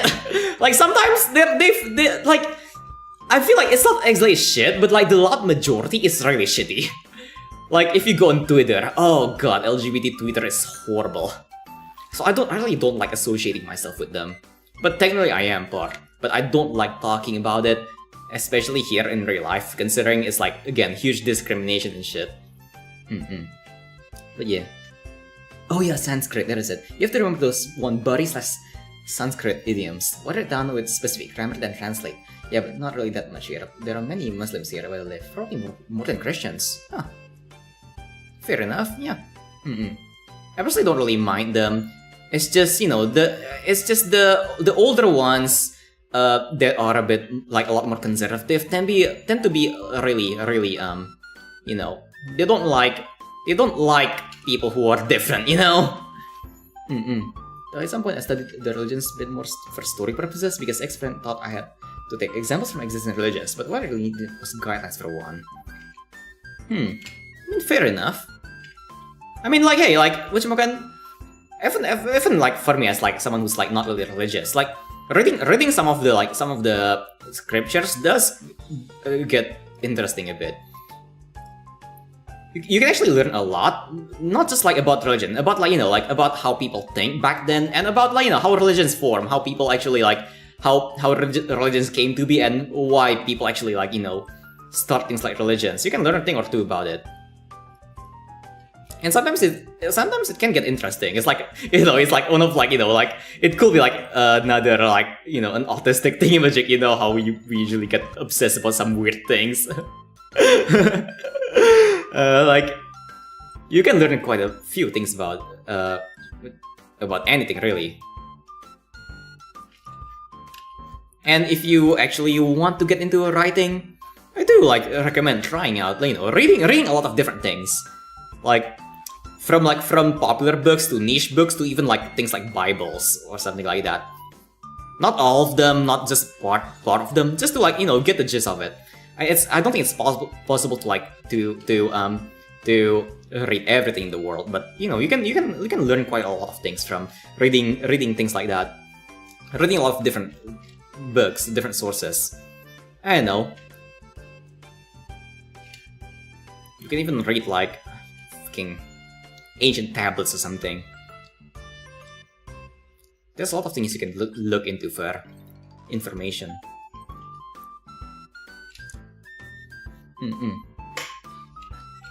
I remember I tried to learn hieroglyphs once. Because they're cool! Kinda funny as well. Hieroglyphs. Should PC want me making up a religion of one of my studies that really follow existing ones? Oh god, why? It's fiction, goddammit! Oh dear, they must be a really boring writer. Here's the thing, part of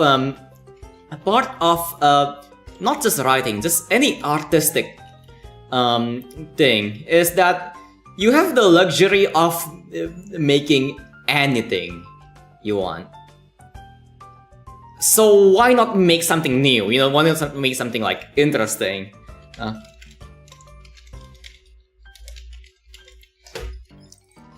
hold on. You have the luxury of you know, your imagination. Your imagination is your limit. Yet you chose to follow real life.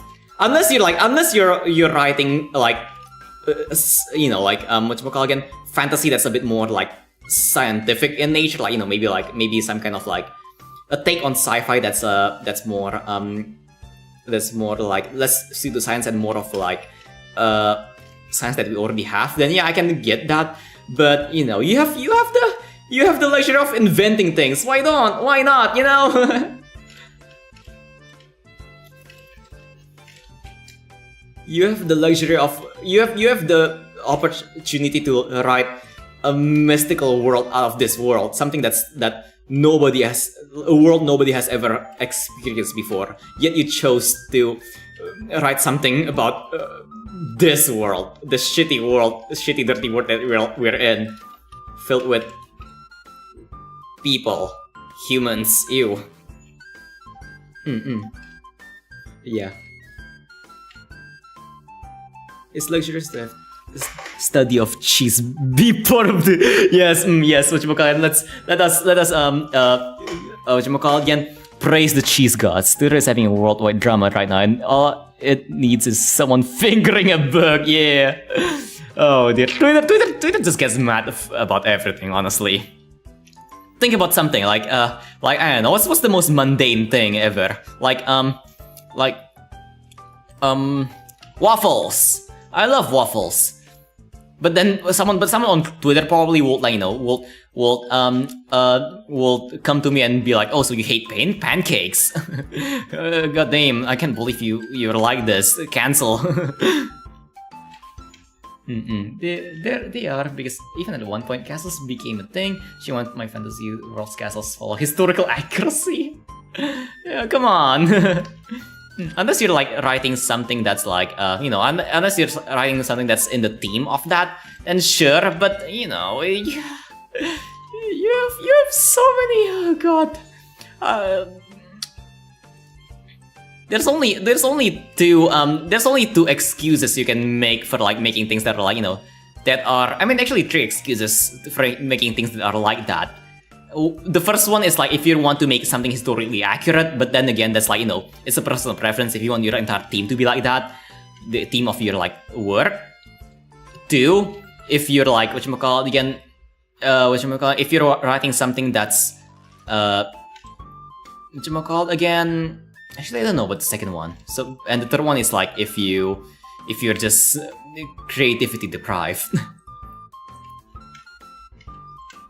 Like you want to make something interesting, but you can't. So you just made something that's like historically accurate. Hopefully, none of you suffer from that, because I know some people actually struggle with that. Writing can be difficult.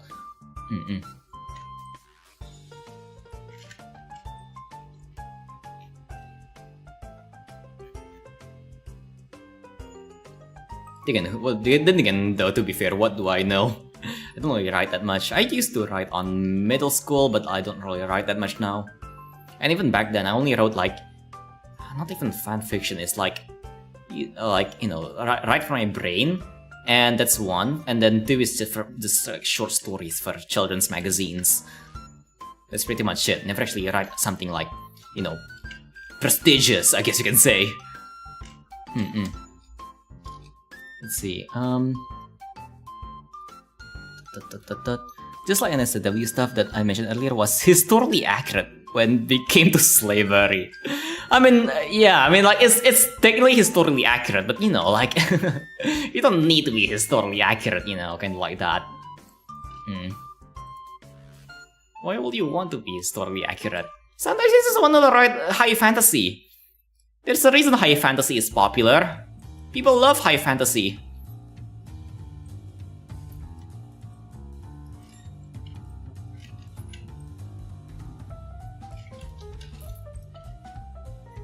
If people don't get creative, there won't be like, some genres won't even exist. Like, genres like high fantasy, genres like cyberpunk, genres like whatchamacallit again?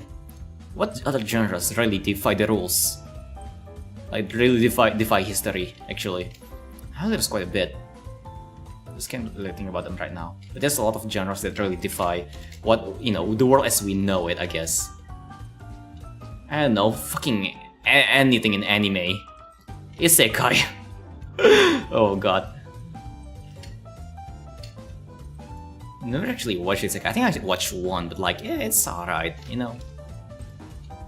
I don't really watch that much anime, like especially like shonen anime.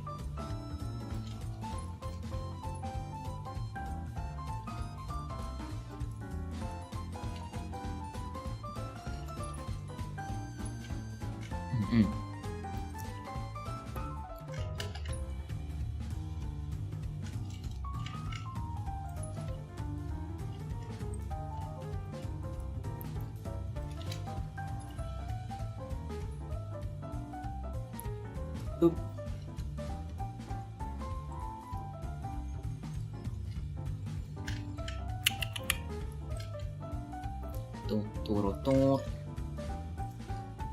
And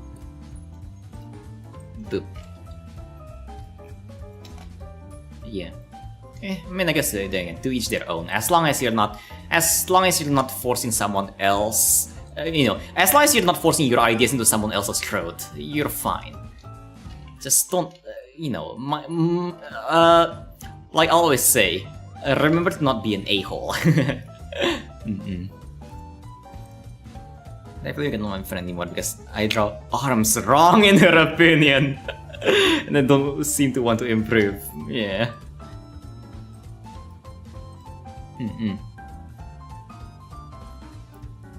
I guess like I mean again like I guess art purists are not exactly that rare. I like when you remember that, like when you say that, I got reminded of like one of my friends as well. You know how my art style is really specific. Like the whole half pixel art thingamajig. I have a friend who I also have like a friend who has similar like similar opinions to your friend. Like it's like oh, this is, what kind of art is this? This is neither illustrations nor pixel art. What is this? This is not art. And yeah, no, and they also call me cheating for drawing my ears like this. You know how I draw my ears with like I cover it with like cover the base of the ears with these strands of hair. They call that cheating. But yeah, they're honestly, they're not exactly an a-hole. They just have like, they just kind of get into very heated arguments really quickly. They're like, you know, they're almost a Twitter user. They're almost a Twitter user. I feel like if they use Twitter, it's gonna be like, it's gonna be, it's gonna be where I stop being friends. But you know, I guess not having a Twitter account kind of saved him from being an SJW. Because I know if he uses Twitter, he's gonna be one of those people, you know. He's still chill though. Then again, I don't know about now because I haven't seen him in like quite a while. We just went our separate ways, which is normal in friend groups.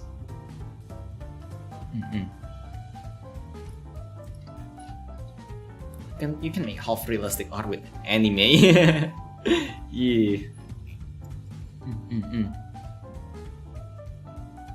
Yeah. Goes the same for writing. Like he's also in our, like, you know, like back in high school, I have this like one group where I used to write with, and he was also, you know, like a bit of a purist. Then again, thankfully it's not like too much of an a-hole though. It's kind of like, he just kind of likes to complain like in a very like condescending tone. I feel like, you know, here's the thing. I feel like if he changes the tone, like, you know, if he changes his tone to like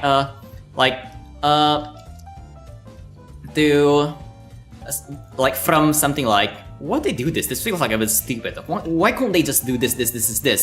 To like, you know, why like change their tone a bit to like a bit more like of like a questioning tone instead of like a condescending tone, and be like, I wonder why they do things like this. Like, if it doesn't really make sense to me, kind of like that. I feel like they will be like, you know, sound a lot less assholey, but you know, I don't know. What is this? Yo, welcome, Francis Laban. I'm just drawing today. Drawing stuff. We get the. There are specific things in this drawing that you shouldn't question. Just embrace whatever you see. Oh dear. Also, just because I've been streaming for like almost 4 hours plus, I had to wake up early tomorrow. I'm gonna like stream for like, I'm gonna stop at the 5-hour mark actually, because I get a morning class tomorrow. But how's the day been?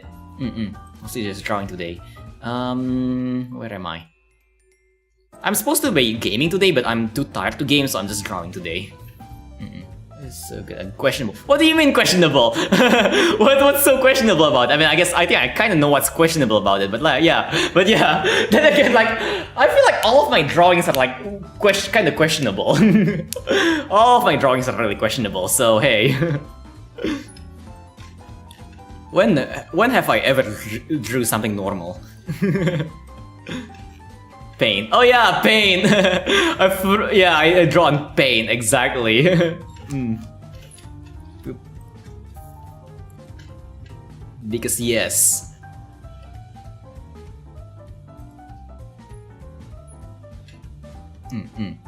I draw with a mouse because I can't actually use a stylus. I'm sorry, if I use a stylus, my drawing goes from like from decent to oh my god, what did I just make? To abomination, yeah. Then again, my handwriting isn't even like, you know, has always been kind of bad. My handwriting with a mouse is a lot better than my handwriting with a pen and paper. And it's still bad.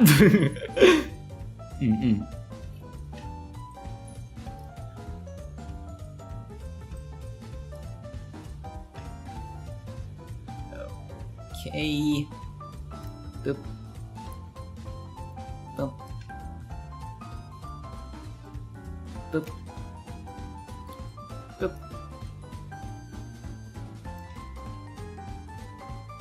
I want to see what I can do with this next time I draw. I think I might draw, like, you know, continue this like on Sunday maybe? I'm not sure. But yeah, enough with that nonsense. Now I know I have new Squishmallow. Oh, which one? Which one? That one can turn inside out. One side is dragon, one side is a dragon. Oh, that's cute. Oh. I love food plushies. I get so many food plushies. Actually, not that much. Actually, I get like a baguette and a donut plushie. Okay, 2 of them, 2 donut plushies. I don't know why. I like plushies that I love plushies of inanimate objects and snakes. I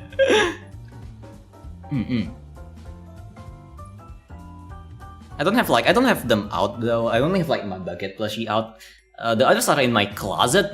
I don't really take it out because they gather dust quite a lot, quite a lot of dust outside. So I don't want to have too many of them on my bed. I have mostly dragon and cat plushies, and one snake you might remember me mentioning. Hell yeah! Should take a picture of that someday. I know I take a picture of my like plushies quite a bit. Plushie photography.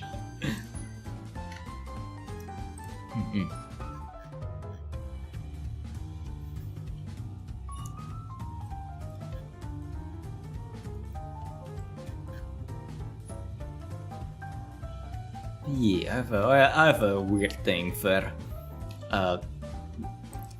whatchamacallit again, plushies of inanimate objects, but come on, they're cute. I love my baguette.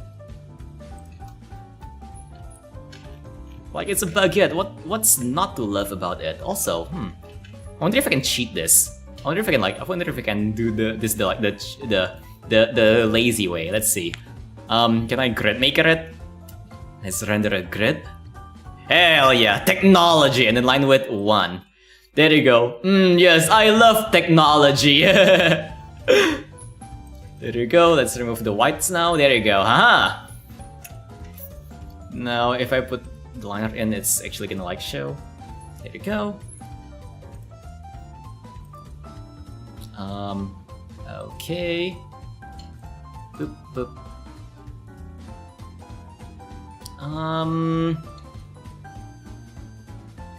Okay. Invert and do this. There you go. Oh, my face disappeared. Okay, I'm gonna quickly do something like, okay, undo that, and then let's do a thingy here, and then do that. Not that. I forgot to like do line on the face like usual. I don't know why I keep on forgetting that. And these are just ones I have at Miyako's place at the moment. There's more at my home, like one owl and bunny plushies from my childhood. And oh, you made the doll yourself? I always wanted to do that as well myself. I just never really had the time to do it, to learn how to do it. Maybe I should do that for a stream. I want to make some of my own plushies. I want to make a Han plushie. Though it's probably a bit a bit ambitious. Okay, hold on. Han plushie is a bit too ambitious. I want to what plushie should I make? I want to make a croissant. I want to make a croissant plushie.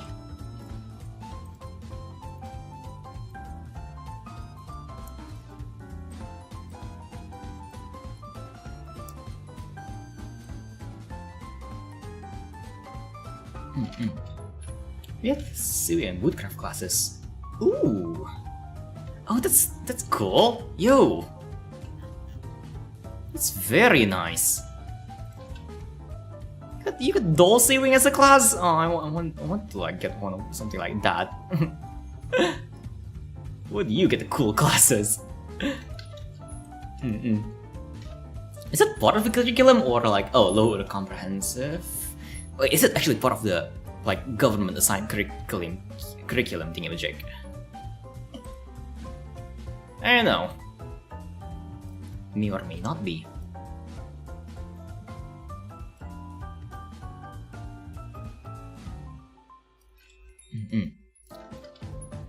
Oh yeah, speaking of like stuff though. Well, now that we're doing Lyra, we still need to put more things in the vending machine. What do you guys think? Hey, all of you, give me ideas to put into the vending machine. Give me like stupid things to put into the vending machine. Bonus points if it's cheese related. It used to be, I'm not sure about it nowadays. Fair enough. I also barely know about like the curriculum over here. More cheese, cookies. Oh yeah, cookies. Yeah, cheese and more cheese. Cookies and more cheese. Cheese cookies. Cheese. Wait, hold on. That's a different thing. Hold on. Yes, I'm amazing at vocabulary. God damn it. Cheese crackers, yeah. Oh god, yes. Very vocabulary. God damn it, Anon. Oh dear.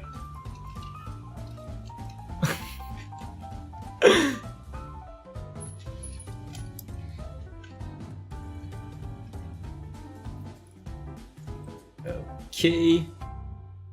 Powdered cheese. Oh yeah, powdered cheese. Yo, thanks for the suggestions. Okay, actually, I'm gonna do it now just because yes. Where is it? Which layer is it on? I did not name my layers again. Why did I not name my layers? Okay, hold on. Let me see. Which one is this? Okay. Okay, this is the insides. And this is... Okay, I can combine it with this. Let's combine these layers. Vending machine insides. There we go. And then let's do this. Foreground. I mean, it's not like they call it foreground, but like whatever. I just name it whatever, I guess. Okay, and then background. What is it even called? Like midground? Like the general stuff, the trash can stuff, the stickers. Okay, there you go. This layer. Okay, let's see. I'm just gonna like for the powdered cheese, I think I'm just gonna have like cheese powder laying on the thingamajig. It's gonna look cursed. But yeah, the thing was like the 90s side, if I recall right, I was really small back then when we had the sewing and woodworking classes. I'm not sure about nowadays. Fair enough. That's dope though. Having like having woodworking out of all things. Okay, yeah, I'm just gonna have like cheese powder lying right like this. Yes, yes. Cheese powder. It's just the powder. It's not even in a container. It's just powder. Oh dear. I love Formaggio cheese. It's so stinky, but it's the good kind of stinky. Yeah, I mean, hey, like cheese is stinky in a good way. If you're gonna stink, at least stink like cheese. That crack cookie. Yeah, it's totally cheese and not cocaine. Yes, cocaine vending machine. Okay, let's make a cookie jar.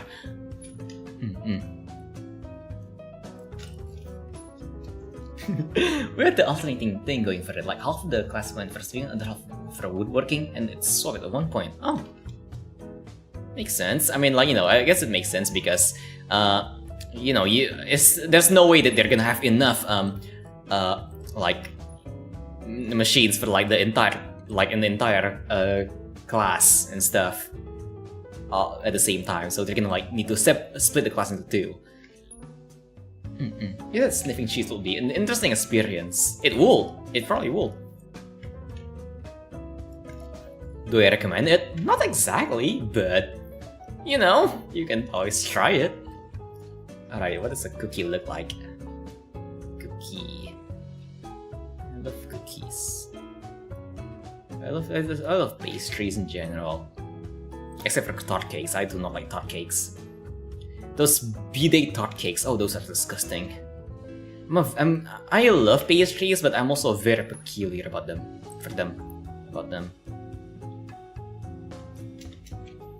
These are vending machines. Cheese spray. Yeah, hell yeah. Good cheese spray. Yeah, let's make the cookie first. Cheese spray. It's like a cheese body spray to make you smell nice. Smells stinky. Yeah, bro, I vape cheese. Yes. Yes.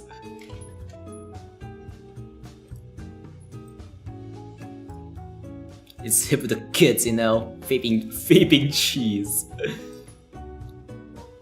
Hype with the basement gang. There you go. That looks like a cookie enough, right? Kinda looks like a cookie. Maybe when I line up it, I'm gonna like make the edges a bit more rough to make it look a bit more like a cookie. Maybe I'll mark it like this.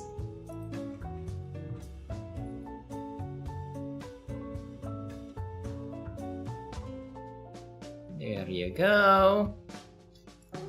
Yeah, cookie, more or less, kinda, and then it's more or less cookie.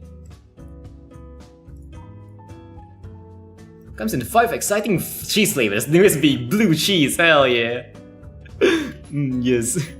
It's edible as well. If you ever hug, if it works as a body spray, a mouth spray, and a room spray, air freshener. Hell yeah! I need to drawing reference for this. Hold on. Let's see. I don't know. X body spray. Oh god, X body spray gives me like PTSD because god damn, back then I don't know why. High school and even middle school teenagers think X body spray can replace a bath. There are there's a cult of people on high school that specifically they have a thing for they don't take baths. They just spray themselves with Axe body spray, and they smell horrible. They smell like shit mixed with aerosol, which also smells like shit. Oh god! And then there's also like the thankfully slightly smaller subset of people who just don't take baths. But god damn, they smell horrible.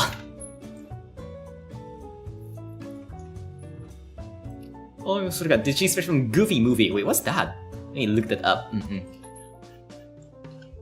The cheese spray from Goofy movie. It's the Goofy movie. Sounds like a Goofy movie. Let's see. Boop. Let me quickly Google that. It's oh my! It's a cheese. It's It's like silly string but cheese. Oh hell yeah! Hell yeah! Should have one of those. Yeah. I mean, let's do that actually. Let's do that. One of it. Let's. Oh dear, we're making a line of cheese-based products. This is beautiful. Got the cheese spray. We also should make like a cheese bug spray. yeah. Like actually, let's combine it. I know the cheese body spray. You can spray it on your body. You get it, and your mouth and the room, and it doubles as a bug spray. Oh yeah, cheese yogurt. Yeah. Or just yogurt, cheese flavored yogurt, whatever. Yogurt is also nice. Yogurt is like part of the cheese family, you know, the dairy family. So I have respect for my yogurts.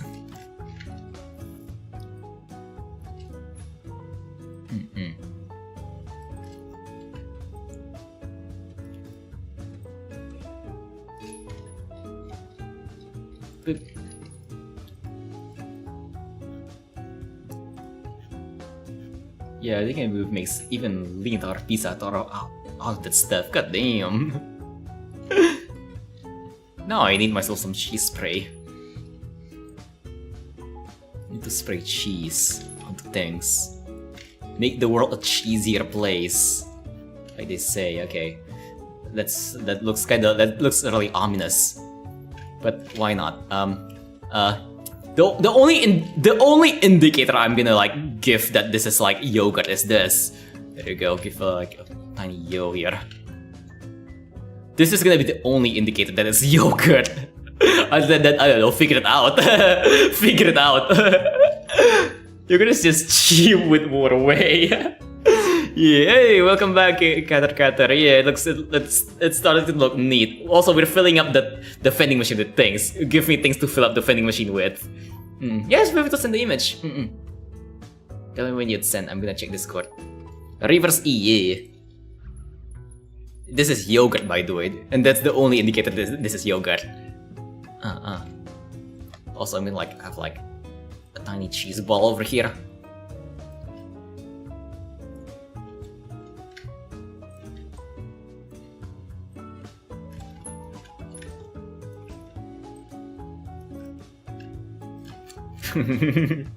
Oh god, this is whack. This is the wackest vending machine ever.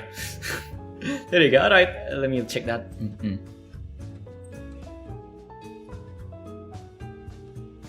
Oh god, why did they put it in their hand? Why is it on his hand? Oh dear, that's a bit disgusting. Like, and at least like drink it or something, or put it on the plate or something, and eat with a fork and a spoon, like a true sophisticated cheese enjoyer. But yes, yeah, so dispenser cheese. We get all the cheese. Like from the down here, we get like just a cheese ball, a block of regular cheese, a block of Swiss cheese, a can of energy cheese. It's an cheese energy drink. We got cheese powder over here. Hold on, we got cheese powder. We got a jar of cookies, probably cheese potentially. Yogurt, a can of cheese, a grilled cheese sandwich. A different can of cheese, a box of cheese. We don't know what is in there. Someone mentioned it may be a detergent.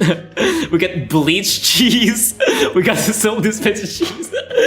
We got spoiled cheese as well. Yeah. We got all the cheese. He eats it afterwards. God damn. Yo, let me take a sip.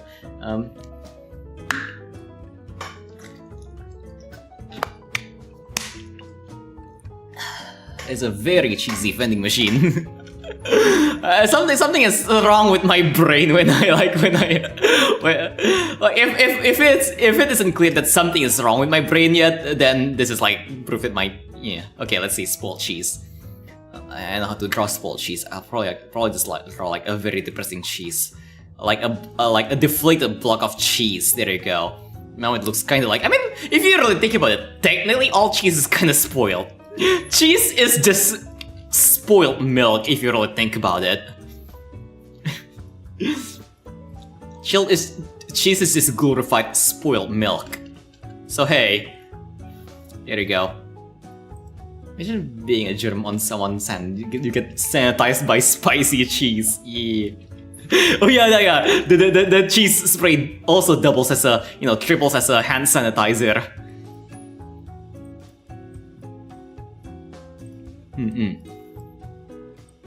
You can use it as a body spray, you can use it as like an air freshener, you can use it as a bug spray, you can use it as an antiseptic spray, as a sanitizer, you can use it as soap, shampoo, you can use it as the dish soap, you can use it to wash the car, you can use it for everything. Cheese grater actually.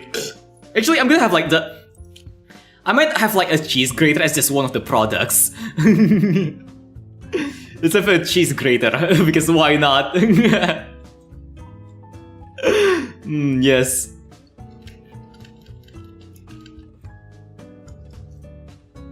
Okay, there you go. This is gonna be like one of those fancy cheese graters. Yes. Beautiful. Beautiful cheese grater.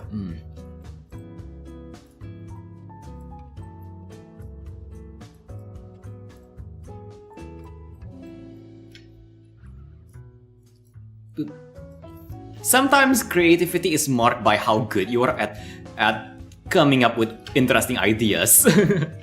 Is there a carton of cheese? I mean, technically yogurt is a carton of cheese, but now that you mentioned it, let me like quickly do that. This is a lot of cheese-based products. Yes, let's have have a wider carton. I'm gonna copy paste this because I'm lazy.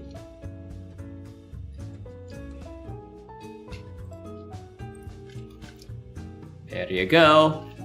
And yeah, we're gonna get the grated cheese for pizza, exactly. Like the cheese off my hand. I mean, honestly, same, but like it's just a bit yucky, but same. It's gonna be like a bit salty. Okay, there you go. It's a carton of cheese. Let's do the carton size thingamajig. Yes. Sometimes I dream of cheese. Everybody dreams of cheese. Cheese is something you should be dreaming about. It's one of the best things to dream about. when you dream about cheese, it means you're gonna have like good luck for at least 5 years of your life. Okay, there you go.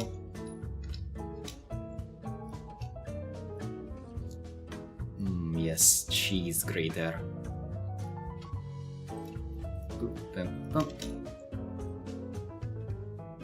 Looks like fish skin, but like whatever.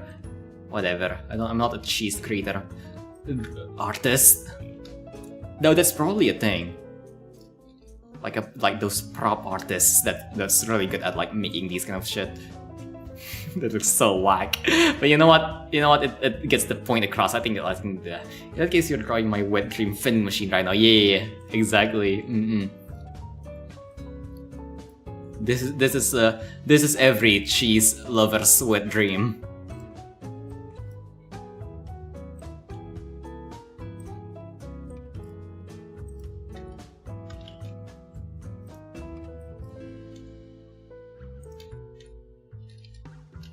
Happy cheese grater. Yeah, it's a very happy cheese grater. Look at all the smiles. In that case, okay, there you go. Get a cheese grater. Okay, we got like around 3 more spots for like stuff. Even though, like, I guess like we can get more things, but like some things over here are like kind of occupied with like for example, the white can. What other things should we put here? We can also have like, should we have just one huge wheel of cheese? Maybe it makes you see eyes of the cheese grater. Yeah, it's like a human response thingamajig. You know how humans can like see faces and things. But yeah, wait, should I just have like one big wheel of cheese? Yeah, Cheetos. No. I kind of want those with the wheel of cheese. I think that's gonna be funny. There you go. Like something like this. There you go. Just casually have a huge wheel of cheese in the vending machine. Oh, cheese cream, yeah. I think we can put it over here. Yeah. Actually, I have to think about that. Maybe. I'm gonna prioritize the cheese wheel though. Yeah. Dig. Yes. Oh. A wheel of cheese. A big wheel of cheese. Delicious.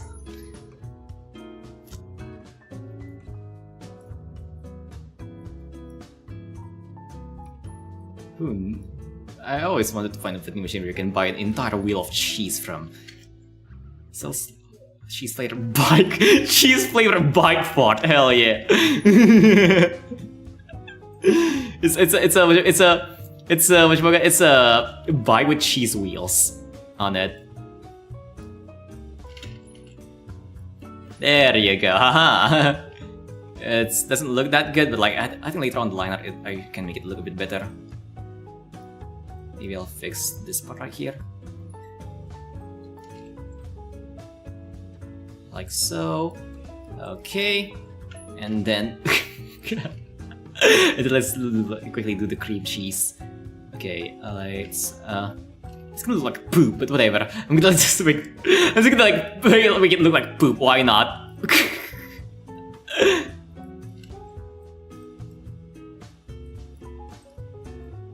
There you go. Cream cheese, totally, 100%.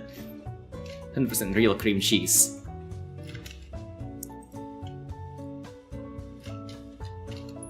It's just gonna be there. It's gonna be sitting there menacingly. Win 1 year's supply of cheese. No, this is just a month's supply of cheese. Come on. A wheel of cheese is just a single like. Yo, welcome Zena's David. We just finished filling up the entire vending machine with cheese. How's it, David? Oh god, this is the wackest vending machine I've ever made, but hell yeah. Only the best vending machine. Actually, I don't think cheese wheels usually have like the thingamajig. I'm just gonna like probably slice it on the side here, like this. Yeah, how's the day been? Hopefully your day has been nice. Okay, like so. Yeah, let's have a slice of it. There you go. Mmm, delicious. It's not even wait, this has been messed up. Aww. Hopefully it, hopefully it will be a bit better later. We'll get a bit better, but yeah. I mean, I guess it's alright having a shitty day. Like, not every day needs to be an amazing day. And that's completely fine. Life does have its ups and downs. Sometimes life is just shit. Sometimes an entire year can be shit. I know I had quite a few shitty years.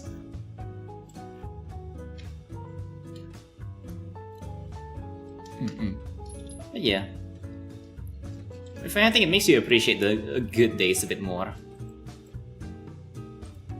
And hopefully the cheese vending machine will make your day just a tiny bit better. Maybe, I don't know. There you go. Aha. Very cheesy. Yeah, get well soon, my dude. Make sure to just remember to eat and drink. I remember back then when I was when I was on my depressed days, I did not eat for days, and it did not do good to my health. So if you're feeling sad, at least remember to eat. That's, I guess, yeah. So I'll be graduating. Oh, you're graduating already? Yo. Oh wow, good luck, my dude. Graduating could be it's scary though. So I get that. Graduating can be quite scary. It's a huge change in life. Like, who knows how much time you'll have now that you're gonna try to get a job. Who knows how much time you're gonna have free time and stuff.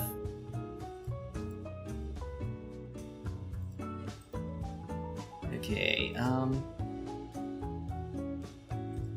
but yeah, I guess good luck with it. But hey, we filled up. I mean, I guess we technically can put one tiny item here, but I don't know what I should put there. But more or less, the vending machine is good. Okay, back to the liner on the face, which I completely forgot about. Yeah. Someone also mentioned that earlier. It may or may not be cheese flavored laundry detergent. That's cheese bleach though. Cheese dust. I mean, there is cheese powder over here.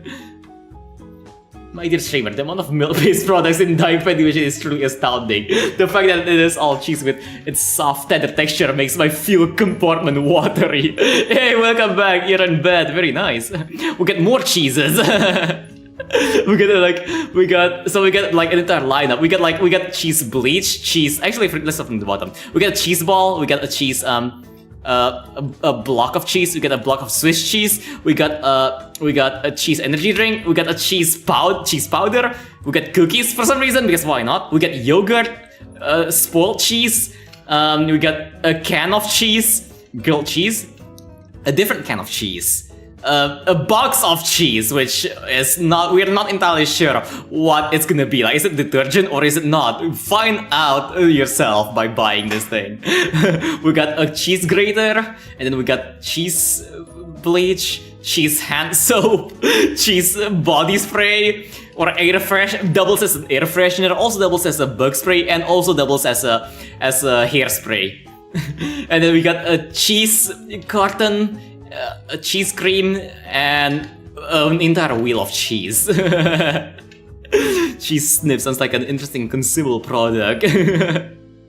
Yes, let's cheese snips.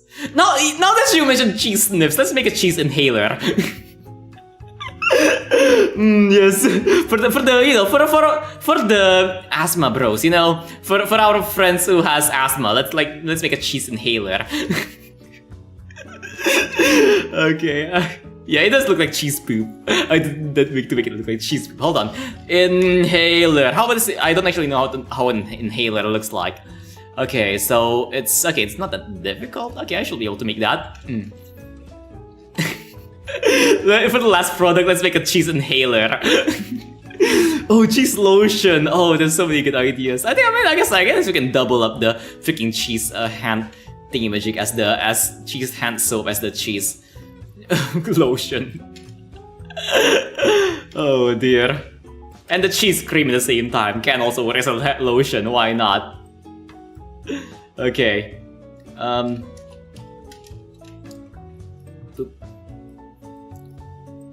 Can't believe through this, making this, but this is beautiful. Don't ever choose cheese lotion, you're gonna get infections. But you know, sometimes you want the infection. You know, you want to become cheese. Sometimes, you know. But of soap in the shape of cheese. Oh, that's much better idea actually. I kinda like that, and also the inhaler doesn't look good, so I'm gonna do that instead. Yeah, I like that. I did talk about it a little earlier about the a bar of soap shaped like a cheese. So let's make that cheese soap. Yeah, there you go. Cheese soup, hell yeah. Now we can finally smell like cheese. If I have a canonical smell, I'm gonna smell like cheese.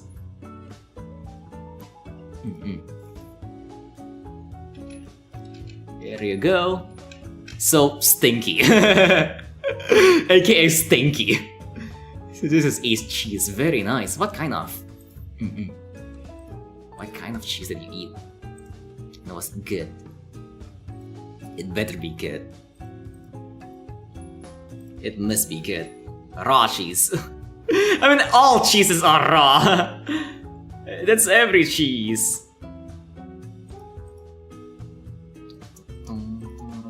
Oh, okay. I'm gonna remove this just so I can check this part.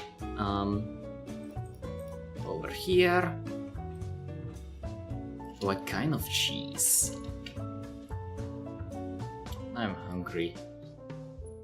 Cheddar soap and mozzarella soap.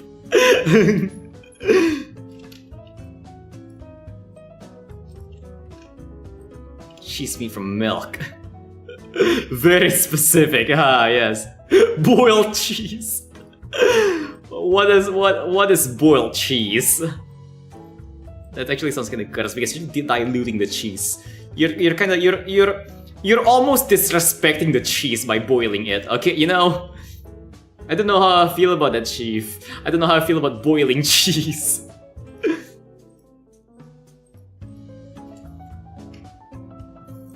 Cheese is a gift from the gods above. Please do not disrespect the cheese.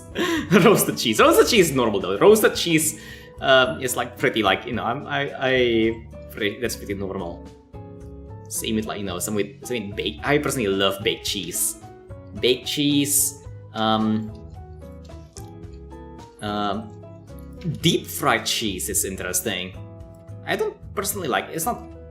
It's not amazing, but it's nice.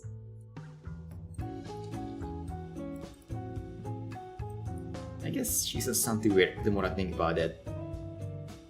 I mean, yeah, I know that you mentioned. Yeah, I know that you'll make soaps out of like goat milk. So cheese-based soap is viable. Cheesecake? Yes. Very yes. So why is that over there? Oh, it's on a different thingy magic for some reason. Okay, let's see. I need to wait, hold on. Oh, that's why it wasn't flattened. I'll just flatten it now. Let's do that. And then let's remove this for now. Duplicate, add this, and then not that.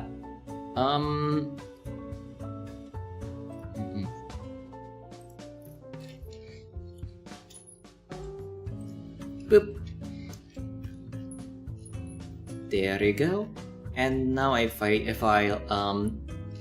add the thingy, there you go. Now it works, and I can also add the background line art. And we just need the vending machine now. How long have we been streaming? Oh god, kind of want to finish this, but I might actually finish it next time because I actually do have like school tomorrow. I need to go to school. I'll just make I'll just make the square just to like just so it looks like, you know, vending machine. But I'm gonna leave it here, and we're gonna continue this maybe on Sunday, maybe. I think on Sunday. Yeah. I'm actually excited to see how this is gonna like be rendered. Okay, let's see. Yeah, that looks nice. I guess like, you know, I'll continue this on Sunday. But yeah, for now though, yeah, I guess I'll wrap it up here. Because I don't want to like stream for too long. So I guess thank you everyone for coming to the stream, and thanks everyone for like, you know, helping me fill up the cheese vending machine, the cheese machine. But yeah. Yep, Sunday, and I'm gonna stream again on Thursday with Monster Hunter. But yeah, thanks for coming everyone, and I'm out now. Bye bye. Have a nice day. End the stream. I'm out. Boop.